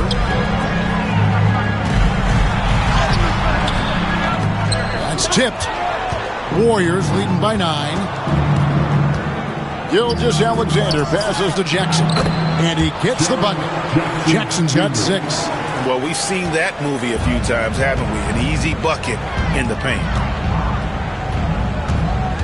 Inside, here's Thompson. The dunk and the foul. A powerhouse move, and he's got a chance for one more at the line. It's going to be on Brandon Miller. For Utah, they have gone 6 of 9 at the line. A different look for Utah. Chandler comes in for Drummond. And Banchero's subbed in for Boozer. Then for the Warriors, Robinson comes in for Jackson. Halliburton subbed in for Miller.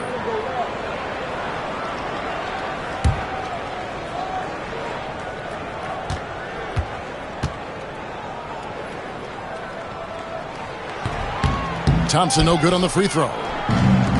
Golden State's gone 2 of 3 when they ventured outside the arc in the 3rd quarter. Picked his pocket. Goes up and finished off by Banchero. And this kid is just a natural-born scorer. Banchero can post you up, face you up, and also beat you in transition. To the inside. How's that for an answer? Right back with the dunk. He finds a shooter in motion and is confident he can thread him with the lead pass. Well done. Just 2 seconds between shot clock and game clock. Here's Greer. He's covered by Halliburton.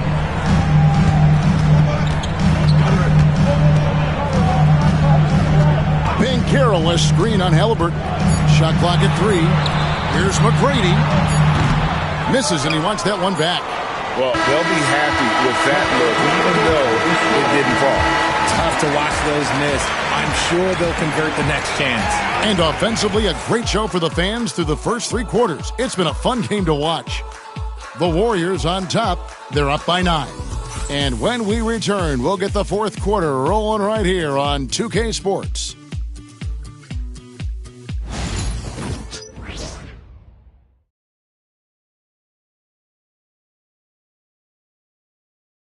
Now let's take a look at our assist of the game presented by State Farm.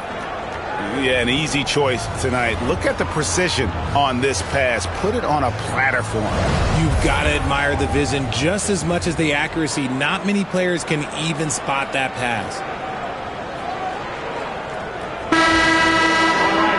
Fourth quarter of action is upon us. Thanks as always for joining us. Chandler is out there with Bancaro. Then it's Asar Thompson. Then it's Tracy McGrady. And it's Greer in at the point. That's the 5 on the floor for the Jazz. No clue how he misfired on that shot. You don't see that from him very often. Here's McGrady. There's the killer two-handed slam. Great awareness by Thompson, wanting to find his open teammates whenever he can. At the top of the key, Halliburton. One-on-one here.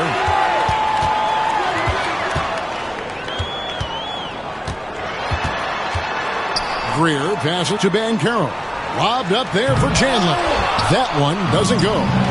Yeah, and that was lining up to be a huge alley-oop, but they just couldn't quite connect. Just go to show how tight your timing needs to be on this kind of play. And the dunk by Robinson. Oh, nice read there from Edwards. He's all for sharing the wealth. Jazz trail by 9. A few possessions into the fourth quarter, just over a minute play. And he gets it to go as they call the foul. He's on his way to the line for one more. How about that move? You'll see very few players able to pull off. Just sensational stuff. And a moment here to take a look at some of the hustle stats for the Warriors. All you have to do is look at one stat, and that is their block numbers. It tells you how tight their D has been. They've been going out of their way to smother the defense. And also, guys, they've been showing how dangerous they are in the open floor. When they see a chance to get easy points, boy, they just jump at it. And Halliburton's got the ball here for the Warriors. They've led by as many as 11 points. And the whistle blows. It's going to be on Asar Thompson. That is his first foul of the game. Boozer, he's checked in for the Jazz. Number 34, Carlos Boozer.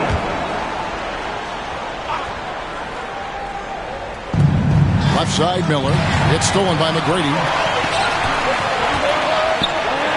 Count it, and the Warrior lead has been cut down to just 4 points with the bucket from Greer. Attacking in transition, the most consistent way to generate easy looks. Yeah, when you hustle on the break like he does, good things tend to happen.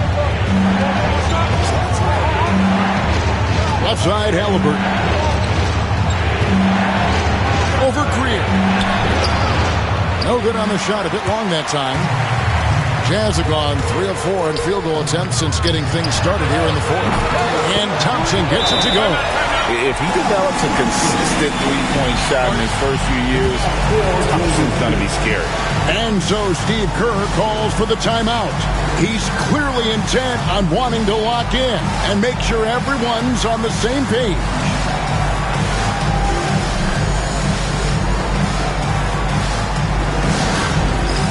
It's time for dance step.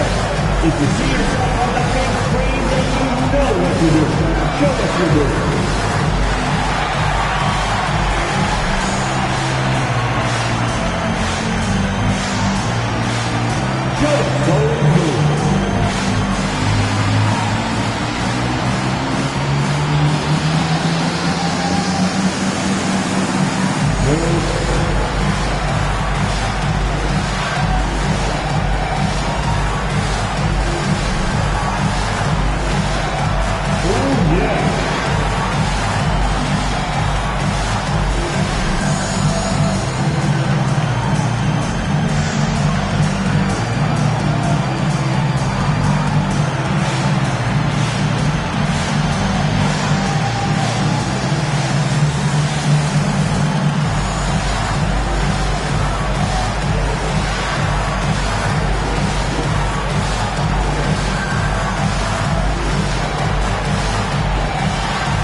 Utah making a change here. Rose is checked in. And let's head over to the sideline and catch up with David Aldridge. Hey, guys, I was able to catch the message Steve Kerr gave to his team. He was very fired up. He said, look, this is going to be a big win for us. We close this out, and we'll show the rest of the league who we are. Thank you, David. The Warriors leading. And here's Miller. Halliburton outside. Jackson finds Williamson. Some nice passing by Golden State. And Miller runs it down hard. And offensively, Miller is terrific on the perimeter, but he can also play above the rim as well. Outside Boozer. Down low. Stolen by Robinson. Halliburton against Rose. Outside for Robinson. The open shot from Jackson. And that's good. Robinson picking up the assist. Now it's a 5-point Warrior lead. Rose dishes to Chandler. Thompson passes to Rose. He takes it in. Robinson pulls it in. Robinson's got his 4th rebound in this one. Here's Halliburton. To the middle. Here's Williamson. And the dunk by Williamson. That's just the pure strength and explosiveness of Williamson. Easily finishes there through the contact. Boozer passes to Rose. To the paint. Here's Chandler. And he uses the glass on the layup. It looked like he was playing against his little brother out there, the way he just went right over him with his height. Outside Jackson.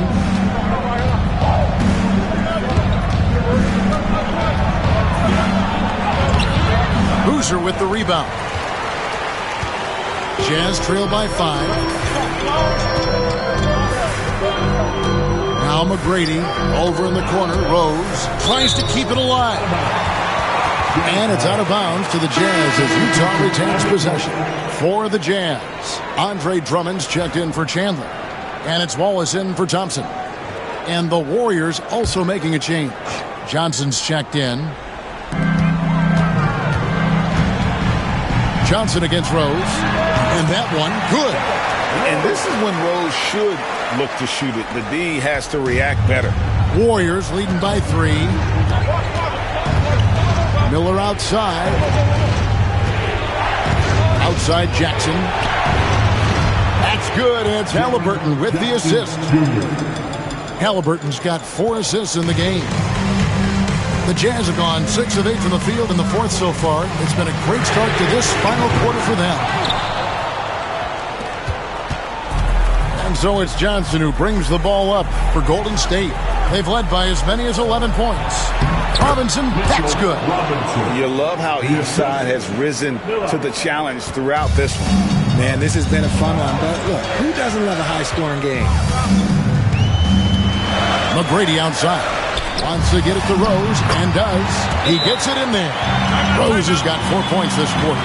And you love to see Rose aggressively looking to score on the inside. Some changes for Golden State. Edey comes in for Mitchell Robinson. And Shea Gilgeous-Alexander subbed in for Halliburton. Gilgeous-Alexander surveying the D. And he banks in the layup. Gilgeous-Alexander's got 13 points here in the second half alone. And that's just cold-blooded right there. He's taking no prisoners. This is what you expect from him, just coming alive and dominating in effortless fashion here in the 4th. Warriors leading by 8. Johnson from outside. Rebounded by the Jazz. Boozer's got 5 rebounds tonight. Here's Rose. There's another block. And swatting shots away with ferocity. GA, he is not messing around in this one. Johnson against Wallace. Cross contact on the shot, and now a 3-point play chance as he'll head to the line. And with the lead, I like the strategy here. Continue to get the ball to guys who can do something with it. This is when good players really get after it. He can sense that they're reeling, and he's going to put his foot on the pedal.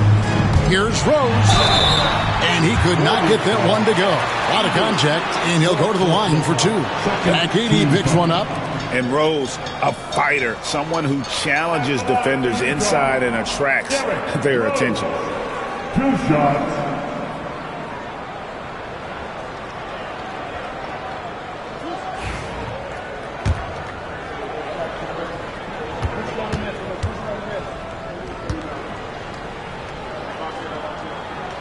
He drops the first one, and that brings them to within 10.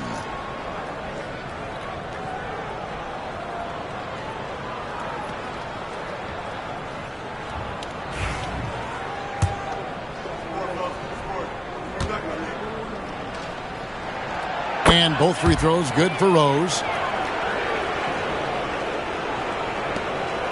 1:56 left in the fourth quarter. Warriors leading by 9. Outside, Gilgeous-Alexander. Good on the bucket. Gilgeous-Alexander's got 4 points in the quarter. Coming off a big game, his confidence couldn't be higher, and Coach knows it. When it ain't broke, leave it alone. Until someone stops him, just let him roll. Golden State's gone 1 of 2 from three-point range here in the fourth. 1:27 left in the fourth quarter. 2 free throws coming up, and they call the shooting foul. That one on Rose. And Gilgeous-Alexander understands how to draw contact, especially when he's looking to score. That's good from Gilgeous-Alexander.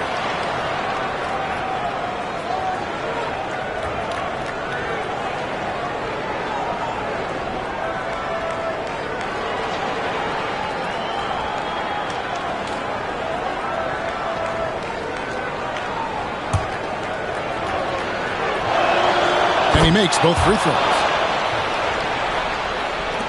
1:27 left in the game. Rose goes in. Drummond trying to get himself free. Rose, good. Rose has got 13 points here in the second half alone. Warriors leading by 11. Miller, the pass to Gilgeous-Alexander. Nice move. Utah with the rebound. Here's Rose. Oh, and the jam by Rose. And that's the Derrick Rose of old. Full speed ahead and bursting to the rim. Golden State's gone 3 of 7 tonight from three-point territory. Rose against Gilgeous-Alexander. Johnson gets the bucket. They just blocked out the noise, kept on grinding, and this is their reward. All road wins. They're just so sweet. They're just so sweet. You know why? Because they are so hard to come by. There's 38 seconds left here in the fourth quarter. Johnson outside and stolen by Wallace. And foul on the shot. He'll shoot 2 at the free throw line. Second personal foul. Third team foul. At the line for Utah, Gerald Wallace, taking 2 shots.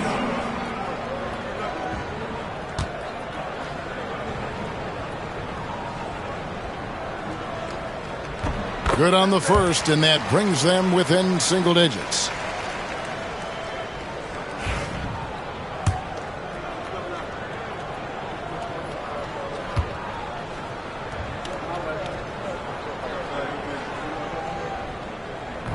And he is unable to get the second one. Now the Warriors moving it up. Miller inside. McGrady covering. Baseline jumper. And Jackson finishes inside. And the Warriors lead by 11. Saw the opportunity to put this away and did not turn it down. And that score probably slams the door for any would-be comebacks. And look, they put this one to bed.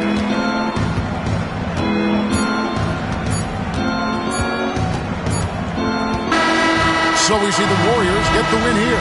And in the win, a comfortable win in what was, I think, a pretty hostile environment. It really was. You know, it's never going to be easy on the road, but they didn't have too many problems with that tonight.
When you take a look at this matchup, both these teams feature an aggressive backcourt. No question, B.A. I get the sense that bragging rights are on the line here. Everything you can do, I can do better. Expect some exciting back-and-forth action in this one. So the Raptors starting five. We've got Chris Paul, and it's Carter in at the three, the small forward. Paul against Thompson, and Klay Thompson picks up the foul. That's his first foul. And you hope this early foul doesn't dissuade his aggressiveness.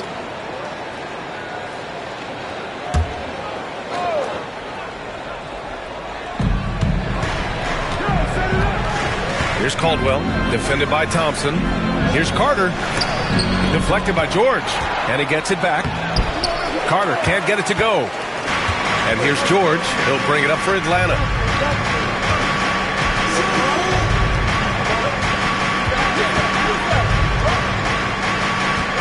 Thompson, a screen on Carter.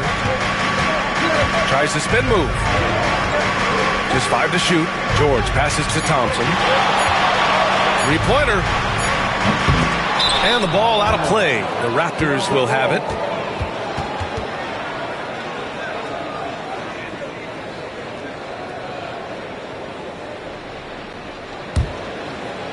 And we're about a minute into the first.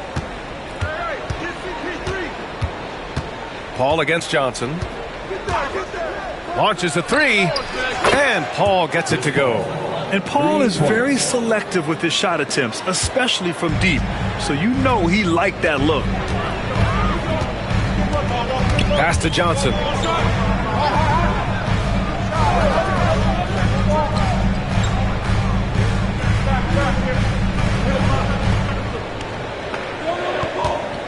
Four on the clock. Oh, hits the outside fadeaway.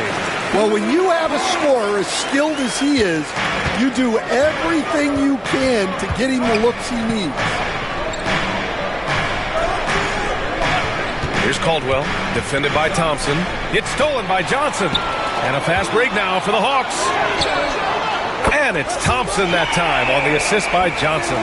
And no hesitation from Klay. I mean, you think back to that terrible ACL injury on a fast break in the 2019 finals. This guy is fearless. Now here's Paul, coming off a 31-point game. Yeah, and you never want to let shots at the rim go uncontested.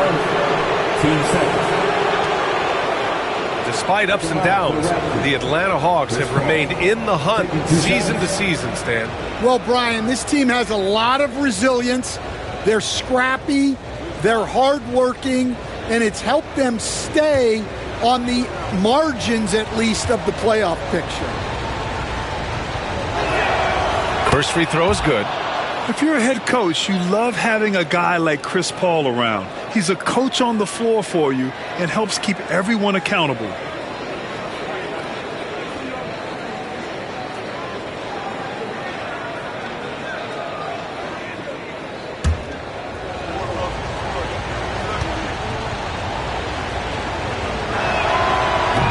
No good on the second free throw. For Atlanta, they've gone just 2 for 4 from the floor. Pass to Johnson.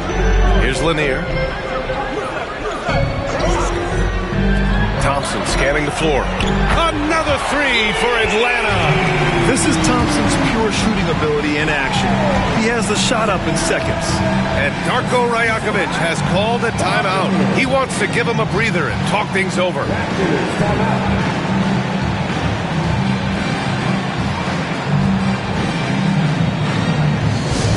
Let's start getting loud and give a big welcome to your host, Squad.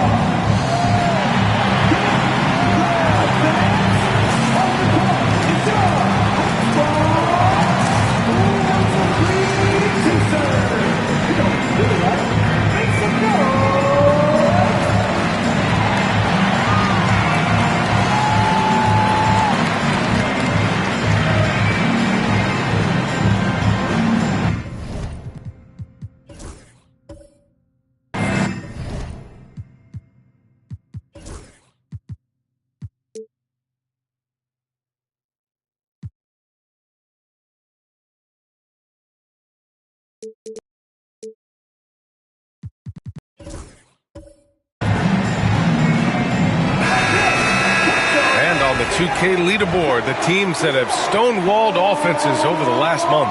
5th, the Raptors. Well, you have to praise their defense over the last month. They've been working as a team to put almost constant pressure on opposing offenses. Just terrific stuff. And just under 2.5 minutes elapsed here in the first. Caldwell passes to Carter. Out to the wing. Johnson against Paul. Floats one. Rebounded by Johnson. And the shooter had very little space on that attempt. There's no air space there whatsoever. That's as close as you can get without foul. Now here's George. What a tremendous game he played against Philadelphia. Fires from deep. First shot won't go. Yeah, and the defense has really got to tighten up on him. I mean, he's just too dangerous from the three-point line. Paul. And the shot goes in. Paul's got 6. That's just a pro move. CP3 with great timing and touch in the lane. Johnson passes to Green. Just under 3.5 minutes elapsed here in the first quarter. To the inside. Deflected! And he recovers it. Here's Weber. Green covering. And he's going to the line for 2. The official saw contact while he was going up. Approaching the midway point of the season now, Grant, how much do players want to be named an all-star? You know, B.A., I'd say for the young guys and for guys in their twilight years, too, it means a lot. But for the guys that have done it a few times before, you know, sometimes that weekend off is a nice reset button.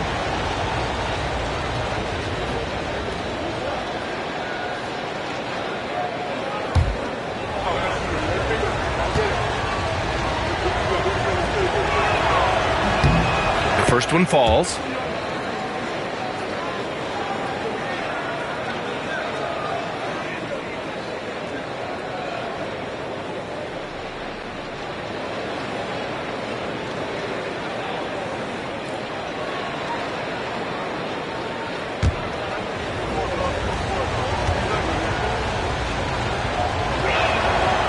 And so he's able to get 1 of 2. Atlanta has gone 2 for 4 from range to start things off. Here's Johnson. Weber pulls it in. Suffocating defense to keep the layup from falling. They set the pick. Outside Carter.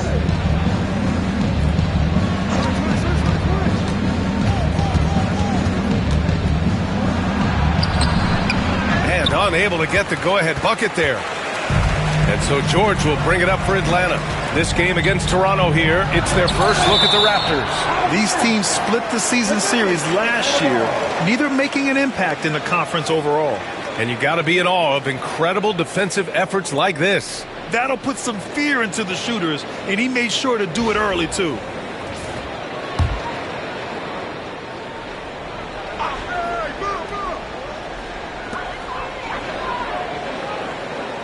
Outside, Green.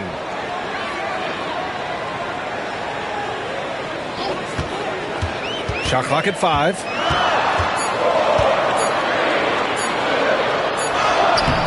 He is really scuffling this quarter offensively. Perhaps a little frustration setting in. Morning with the bucket. Well, all of us coaches, we love when you can create looks in close. And Quinn Snyder decides to call timeout. We might see him looking to make some tweaks to the strategy here. Here we go, fans. Coming to the court right now are your STL dancers.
The Hawks trailing.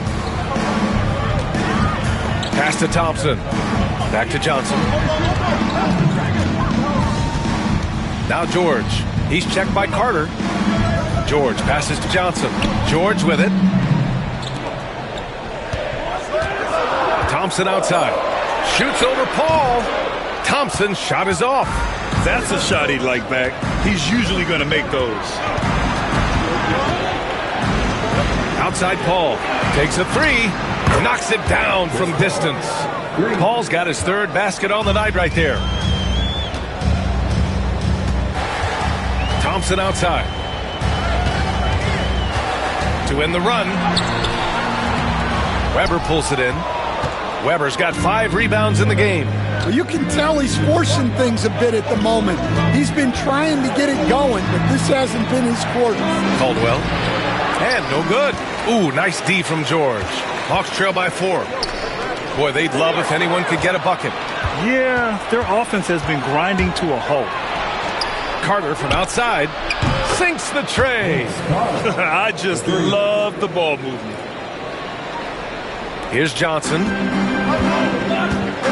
And Quinn Snyder decides to call timeout. Coach wants to speak to his guys, maybe alter some of the game plan.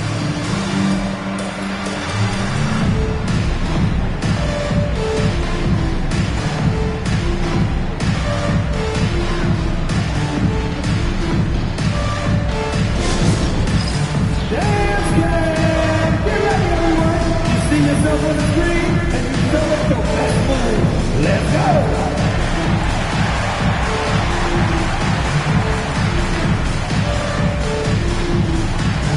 Bring those moves!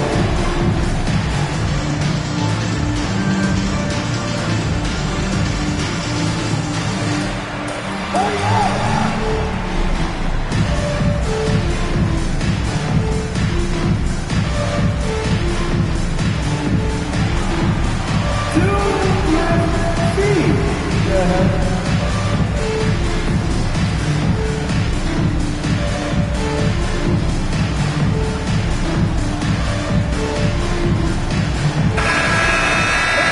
And the 2K leaderboard showing us the assist leaders over the last month.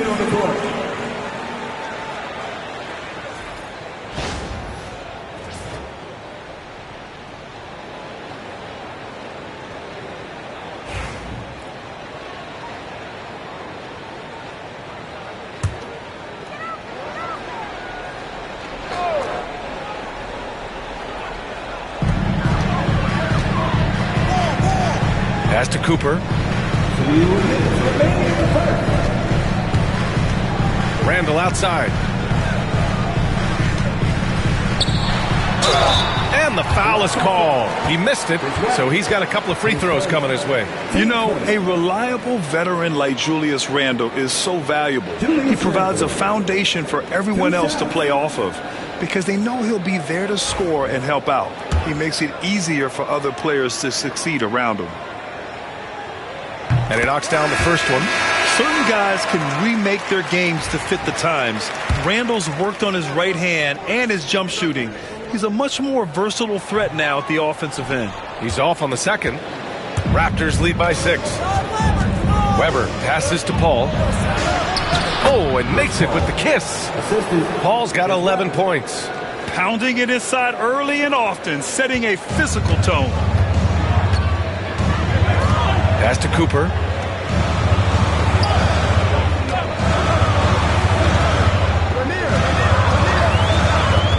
There's 1:26 left in the first quarter. Now here's Randall. Down to 5 on the shot clock. Here's the 3. Can't get it to go. Missed his first one. For Toronto, they've gone 6 of 11 so far. Oh! Wow! Man, that was fast. They're already up by double digits. Yeah, incredible play on both ends of the floor. There may be too big of a gap here. And it's Lanier missing. That's their plan, to get him an opportunity to finish in tight. That's a miss they can live with. Here's Weber. The putback. It's good on the putback. And the Raptors lead by 12. And they're behind right now because they're failing to play quality defense. It's that simple. Pass to Cheeks. Here's Cooper. Here's Battier. Still no points. The Hawks need to get one up here. Shoots. And that's good. His first bucket of the game.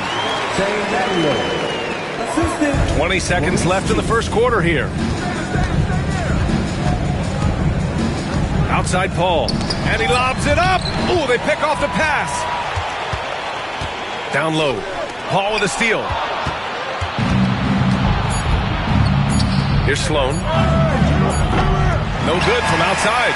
Oh, what a performance by Chris Paul. He's been the story for the Raptors. 11 points in the quarter. He's on fire. All right, stick around. We'll be right back after this.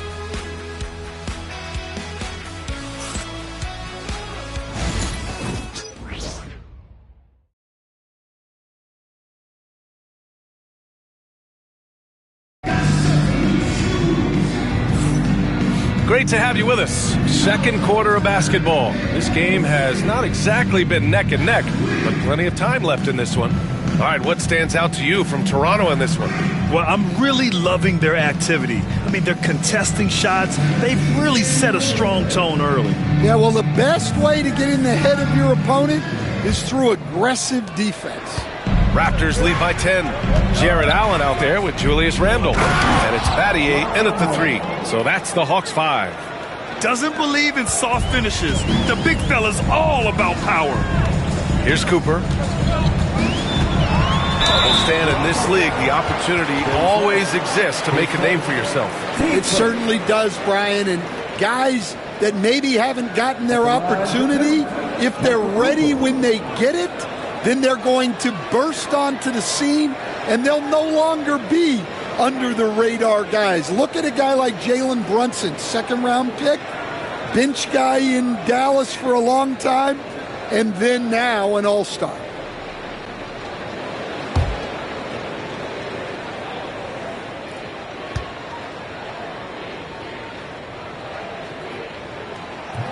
And he can't get the first one.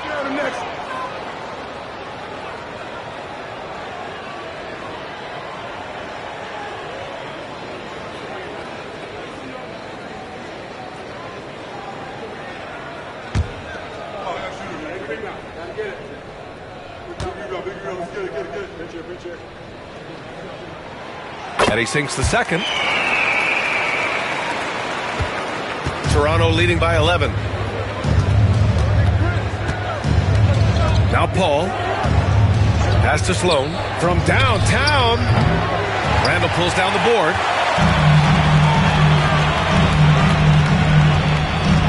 Here's Cheeks. He's guarded by Paul. Here's Cheeks. Blocked.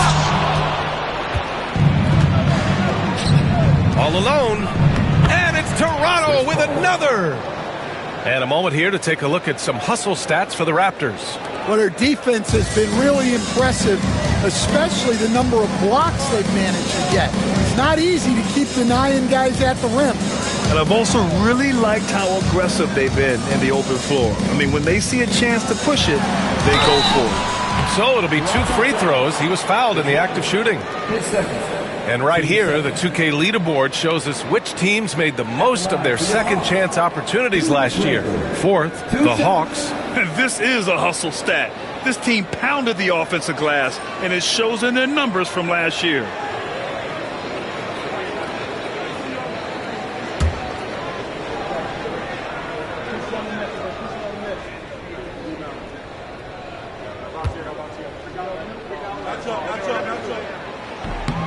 The free throw drops for Randall. Klay Thompson, he's checked in for Cooper.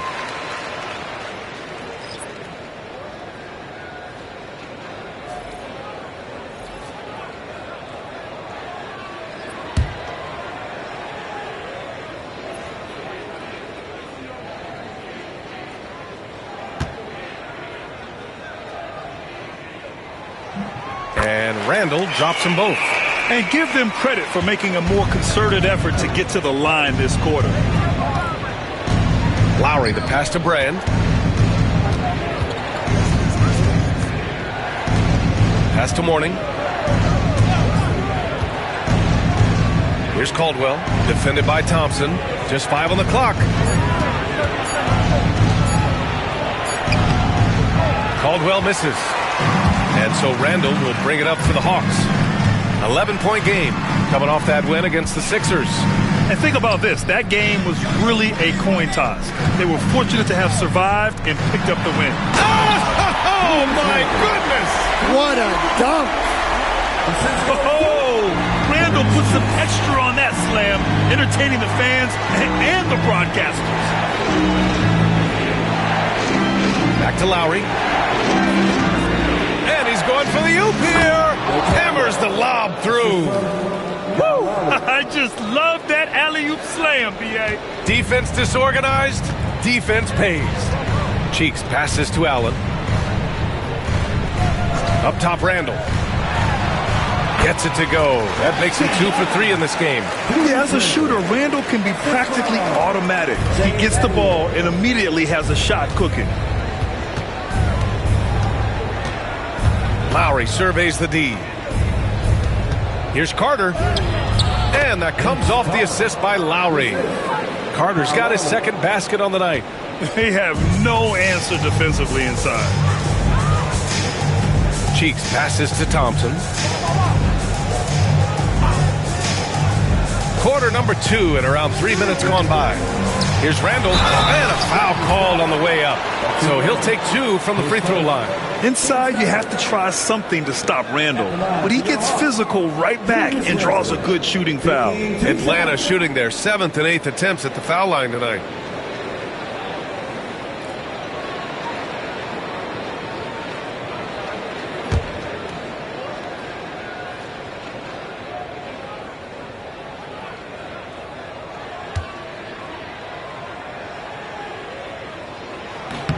The first free throw is good. Stan, your coaching career started in the 1980s. How are players different today versus then? Well, look, players have always shared one thing. They want to be the best that they can be, and they want to win games. But the players now are bigger, faster, stronger, and more skilled. The rules have changed, so the game's a little bit less physical, particularly at the NBA level, but the players are just better. Well, Stan, you coach some lockdown defenses. With the way the game is officiated these days, is it getting too hard to defend? Well, it's certainly frustrating. You've heard defenders saying everything is a foul. We might need to redefine incidental contact. High arcing shot. Blocked. Out of bounds. Hawks ball as Atlanta keeps possession. And the fans love seeing incredible moments on defense like that block. Oh, amazing indeed. And getting stops like that only encourages them to keep attacking on the offensive end.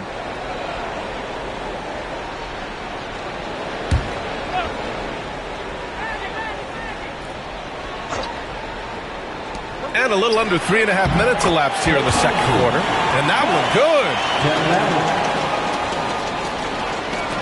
good. Lowry with it. In his last outing, 8 points for him. Goes up on the wing. And off the left side of the rim, it swirls in for him. And the Raptors lead by 10. Lowry, the vet, makes it look simple from that in-between distance. Here's Randall. Rebound, Toronto. 13 points was their biggest lead of the game. Coming into this, having notched a win against Boston in their last game.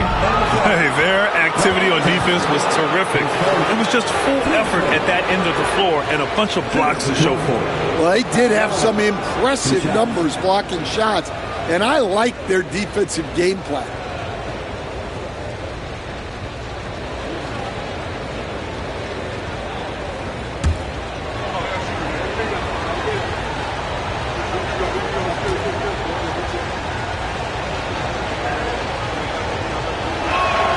That free throw good from Lowry. You know, the savvy Kyle Lowry brings to his game is really special. He's so good at exploiting your weaknesses and causing trouble for you on both ends.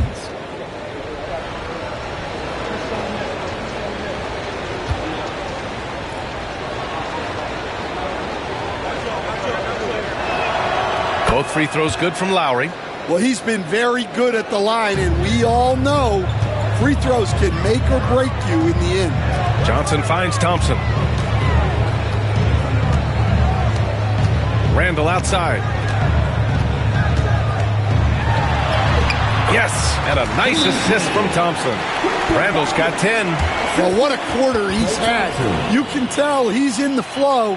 They should be looking for him every possession. And Darko Rajakovic has called a timeout. I think right now he must be looking at some adjustments.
Chance here to assess what parts of the floor the attempts have been coming from as we look at the shot chart for Toronto.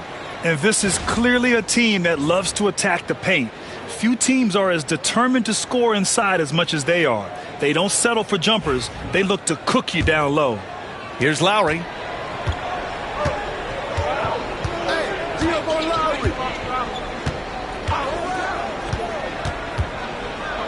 Inside. Oh, and there's the whistle on the shot. So 2 free throws for him coming up. They'll pin that one on Julius Randle.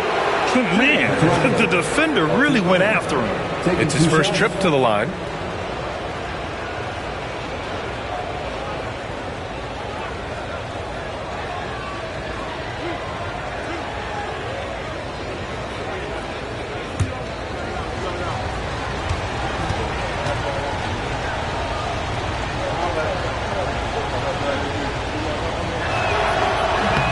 First one falls for him. And growing up in California, Stan, when did you first fall in love with the game of basketball? Well, Brian, my dad coached for a long time, and I just remember going to his practices and going to his games. I can't remember a time where I didn't love the game.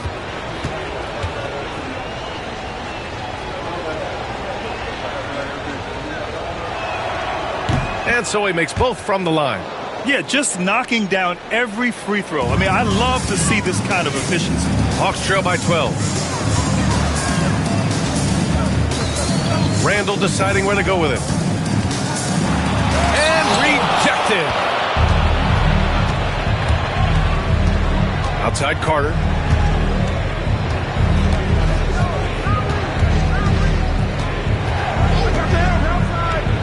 He takes it in. Oh, the big dunk right over Julius Randle. And this kind of sick slam is just one of the reasons this team is in charge of this game right now, B.A. You know, there's an edge the way they played and a confidence they're not afraid to show. Now here's Randle. Tight defense on him. It's good. Randle's got 12 points in the game. Yeah, and anytime there's contact in there with Randle, he usually gets the best of it. Outside Carter. Klay Thompson pulls down the board. For Atlanta, they've gotten over 50% of their shots to go. 5 for 9 in the second. Stolen by Lowry. Pass to Caldwell. Jacks up a three. And that comes off the assist by Lowry. Lowry's got his third assist of the night. And that's a smart read by the veteran Lowry. He's so good at seeing the floor. Johnson passes to Allen. Back to Johnson. Perfect pass to set up the lay-in. Johnson's got his second bucket on the night. His playmaking is something to watch. Threading that pass right in there. Down low, Brand. Ooh, plenty of contact on that shot. Officials call the foul, and he'll take 2 free throws now. They'll pin that one on Julius Randle. And this is his second trip to the line tonight. 2 shots.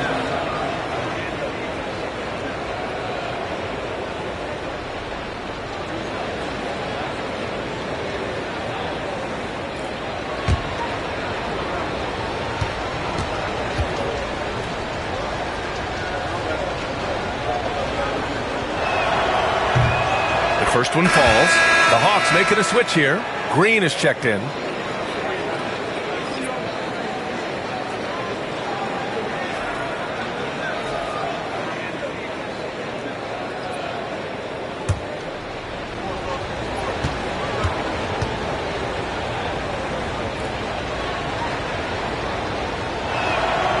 He's perfect from the line this time. And he's shown a great touch at the line. They've tested the big guy, but he's come through. Thompson outside. Pass to Allen. A minute and a half left in the first half. 5 on the clock. The three from Thompson. Weber pulls it in.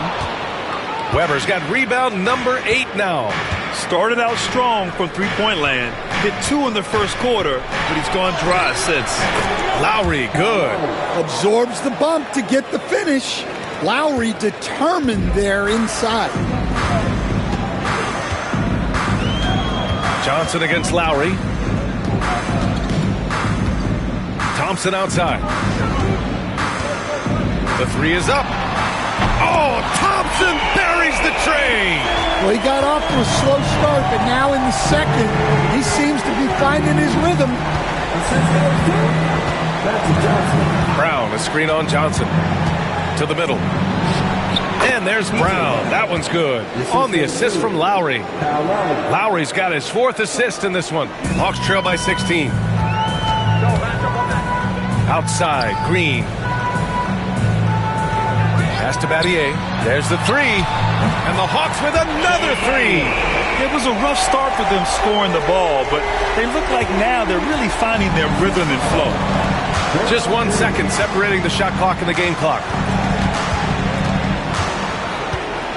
Here's Weber. He had 22 in the win against Boston. Yeah, and he also put in major work on the boards. Just an all-around dominant performance. Unable to get that one. And so it's Toronto in a good situation, up by 13 points to close the quarter. We hear teams talk about wanting to get the ball inside, but this is how you do it. All right, now let's check in with Allie LaForce. Allie, what do you have? Coach Quinn Snyder with us now, and Coach, a bit of a lull for this team scoring the ball. Why? It had nothing to do with anything other than us being aggressive. We're like walking the ball up the court. Whoever's got it, we've got to attack. At least effort is something you can control. Thank you, Coach. Thanks very much, Allie. We'll be back soon to start the second half of basketball.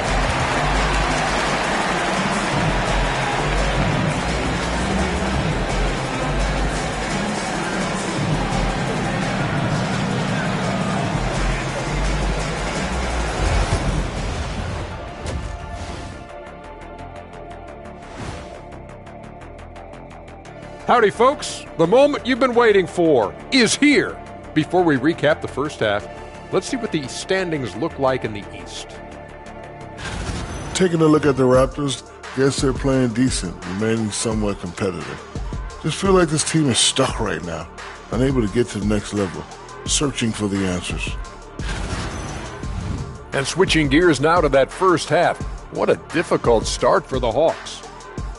It's not a huge deficit on the boards, but enough to where they're giving away possessions, and that adds up, guys. Yeah, if they're planning a comeback, better rebounding is where they need to start. Thanks for tuning in. Now we head back to Brian Anderson for the start of the third quarter.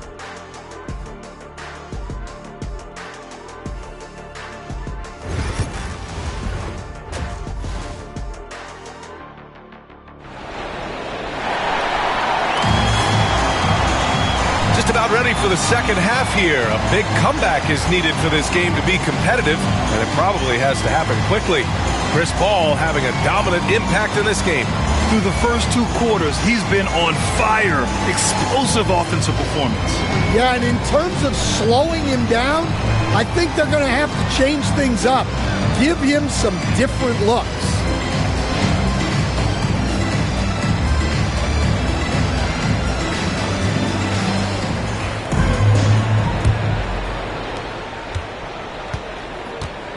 Checking out the group for Darko Rajakovic to start the second half. We've got Chris Paul, and it's Mourning in at the 5, down low. Here's Weber. Green with the defensive effort. Hawks trail by 13. On the wing, Thompson puts up a 3. That one doesn't drop. Toronto's gone 4 of 6 from three-point range thus far. Outside Carter. Slammed in by Carter. Yeah, the dime-dropping skills of Paul. Tremendous at getting it to uncover teammates. Outside, Green. Lanier, pass to Thompson. Knocked away. And stolen by Paul. Thompson with a steal. And it's Toronto with a rebound. Mourning's got 4 rebounds in the game. To the inside. And that one's good. Weber's got 7. And now almost all their points coming from the paint. Outside Johnson. Pass to George. From behind the arc.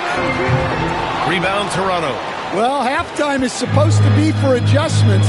I'm sure this isn't what they had in mind. Alley-oop up top. Hammer it home. They're really dictating the tempo on both ends of the court. You love it. Absolutely. They're playing their game and executing at a real high level. Everything is working for them right now. George. And Atlanta misses again. Well, I'm sure this wasn't what they planned coming out of the locker room. They need to calm down and regroup.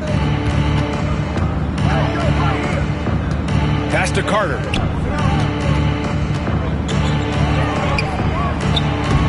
Paul George pulls it in. Hawks trail by 19. Outside Johnson. Back to George.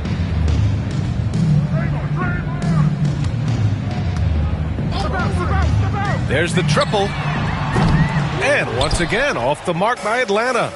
You have to credit their effort. I mean, they've done an amazing job on the glass. Carter can't get it to go.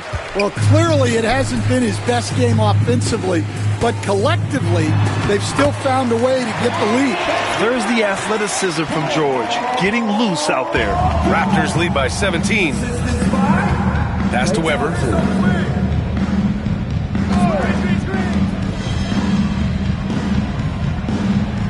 George against Carter. And there's the drive. Shots blocked. And so it looks like the Raptors will retain possession here. And it's time to take another look at that powerful block. What a play. I mean, that'll have the offense thinking twice about taking shots in his presence. Cooper's checked in for Atlanta.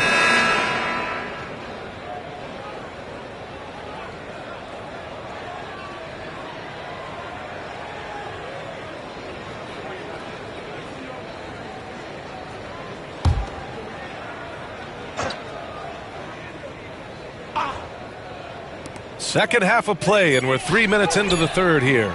They get it back. Well, playing his role to perfection, using his size to control the glass for his team. From 15 feet away, rebound Toronto. Morning's got rebound number 8 now. Here's Mashburn, Green covering.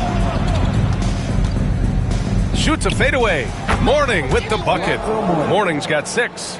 Yeah, not sure why he faded away there. Sure looked like he had plenty of space. Timeout. And so it's Quinn Snyder here calling timeout. And we might see some changes. Coach potentially looking to adjust.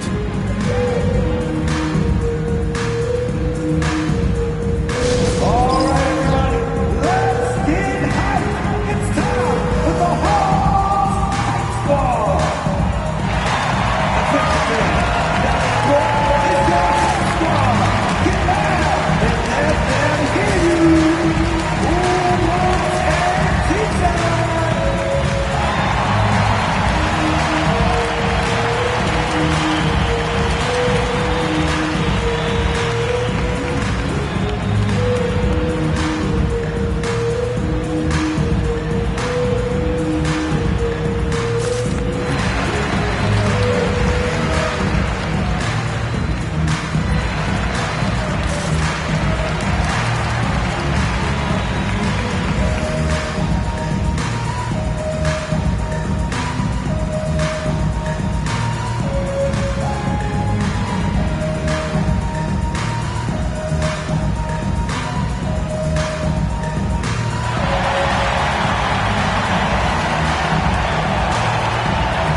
Take a break and take a look at which teams have been lethal from outside the arc during the last month of play.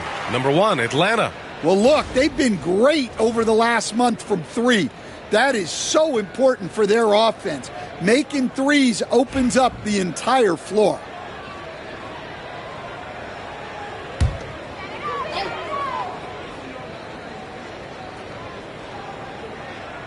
Just under 3.5 minutes played here in the third quarter.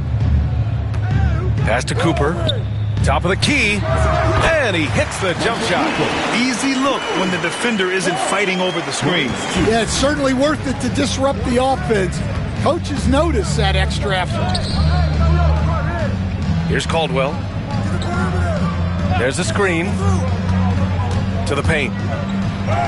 Count the bucket. Coming off a perfectly placed pass. Morning's gotten 4 this quarter. Soft defense. I mean, they've given up 10 of the last 12 points inside. Pass to Cheeks. Rebounded by Morning. Morning's got rebound number 9 now. What an effort here tonight. And you have to think that they're leading this game because of how they've controlled the boards tonight. Oh, Green with a block. A terrific position defender. Draymond can also challenge shots and protect the rim. 14 feet away. The rebound by Carter. Carter's got his 4th rebound in this one. Pass to Mashburn. The 3. Offensive rebound. Morning. Off with the layup. Hawks trail by 19. Cooper passes to Cheeks. Caldwell grabs a miss. Those are precisely the looks this team is trying to create. Yeah, quality offense will serve you well in the long run. You can't settle for bad shots. And just executing at a high level. I mean, taking what the defense allows and putting in the work. Yeah, come on. They're just having their way out there and continuing to press the advantage. You could just see how in sync they were there. That's what it takes to pull that off. Raptors lead by 20. Pass to Caldwell. Yes, and it's Paul with the assist that time. Paul's got 4 assists now tonight. Well, when you look at what he's provided them on the offensive end, it's been an important part of why they're leading. Here's Lanier.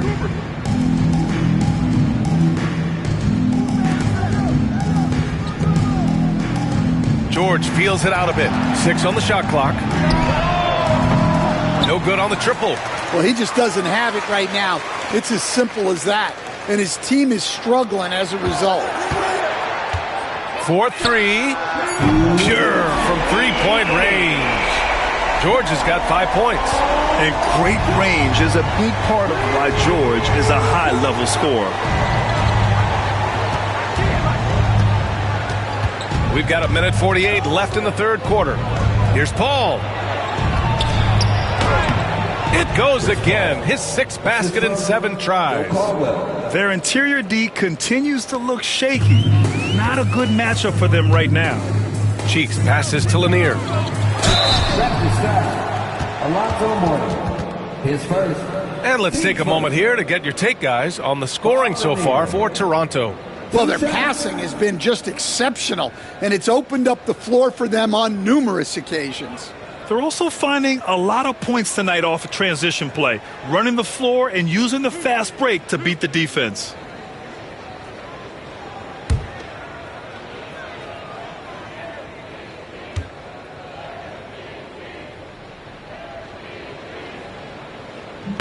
First free throw is good.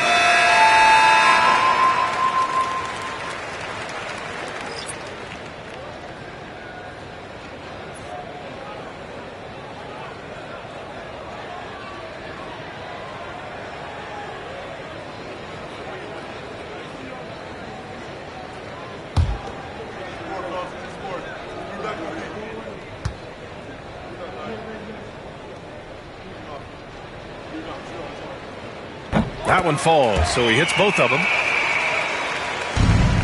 Raptors lead by 19. We've got 1:23 left to play in the third. And there's a pick. And good whistle there. Michael Cooper. His first. This is his first trip to the free throw line tonight. At the line for the Raptors, Jerry Sloan. 2 shots.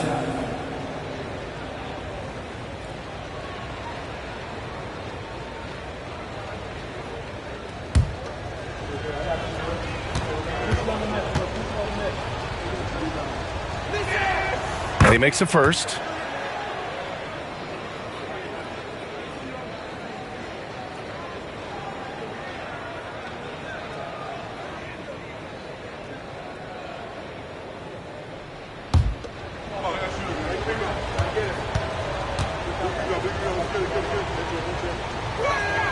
Both shots good from the strike.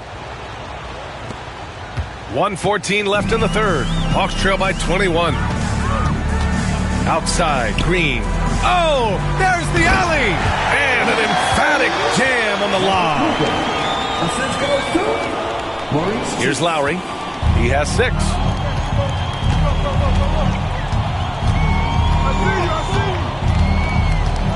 Here's the pick. There's 47 seconds left in the third quarter. It's good. Lowry's got 8. Well, he's still got some tricks up his sleeve. Lowry just showing off right there. Here's Cheeks. No points yet. And Lanier gets it to go. Assisted buckets. Every team wants them. They show you're running effective team offense. Now here's Lowry. Give him 8 points now. Oh, sweet move. Lanier with the rebound. George outside.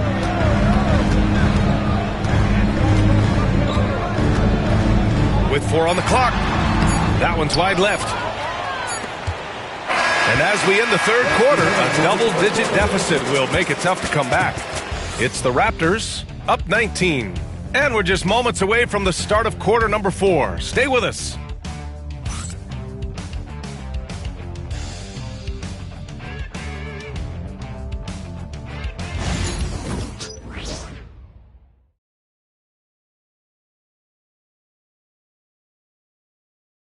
And a moment now as we take a look at our State Farm assist of the game. This is the definition of team chemistry. I love to see this kind of communication and connection between teammates leading to the perfect pass. Well, it's one of the core parts of the game. Reading the defense and creating an easy bucket for your teammate. That is pretty. And there have been 2 very different performances from these teams today as we get going in quarter number 4. We've got Julius Randle. He's out there with George. And it's Cheeks in at the point. So that's the Hawks 5. Well, that's what the defense has to do. Make that shot as uncomfortable for him as possible. And so Randle will bring it up for the Atlanta Hawks. Trailing by 19. Here's Cooper. And here's Randle. George for 3. Nails it from 3. Well, he was scuffling with his shot in the first half, but since the break, he's been putting it all together. Pass to Weber. To the right side. Lowry, right side. To the middle. Brown can't hit. Hawks trail by 16. Here's Cooper. Rebound, Toronto. Brown's got rebound number 5 here tonight. And that one's good. Weber. And I respect the strategy. Despite the sizable lead, you got to stay in attack mode. Yeah, you got to keep going at him. You don't want to leave any hope for a comeback. And he'll draw the foul. He'll head to the line for 2. And now a chance to see what's coming up for Toronto. On Friday, they head back home to host the Miami Heat. And then on Wednesday, they'll begin a road trip starting in Indiana, going up against the Pacers. And that game against the Wizards, that one's going to be game number 9 of the year for them. Really starting to get towards the meat of things by then.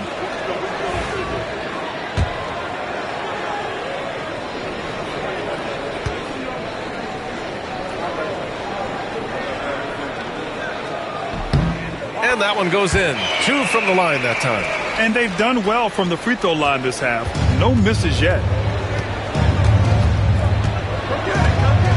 And a little over a minute and a half gone by in the 4th. Looking to end this cold spell. Carter can't get it to go. Well, with his team leading, he might just want to put that one in his pocket next time. George for 3. They grab their own miss. Randle on the screen. And here's Thompson for 3. And once again, off the mark by Atlanta. Raptors lead by 16. Now Carter from outside the arc. Here's Mourning. And he got the whistle on the way up. So he'll be headed to the line for a pair.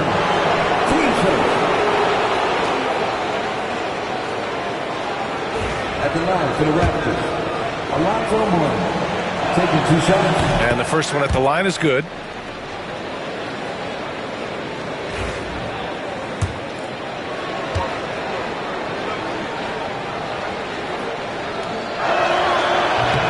That one misses, so he goes 1 for 2. Hawks trail by 17. Oh, Thompson from deep 3-point land. Atlanta again missing. you kind of wonder where his head's at. The shot selection hasn't been there, and of course that one was just crazy. Here's Weber. That one off the back iron and out. For Atlanta, they've got 1 out of 6 shots to fall in this final quarter. Not ideal. Throw it down on the lob. Great game for him. Double-double now.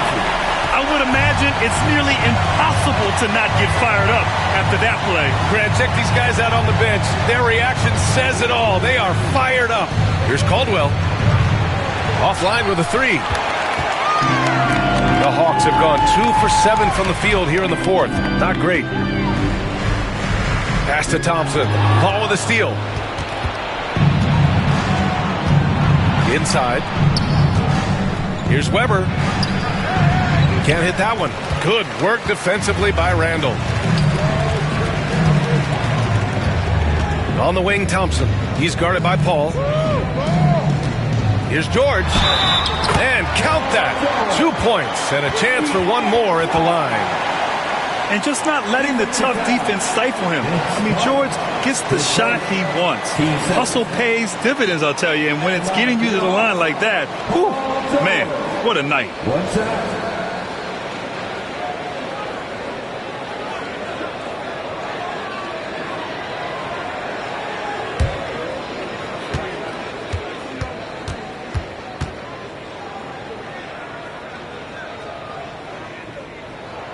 That's good from George. And you got to give Paul George credit for his mental toughness.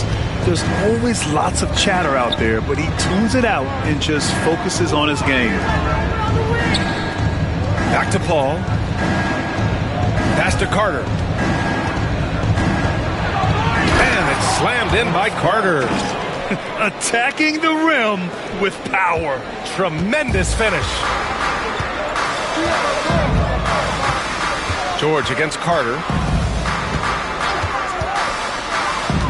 Now here's George. He's covered closely. There's the block. Here's the break. Here's Paul. Thompson with the block. And with length and instincts, Thompson has been an elite defender in the league for years. Launches a 3. Knocks down the triple. Well, that's his 4th triple for the game now. Just his 1st in the second half. And Darko Rajakovic has called a timeout. He wants their game plan to be crystal clear at this point. Raptors, timeout.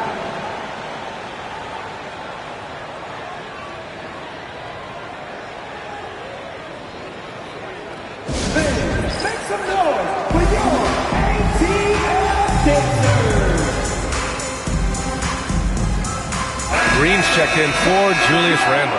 And let's swing it over to the sideline and hear from Allie. I was able to listen in on what Darko Rajakovic was going over with his team. And despite the lead, they are still coaching this team hard. In the huddle, they told their guys to stay alert. Do not give them anything easy. They want to protect this late lead, B.A.?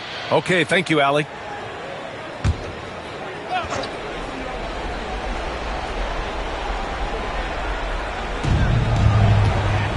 Carter finds Paul. Back to Carter. Johnson against Paul. The defense gets in Paul's business, but his instincts are just too good. He's still able to get off his shot and draw the foul. Chris Paul at the line for 2.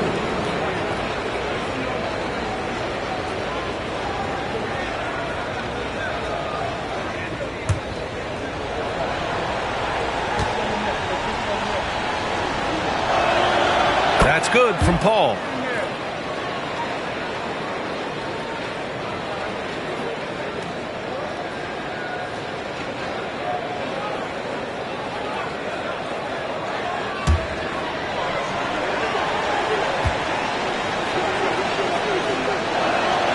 Ball hits them both. Hawks trail by 13. Outside, Green. Back to Johnson.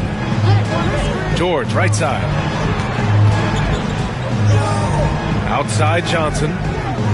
6 to shoot. And there's the screen. To the inside. And a fast break now for the Raptors. Rips down the breakaway slam. That's one more assist in the career of CP3. We haven't seen many better passers in NBA history. Johnson passes to Green. Pass to Thompson from deep three-point land. Rebound by the Raptors. Morning's got a rebound number 12 here already in the game. Outside Paul. Down low. Oh, a clear foul there on the missed shot. So he'll get a pair at the line. Klay Thompson picks one up. No debate there. He got hammered. A lot for the morning. 2 shots.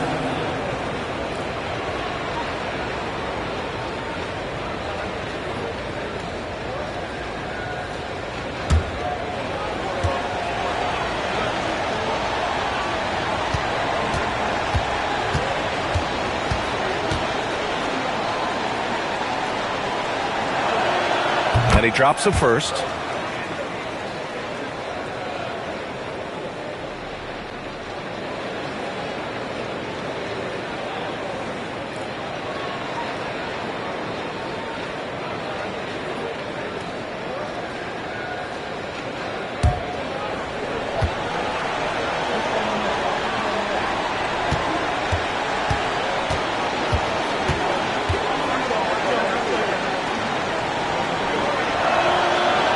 Both good from the line that time.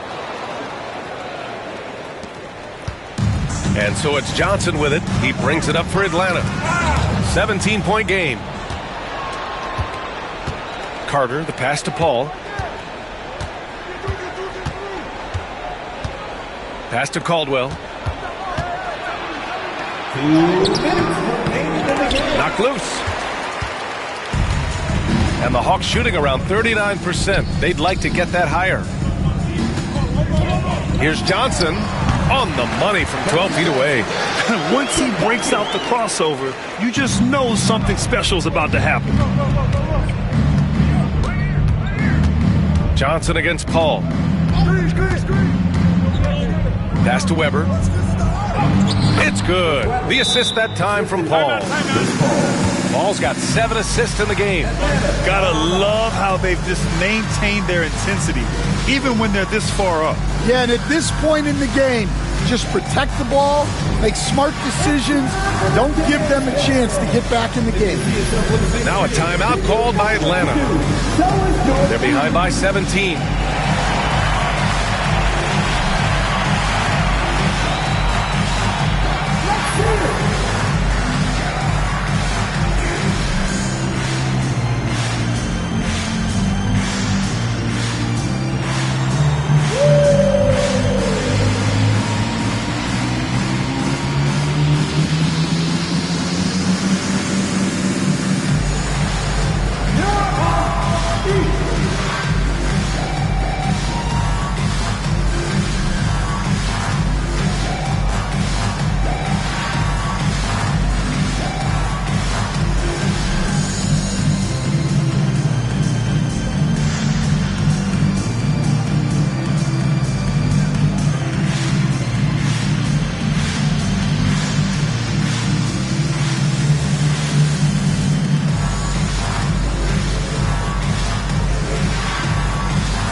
Going with a whole new group out there. Substitution on the court.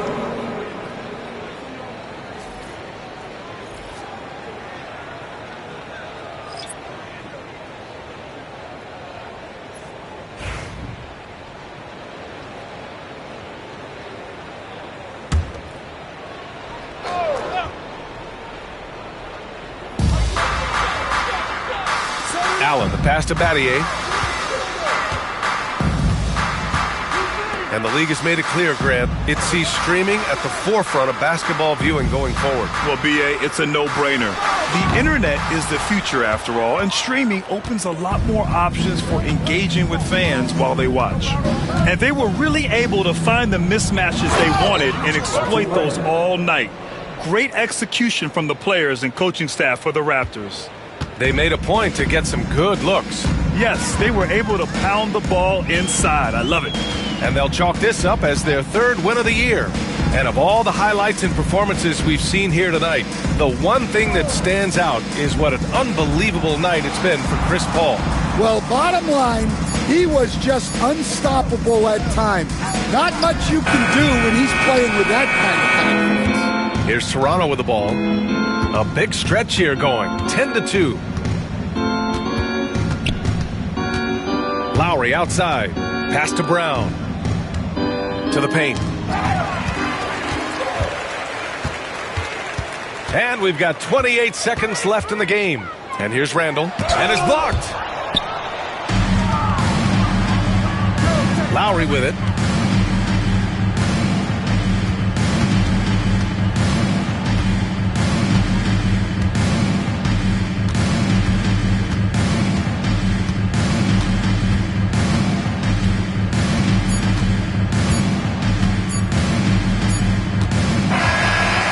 No problem for Toronto as they get the win. Boy, this crowd has to be shocked by the way their team was dismantled. Now, shocked and surprised. It doesn't matter what the matchup is. You never expect a road team to just waltz in and cruise to the type of victory like we saw tonight. Well, folks, that's going to do it for now. For Stan Van Gundy, Grant Hill, and Allie LaForce, I'm Brian Anderson, thanking you for watching the NBA presented by 2K Sports. And now let's take a look at our player of the game, Chris Paul.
Thank you for tuning in this Sunday evening.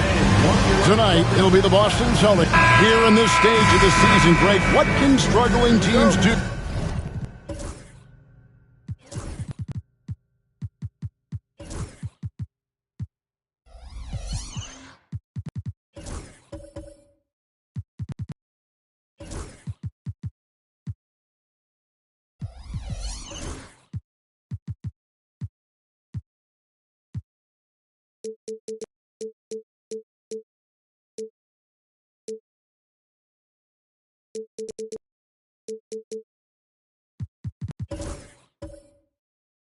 To better themselves.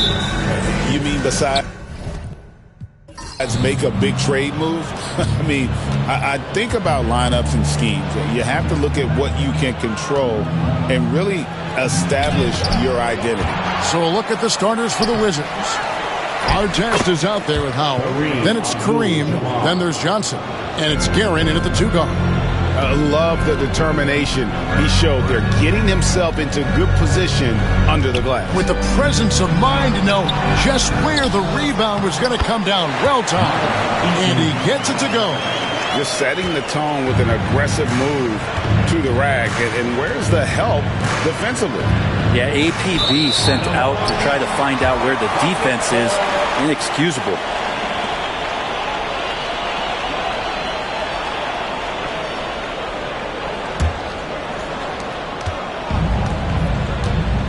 Here's Irving. Pass to Whistle.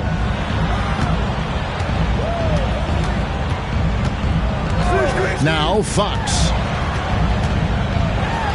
And that's rejected by Abdul-Jabbar. Here's Guerin, guarded by Fox.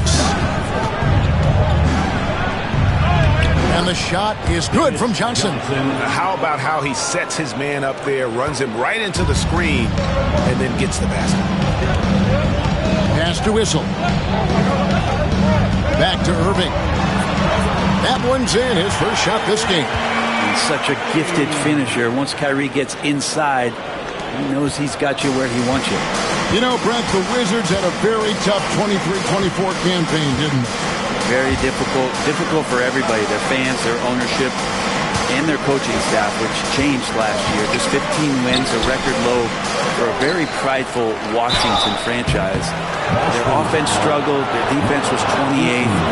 On the bright side, a lot of minutes went to their younger players, so it's going to be another year of development in Washington. Washington shooting their first free throws of the night right here. And their free throw percentage as a unit last year, 76%, right around the middle of the road.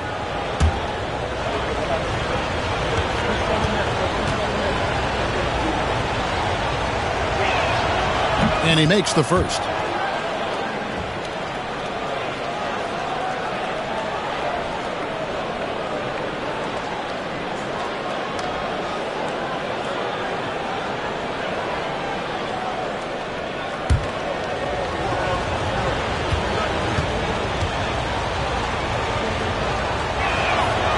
No good on the second free throw. GA, these Boston Celtics are unquestionably a top-tier offensive unit. Stupendous shooting, excellent instincts with the ball. Yeah, they are a model offense in many ways, making it tough for many teams to keep up with them. Here's Johnson after Chris Mullins scored. Guerin, that's in there. Johnson with the assist. And the ultimate combo guard, Johnson can pass with the league's best playmakers. Irving passes to Eaton. Fox, the bounce pass. The Celtics working the ball around now.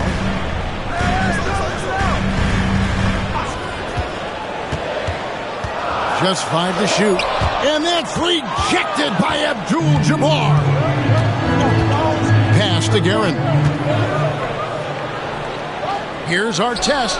Good as the jump shot falls. How about that shot? Not exactly something drawn up by the coaching staff. And we've got a timeout from Joe Mazzulla. He wants a minute here to get things straightened out with his team. And here's some numbers on Fox. Great showing for him last season. He averaged about 26 points a game last year. 5 assists and just over 2 steals. They're loving how he's running the show here. His sensational passing really breathing life into their offense. Something in the coach's playbook here where the schemes fire on all cylinders when he's in the game. A great conduit for them offensively. He knows where everyone is at all times. And we got to take a second look to admire that outstanding block. And an early swat like that can really set the tone. Now the shooters will be feeling his presence.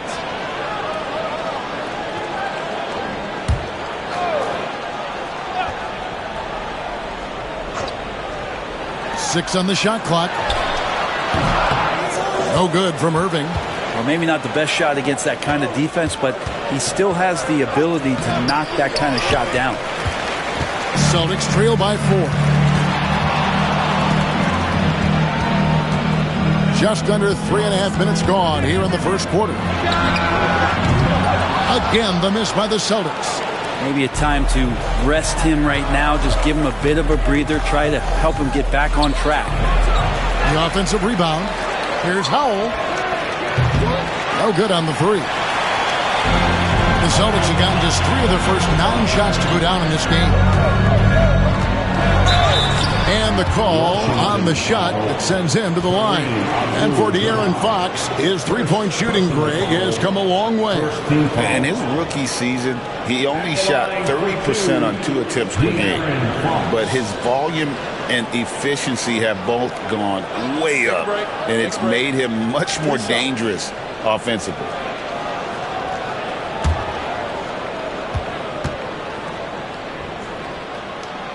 And he knocks down the first one. You know, Brent, De'Aaron Fox, I mean, how do you cover him? Well, Kevin, the first thing I do is ask for help. I keep my other defenders aware that I'm not going to slow this guy down at any point. So try to get him to his offhand, which is his right hand, and then make sure that he's taking more shots and not being in transition, because that's where De'Aaron Fox is at his best. At this point, you might as well go ahead and chalk up the points when he's at the free throw line. Pretty much automatic. And the shot is good from Johnson. And a nice job here early of establishing an inside presence. Irving with it.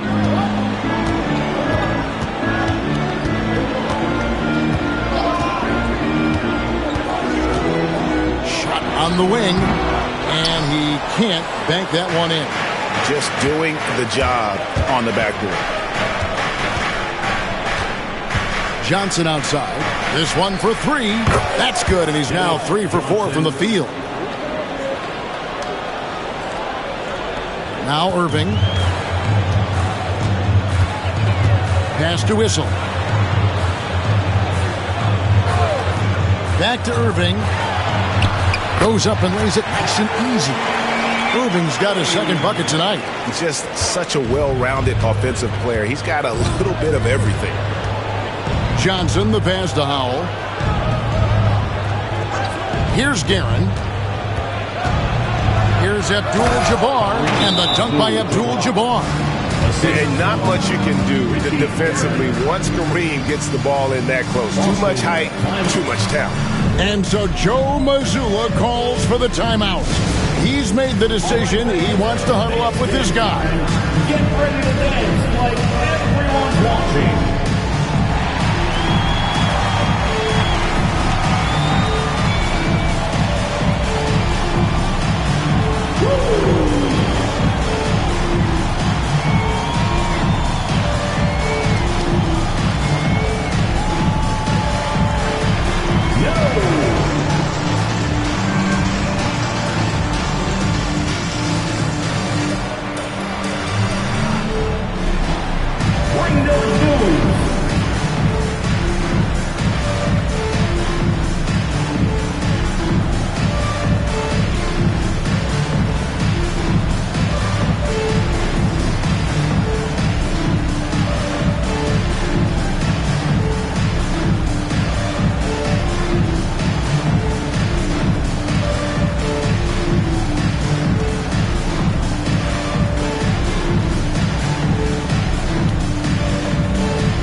Changes here for the Celtics. Marion, he's checked in for Mullen.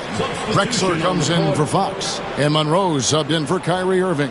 Nader's checked in for the Wizards.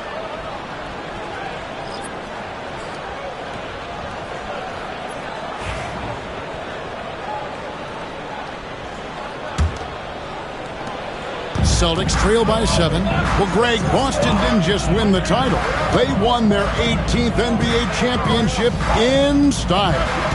No series went more than 5, going 16-3 in the postseason, Kevin. Half of those wins were by 15 or more. The Celtics really weren't even challenged during that title run. Here's Nader, following the score by Clyde Drexler. And now, courtesy of the 2K leaderboard, here are the teams that led the NBA in blocked shots last year. Number 1, the Celtics. And that defensive reputation has value in and of itself. I mean, by the end of the season, teams were afraid to take the ball inside.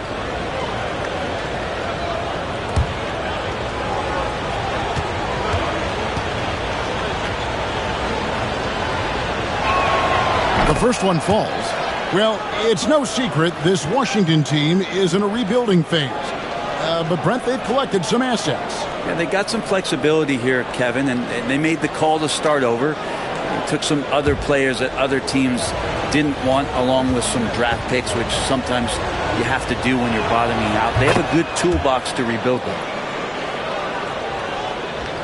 So it's Boston now. They trail by 7. Monroe against Johnson. Monroe right side. The shot from the low post is good. Wizards leading by 5. Pass to Guerin. 2 minutes remaining in the first. 2 minutes. Here's the floater. And having Eaton protecting the rim, that's about the same as building a brick wall around the basket. Just nothing gets over him. What an intimidator down low. Here's Nader.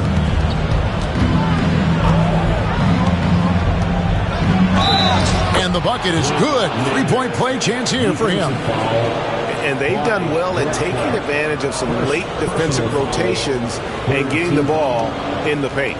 The Wizards have shot 75% at the line tonight, going 3 for 4. Shooting 1.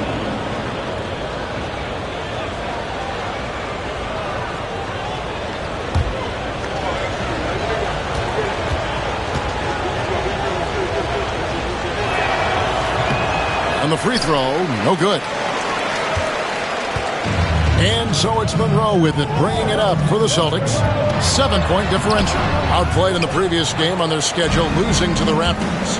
Yeah, tough game on the road. The guys you're defending, obviously comfortable shooting in their own building. You've got to find a way to break their rhythm. Yeah, they couldn't do it in that one. Always a step slow in closing out the shooters and maybe even recognition of who was on the floor. Just not enough energy, and that's a tough way to win on the road. And they've come out with a take-no-prisoners approach on the glass here tonight, guys. Wizards leading by 7. Johnson up top, covered by Monroe.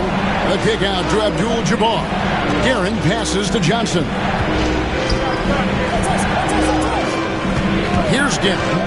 He had a 12-point outing in their last game against Charlotte. Nice effort anyway to change his shot and get around the defender. Maybe next time. Shooting foul as the whistle blows. He'll shoot 2 free throws. And I like the fact that the defense is looking to protect the rim at all costs.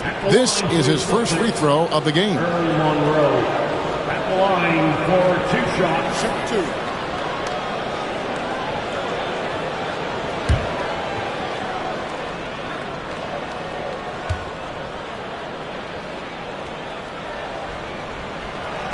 No good on that one.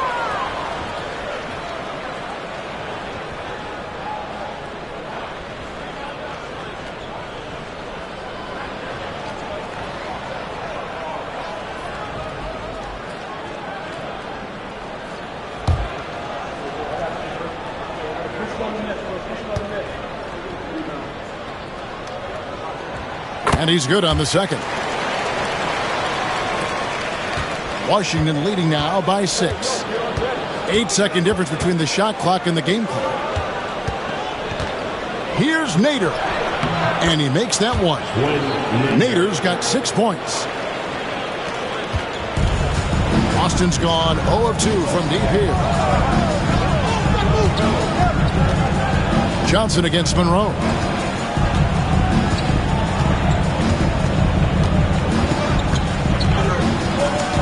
They set the pick. With 1 on the clock. He nails the buzzer beater. 1 eye on the rim, 1 eye on the clock. Nice job. Yeah, it's almost like he's playing with the wristwatch there. He knew the time, he executed.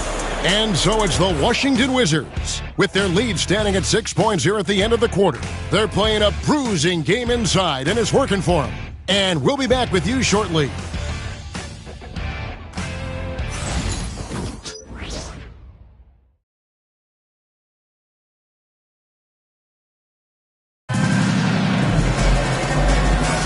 And hope you've enjoyed the broadcast so far. Halfway through the first half in this one.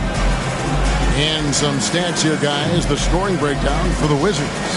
So far, they've moved the ball well, leading to open, high-percentage looks. Lots of assists in this one.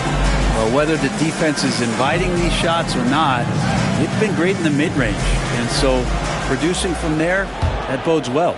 Brent, one thing we've seen these days, 3-point variance. Can you explain it? Well, Kevin, who's hot and who's not? That's basically what it comes down to. Look, coaches are going to have strategies against teams. A lot of teams are taking a lot more threes, but on the night where they are knocking down shots that you're willing to live with, that's when you just tip the cap, take the loss, and move on. So this is how the floor looks for the Wizards starting the second. They've got Johnson. Abdul-Jabbar is out there with Nader. Then there's English. And it's Christie in at the 2 spot.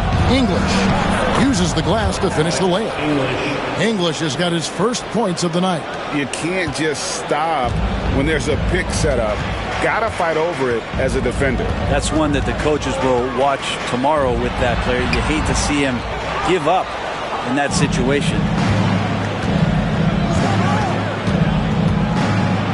Pass to Christie. 3-pointer. And the call will be against Alex English. That's his first foul. And the 3-point shot of Christie, so dangerous. A very capable shooter when the D gives him space. McGinnis, he's checked in for Boston. Owen comes in for Sean Marion. And a switcher also for Washington. Scotty's checked in for Johnson. On On the wing, Drexler, defended by Christie. Count it, good. Drexler's got 4 points now in the quarter. And when he gets in his head that he's going to get to the basket, very little you can do defensively. English inside, defended by Mullen. English's shot is good. Give them credit. Offensively, they've been the more efficient team. Yeah, that along with maintaining the pace of play right now, playing with tons of intensity. Pass to Mullen. Launches a three. Scott pulls it in. Yeah, just a solid job on the backboard. They are really controlling the inside. English finds Scott. Wizards passing it around. English against Mullen. English misses. Yeah, can't see why he missed that one there. The D's close, but like plenty of room. Mullen passes to Eaton. And that's rejected by Abdul-Jabbar. A sensational block that definitely deserves another look. And boy, did he get up quick to reject that shot. That's as fundamental as defense gets. Walker Kessler, he's checked in for the Celtics. Irving comes in for Monroe.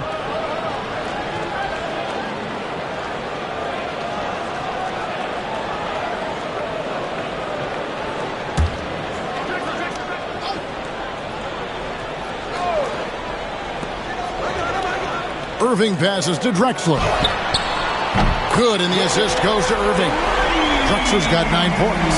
That's pretty much not how they flew to end the three-point line. Somebody's got to shadow him out there. Outside, English. Abdul-Jabbar against Kessler.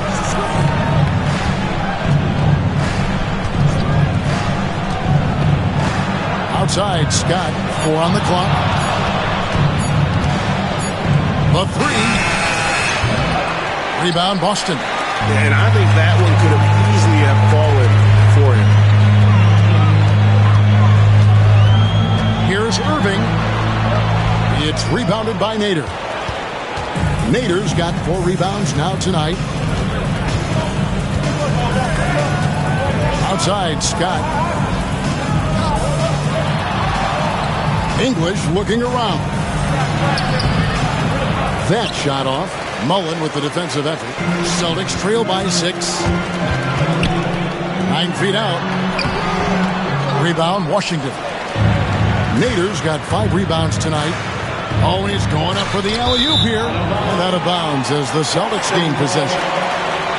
These players have excelled at setting up their teammates this month. The 2K leaderboard shows us the recent assist leaders. Kyrie Irving is second. Really been in sync with his teammates over that period. I mean, his passing has been phenomenal. Howell's checked in for Washington. Here's Drexler. He's coming off a 16-point game against Toronto. And just over 3.5 minutes played here in the second quarter. Outside Irving. Shot clock at 5.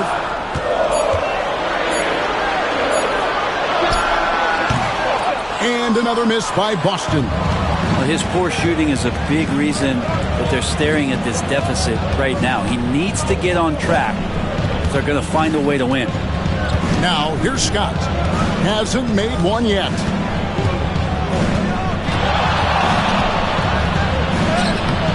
Rebound by the Celtics. Great move on his way to the bucket there. Just couldn't get it to fall. Here's Mullen. Back to Drexler. Down low. There it goes. It's in, and the Wizards' lead is cut down now to just 4 points with the basket from Irving. Now, that play never gets old. The pick and roll will still be an offensive staple 100 years from now. Trust me. And it's Brian Keefe calling timeout here. He wants to check in with his team and regroup.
Wizards leading by 4. Pass to Nader. They could use a bucket. Howell can't hit. Boston's gone 1 of 2 on three-pointers here in the second quarter so far. Scott against Irving. Shoots over Scott. Again, Irving missing. Enzo English will bring it up for the Washington Wizards. Their biggest lead of the game was 9. And guys, this is the first they're seeing of Boston. Oh, he just punches that one down with a fury. He rubs it in a little deeper with the hanging finish. Here's Drexler following the bucket by the Wizards. Pass to McGinnis. On the wing, Mullen. Here's Drexler. That one is good. He's only missed 1 shot of his 6 taken on the floor. I mean, he is tearing the defense apart, and let's face it, they have not brought their A game on that side of the ball. Here's Howell. Hits it from three-point range. 0 defense. You can't let a good shooter have the wide-open 3. Drexler scanning the floor. Inside, and stolen by Scott. Pass to Howell. 2 minutes remaining in the first half. Into the lane. Count the basket. Howell's got the lead up to 9 now for the Wizards. I just think that's trouble. You're gonna let that guy shoot layups. You're asking for it. Drexler against Christie. And Drexler throws it down hard.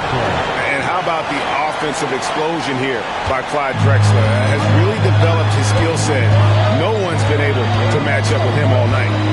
Here's Howell. He has 6. Here's Nader. Outside, Scott. Pass to Howell. And the Wizards hit again from deep. And boy, has he picked it up since the start of the second. His shots now starting to fall. Drexler against Christie. Outside Irving. Off the mark there with the three-point shot. It's a +5 advantage for them in rebounding after that one. Scott can't get it to go. Celtics trail by 10. Mullen passes to Drexler. And on the way from Irving for 3. Christie with the rebound. Oh, a tough quarter for him offensively. He hasn't been able to give his team a lift when they need it. The basket counts in 1. He'll go to the line with a chance to make it a 3-point play. This looks like he's got more feel tonight. Like he's really got a good grip on that ball as he's letting it go. And he's got his first chance at the line here. So Boston ends up going with a new group. And a change for the Wizards. Johnson's checked in.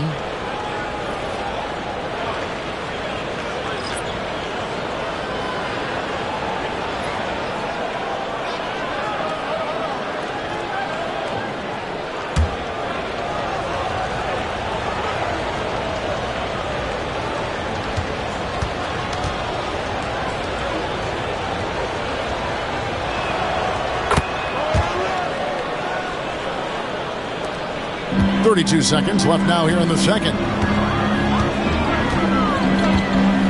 Monroe looking around. Pass to Whistle.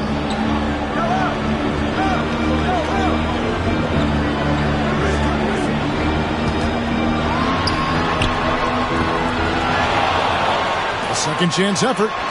Outside, Fox. Sinks the three-pointer. Fox has got 5 now. I love the ball movement there. He put that on a silver platter. Just served him up.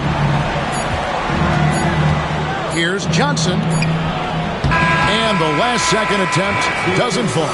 And so it's Washington going into the break with a 10-point lead. Their shooting has been the big key. Their percentage from the field so far has been terrific. Right back after this break.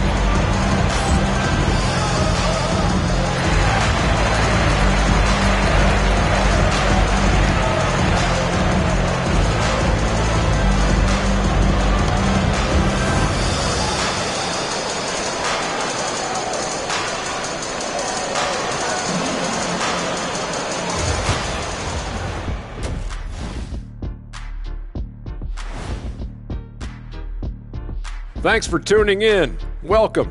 A clinic in execution so far, as it's been a dominant showing for the Washington Wizards. One of the best ways to control the game, take care of the boards. Don't give up second chance points. And at the offensive end, when you can turn misses into makes, that's found money. Okay, fellas, now a look at the sharpshooters lining up for the three-point contest. No doubt these guys can shoot the lights out, but I've got an idea. Let me stand right in front of the rim. Let's see how many they make in a row. Adding obstacles to the course. I like it. Thank you for being with us. Now let's send it to Kevin Harlan for the second half tip.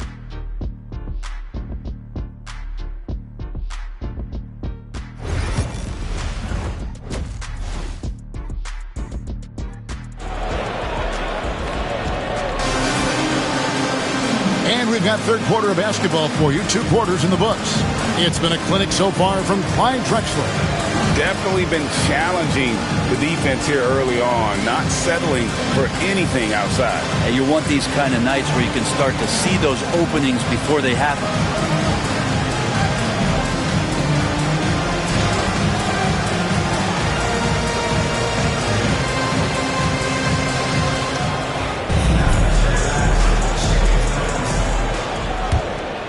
Here's Irving. They've got Mullen. De'Aaron Fox out there with Kyrie Irving. And it's Issel in at the 4 spot. And that's the group for Joe Mazzulla as we begin the second half. Love the aggressive play right there from Kyrie when he gets into the paint.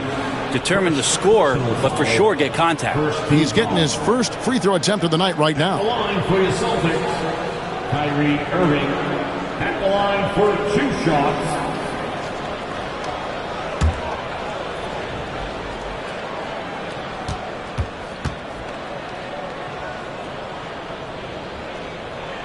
That free throw good from Kyrie Irving.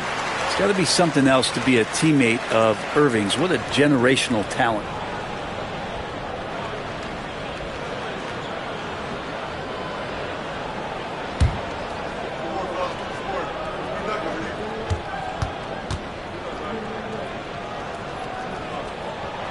Both free throws good from Kyrie Irving.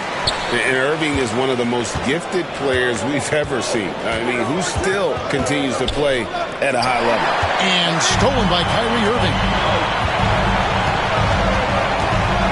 Outside, Fox. On the wing, Mullen. Covered by Artest. Irving can't hit. And they're controlling the boards, Kevin. That's +5 in that category. Here's Johnson. Eaton grabs the miss. A lot of defenders choose to just back up off of him when he's in that tight, try to avoid the and one, and this time they're not backing off. Here's Fox. That one goes in. Fox has got 7 points. And look at how quick he was to fight on the pump fake. Left his feet way too soon. Here's Johnson. Mullen with the defensive effort. Celtics trail by 6. Here's Irving. Here's Issel. No luck, they battled on the glass, but couldn't knock it down. The third quarter has not started well, just 1 of 4. Fox with the steal. And the latest now from our sideline reporter, David Aldridge. David, it's all yours. Take it away. Kevin, thanks. De'Aaron Fox stays in attack mode. He says people don't want to guard somebody that's going to attack them on every possession. You can't get that break. You can't take any plays off. His speed, Kevin, that is a lot to deal with all game long. A ton, David, to deal with. No question. EA, thanks. And so Joe Mazzulla calls for the timeout. He wants to make some adjustments to the game plan, clearly.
Let's take a look at the number of second chance points these teams have had over the last month. These guys never give up on a possession. Number 1, the Wizards. In 4th, the Celtics. I mean, both these squads are just playing so hard here of late, really getting after it on the offensive glass, and it's paid off for both of them in terms of second chance points. Now, here's Irving. He's got 8. Outside Fox. And the layup's good off the glass. Fox has got 4 this quarter. When the game starts to slow down for younger players, you know they're starting to feel confident about how they go about their business. Fox with a good decision there. Here's Howell. He's got 9. Pass to Guerin. Wizards passing it around. Shot clock at 6. It's stolen by Mullen.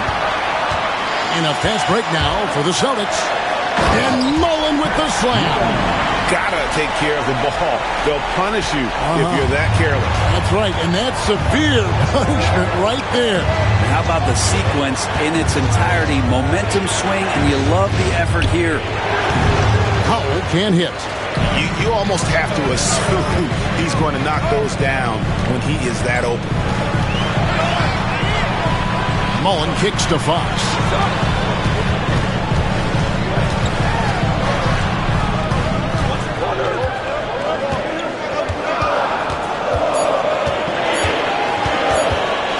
Takes a 3.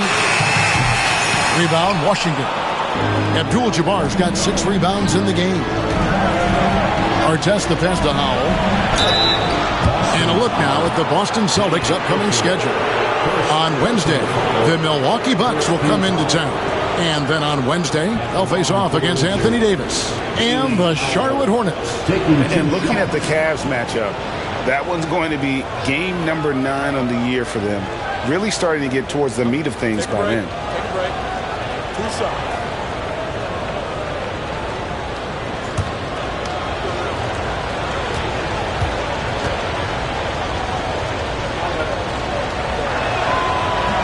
And he knocks down the first one.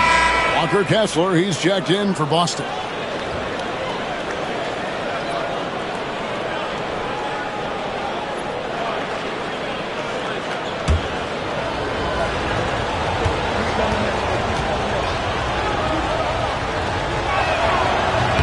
He hits one, then misses the second attempt from the free throw line.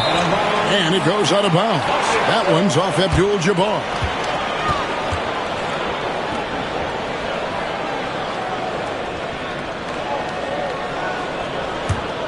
Celtics trail by 5. And here's Irving. 8 points for him. Over Johnson.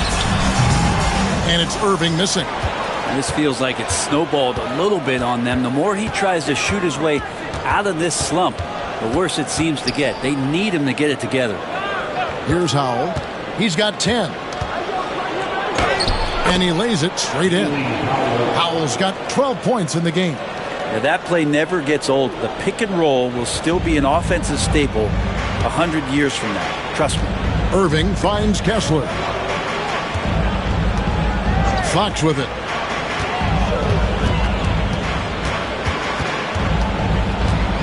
Three-pointer. Busted. No good that time either. Wizards leading by 7. To the inside. Howell. Here's Guerin. Abdul-Jabbar controls the rebound and puts it back up and in. Just in a perfect position to grab that rebound and then get the putback. And we've got a timeout from Joe Mazzulla. He wants a minute here to get things straightened out with his team. Put your hands together for Celtics Entertainment. Is your fight squad. Who wants attention?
Who's checked in for the Celtics?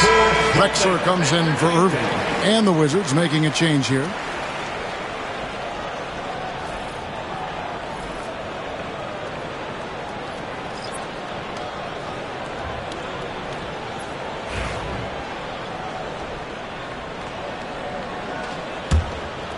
Here's Drexler.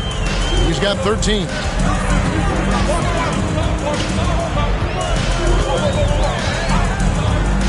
Outside, Fox.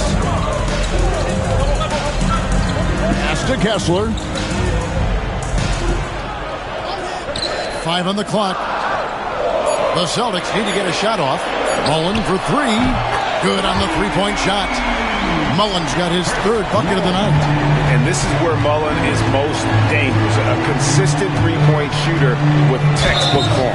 And he hits it and gets hacked on the play. A 3-point possibility if he can convert the free throw. Any possession that ends in a shot from that range after good player and ball movement, that's a good one. And some stats here, guys. The scoring breakdown for the Wizards. They bullied the defense here in the paint. Look at all of those buckets inside. Just hard to defend in the paint. Well, the three-point shot has been absolutely huge for them this entire game. And let's be honest, you have to knock down threes to win games these days.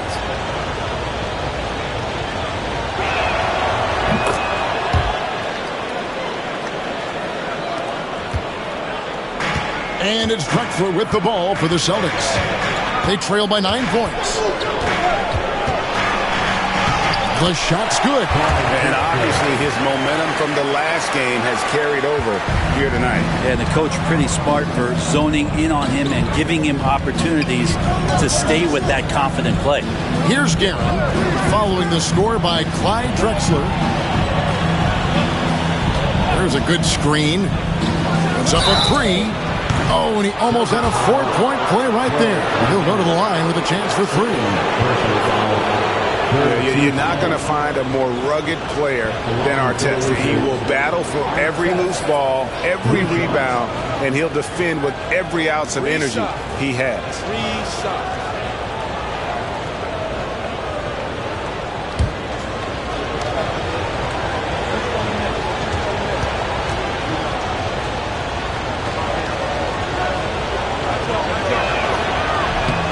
That's good from Artest.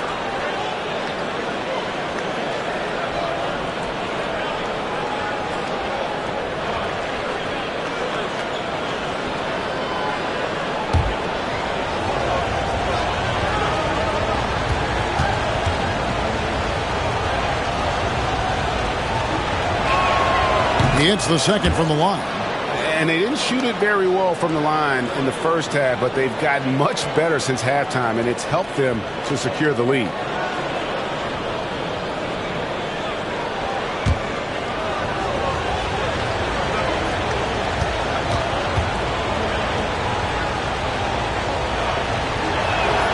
And he nails the 3rd.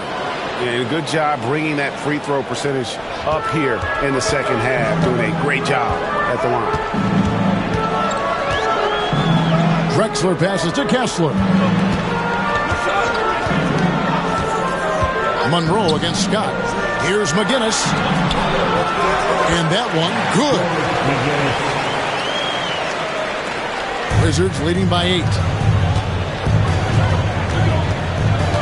Now, here's Scott. He has yet to score. Here's Abdul-Jabbar, and good work on the boards. They pick up the second chance points. The edge on the glass is the difference. It's allowed them to build this lead. Clyde Drexler on the win.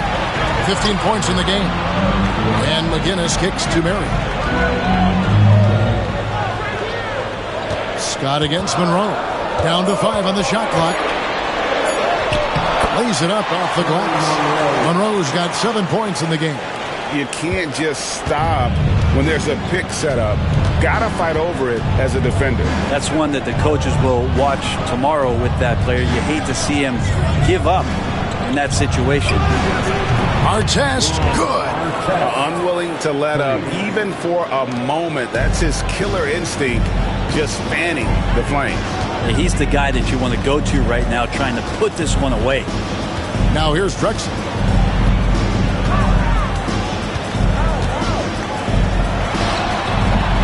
Rebounded by Abdul-Jabbar. Abdul-Jabbar's got double-digit rebounds now in the game. To the middle, here's Pettit. A putback. Great positioning on the putback. Oh, what terrific hustle. He's got a nose for the rebound. Greg, he's ferocious when the ball goes up. Here's Drexler. Rebounded by the Wizards. Right side, Scott. Abdul-Jabbar in the post. Guarded by Merriam. Can't finish the one-handed jam. Monroe with it. 7 points in the game. McGinnis with the screen on Scott. And he gets the whistle. 2 free throws coming up. No question, he got bumped on that shot. This is his second trip to the line in this one. At the line for the Celtics, Earl Monroe. At the line for 2 shots.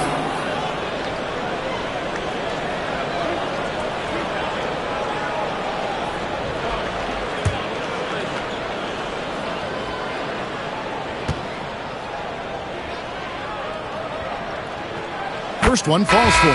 Both teams will make substitutions.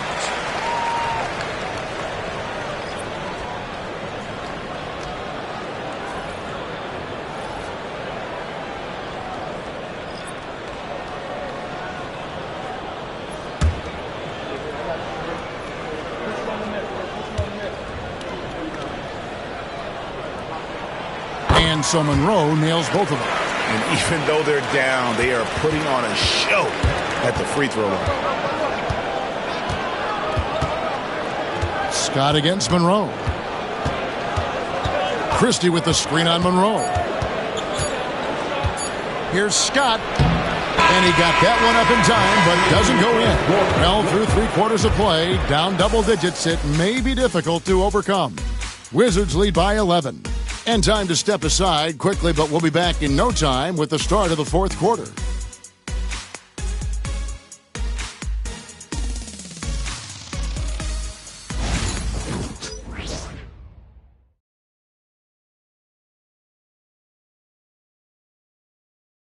While we have the chance now, folks, let's go to our State Farm assist of the game. Yeah, and I like the fact we get to see this pass one more time. A magnificent feed. And you love to see your off guard taking over the playmaking duties with this much skill. Yeah, sometimes that's what can separate some of the best players, not just creating for yourself, but creating for others as well. And as we head into the 4th, we'll see if there's a comeback in the works or if it's more of the same from the first 3 quarters. 4th quarter on the court for the Wizards. Nader out there with Howell. Then there's Christie. Then there's Johnson. And it's Artest in at the 3. And with Dennis Johnson, you know you're going to get tenacity and intensity, especially on the defensive end. He mucks things up out there. Take a break. Take a break. 2 shots.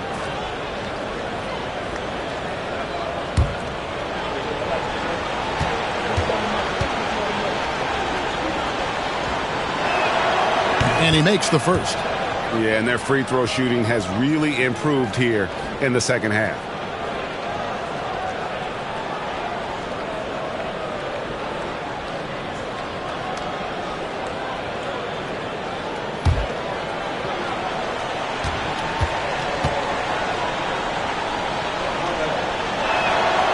And Johnson drops them both. Celtics trail by 13. Monroe, the pass to Issel. Back to Monroe. This ball movement by Boston. The wide open look here for Fox. That 3 off the mark. Well, if he wants to make the defense work, he's got to start knocking down the threes. Only one so far in this game for him, and none since halftime. And the shot is good from Johnson. Now Monroe. Outside, Fox. A beautiful Beautiful reverse layup. He's been a different guy here in the second half. His shooting percentage far better than it was before the break. Out to the right wing. Back to Johnson. Cloak loose. We're just over a minute into this final quarter of play. From the arc. Shot is good, and the Wizards' lead is cut down to just 10 points on the bucket from Monroe. No way he's going to pass that shot up. The D is way too far back and relaxed in getting out on it. And it's blocked. Out of bounds. Wizards ball as Washington keeps possession. Let's take a second look at that fantastic block. And guys, that block could really help change the momentum of this game. And the Wizards making a change here. Kareem Abdul-Jabbar, Ricky Guerin.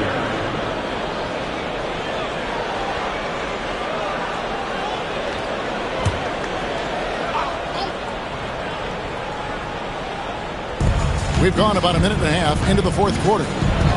Powell passes to Guerin. Outside our test.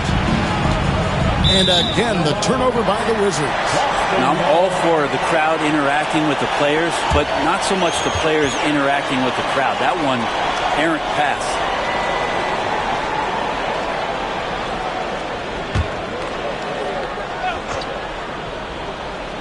Celtics trail by 10.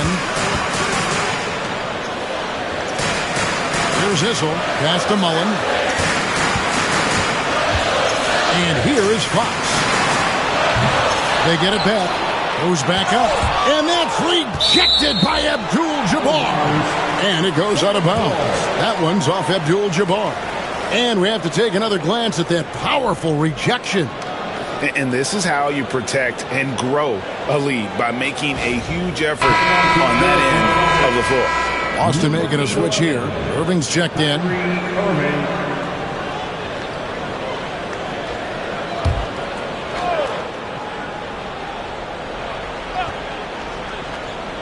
And we're about 2 minutes into the fourth quarter now. Fox. And that's rejected by Abdul-Jabbar. Our test with the ball. Guarded now by Irving. Here's Guerin. And again, Washington no good. Not great numbers, but great effort in this one. Sounds funny, but I think he's been a positive for them. Fox passes to Issel. Mullen for three. The kick out to Irving. Right side, Fox. Just 5 on the clock. And a miss there with a chance to cut the lead to single digits. And so it's Johnson who brings the ball up for Washington. The biggest lead of the game, 15 points. And right on through for another basket. He's got 5 made on 5 of 9 shooting. And Matador defense, that's one of the easiest shots he is ever going to see. Yeah, feels like Christmas right now, just gift wrapping points. Pass to Eaton. Outside, Mullen. Rebound by the Wizards. Abdul-Jabbar's got 12 rebounds here tonight. Big time effort. Our test, good.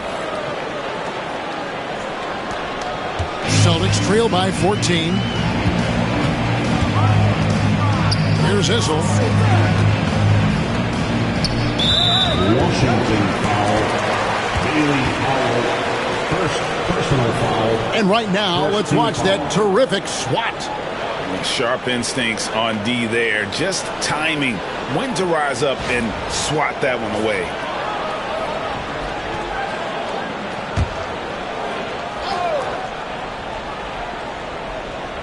And we're about 3.5 minutes into the fourth quarter. Now, here's Fox. He's guarded closely. And he's really trying to get them back into it, but the results just have not been there. Time for some consideration in the passing category, maybe, Kevin. The shot is just not on. Get somebody else going. Offensively, defensively, they are in total control. Yeah, the other team a bit concerned here. They're trailing, and the lead seems to be growing. And the Celtics with possession here, following the bucket by the Wizards. And it's another just bad decision on a night full of those. His shot selection tonight has been questionable at best. Abdul-Jabbar kicks to Howe. Back to Abdul-Jabbar. And he comes up with the deuce. Abdul-Jabbar's got 9 points here in the second half. Oh, great ball movement there. Celtics trail by 18. They need a good offensive possession. Yeah, they've gone a long time without a bucket. And Eaton gets it to go. This can make it so much easier for your teammate when you throw that lead pass that gets to him right on the money, whether that's on the run or in the shooting pocket. Throws down the alley-oop slam. And he pulls off the Houdini to make that catch and slam it through. Stupendous alley-oop. Boston's gotten some tough luck from three-point range. In the fourth quarter, they've hit just 1 of 6 from deep. Outside, Fox.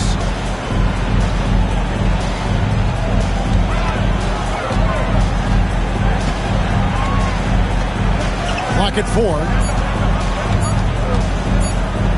4. Launches it. Guerin grabs the miss.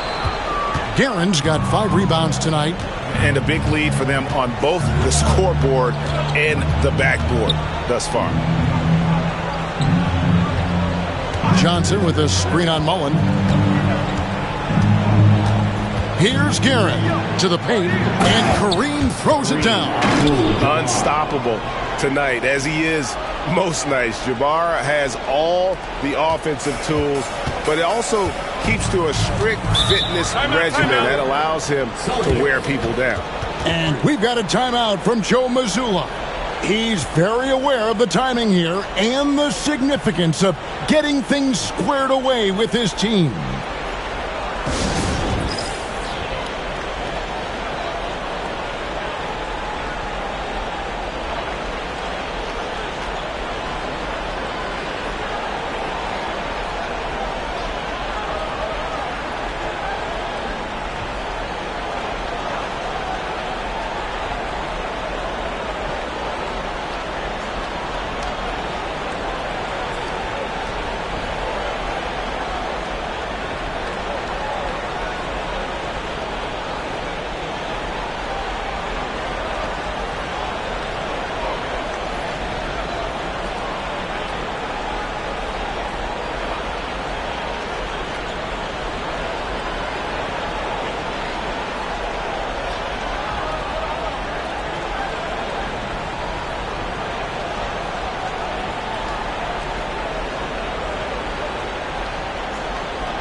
A moment to present the New Balance Player of the Game, Kareem Abdul-Jabbar.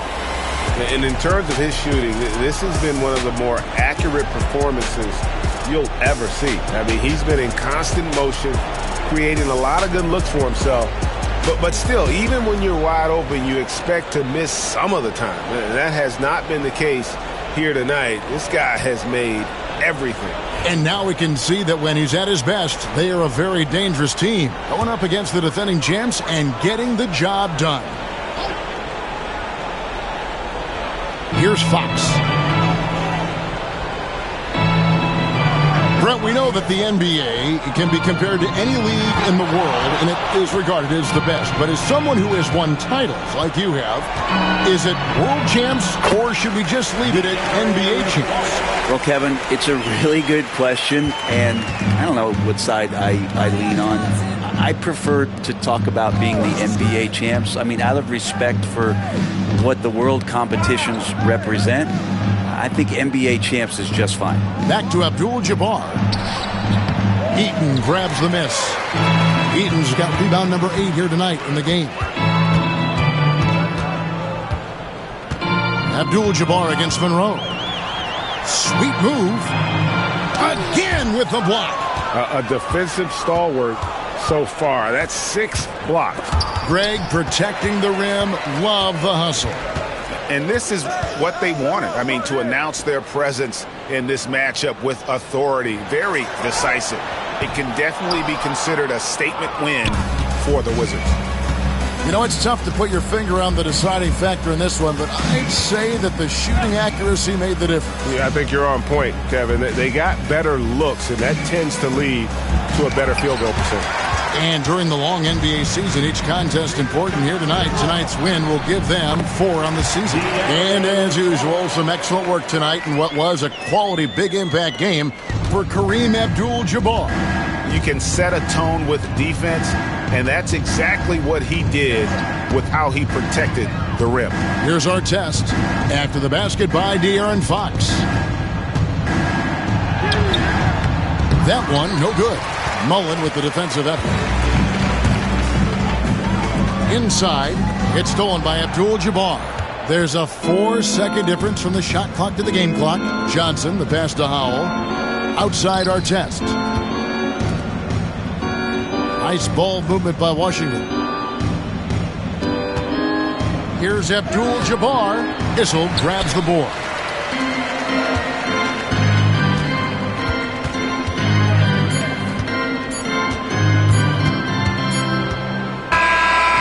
And so it's Washington easily grabbing this one. This crowd was stunned by the manner in which their team was dismantled. You know what? Shocking. I don't care what the matchup is. You never expect a road team to come in and just cruise to the kind of win they did tonight. And that'll wrap it up, folks. For Brent Berry, Greg Anthony, and David Olney, this is Kevin Harlan, along with our 2K Sports crew, thanking you for tuning in. And as we leave you, we give you our player of the game, Kareem Abdul-Jabbar.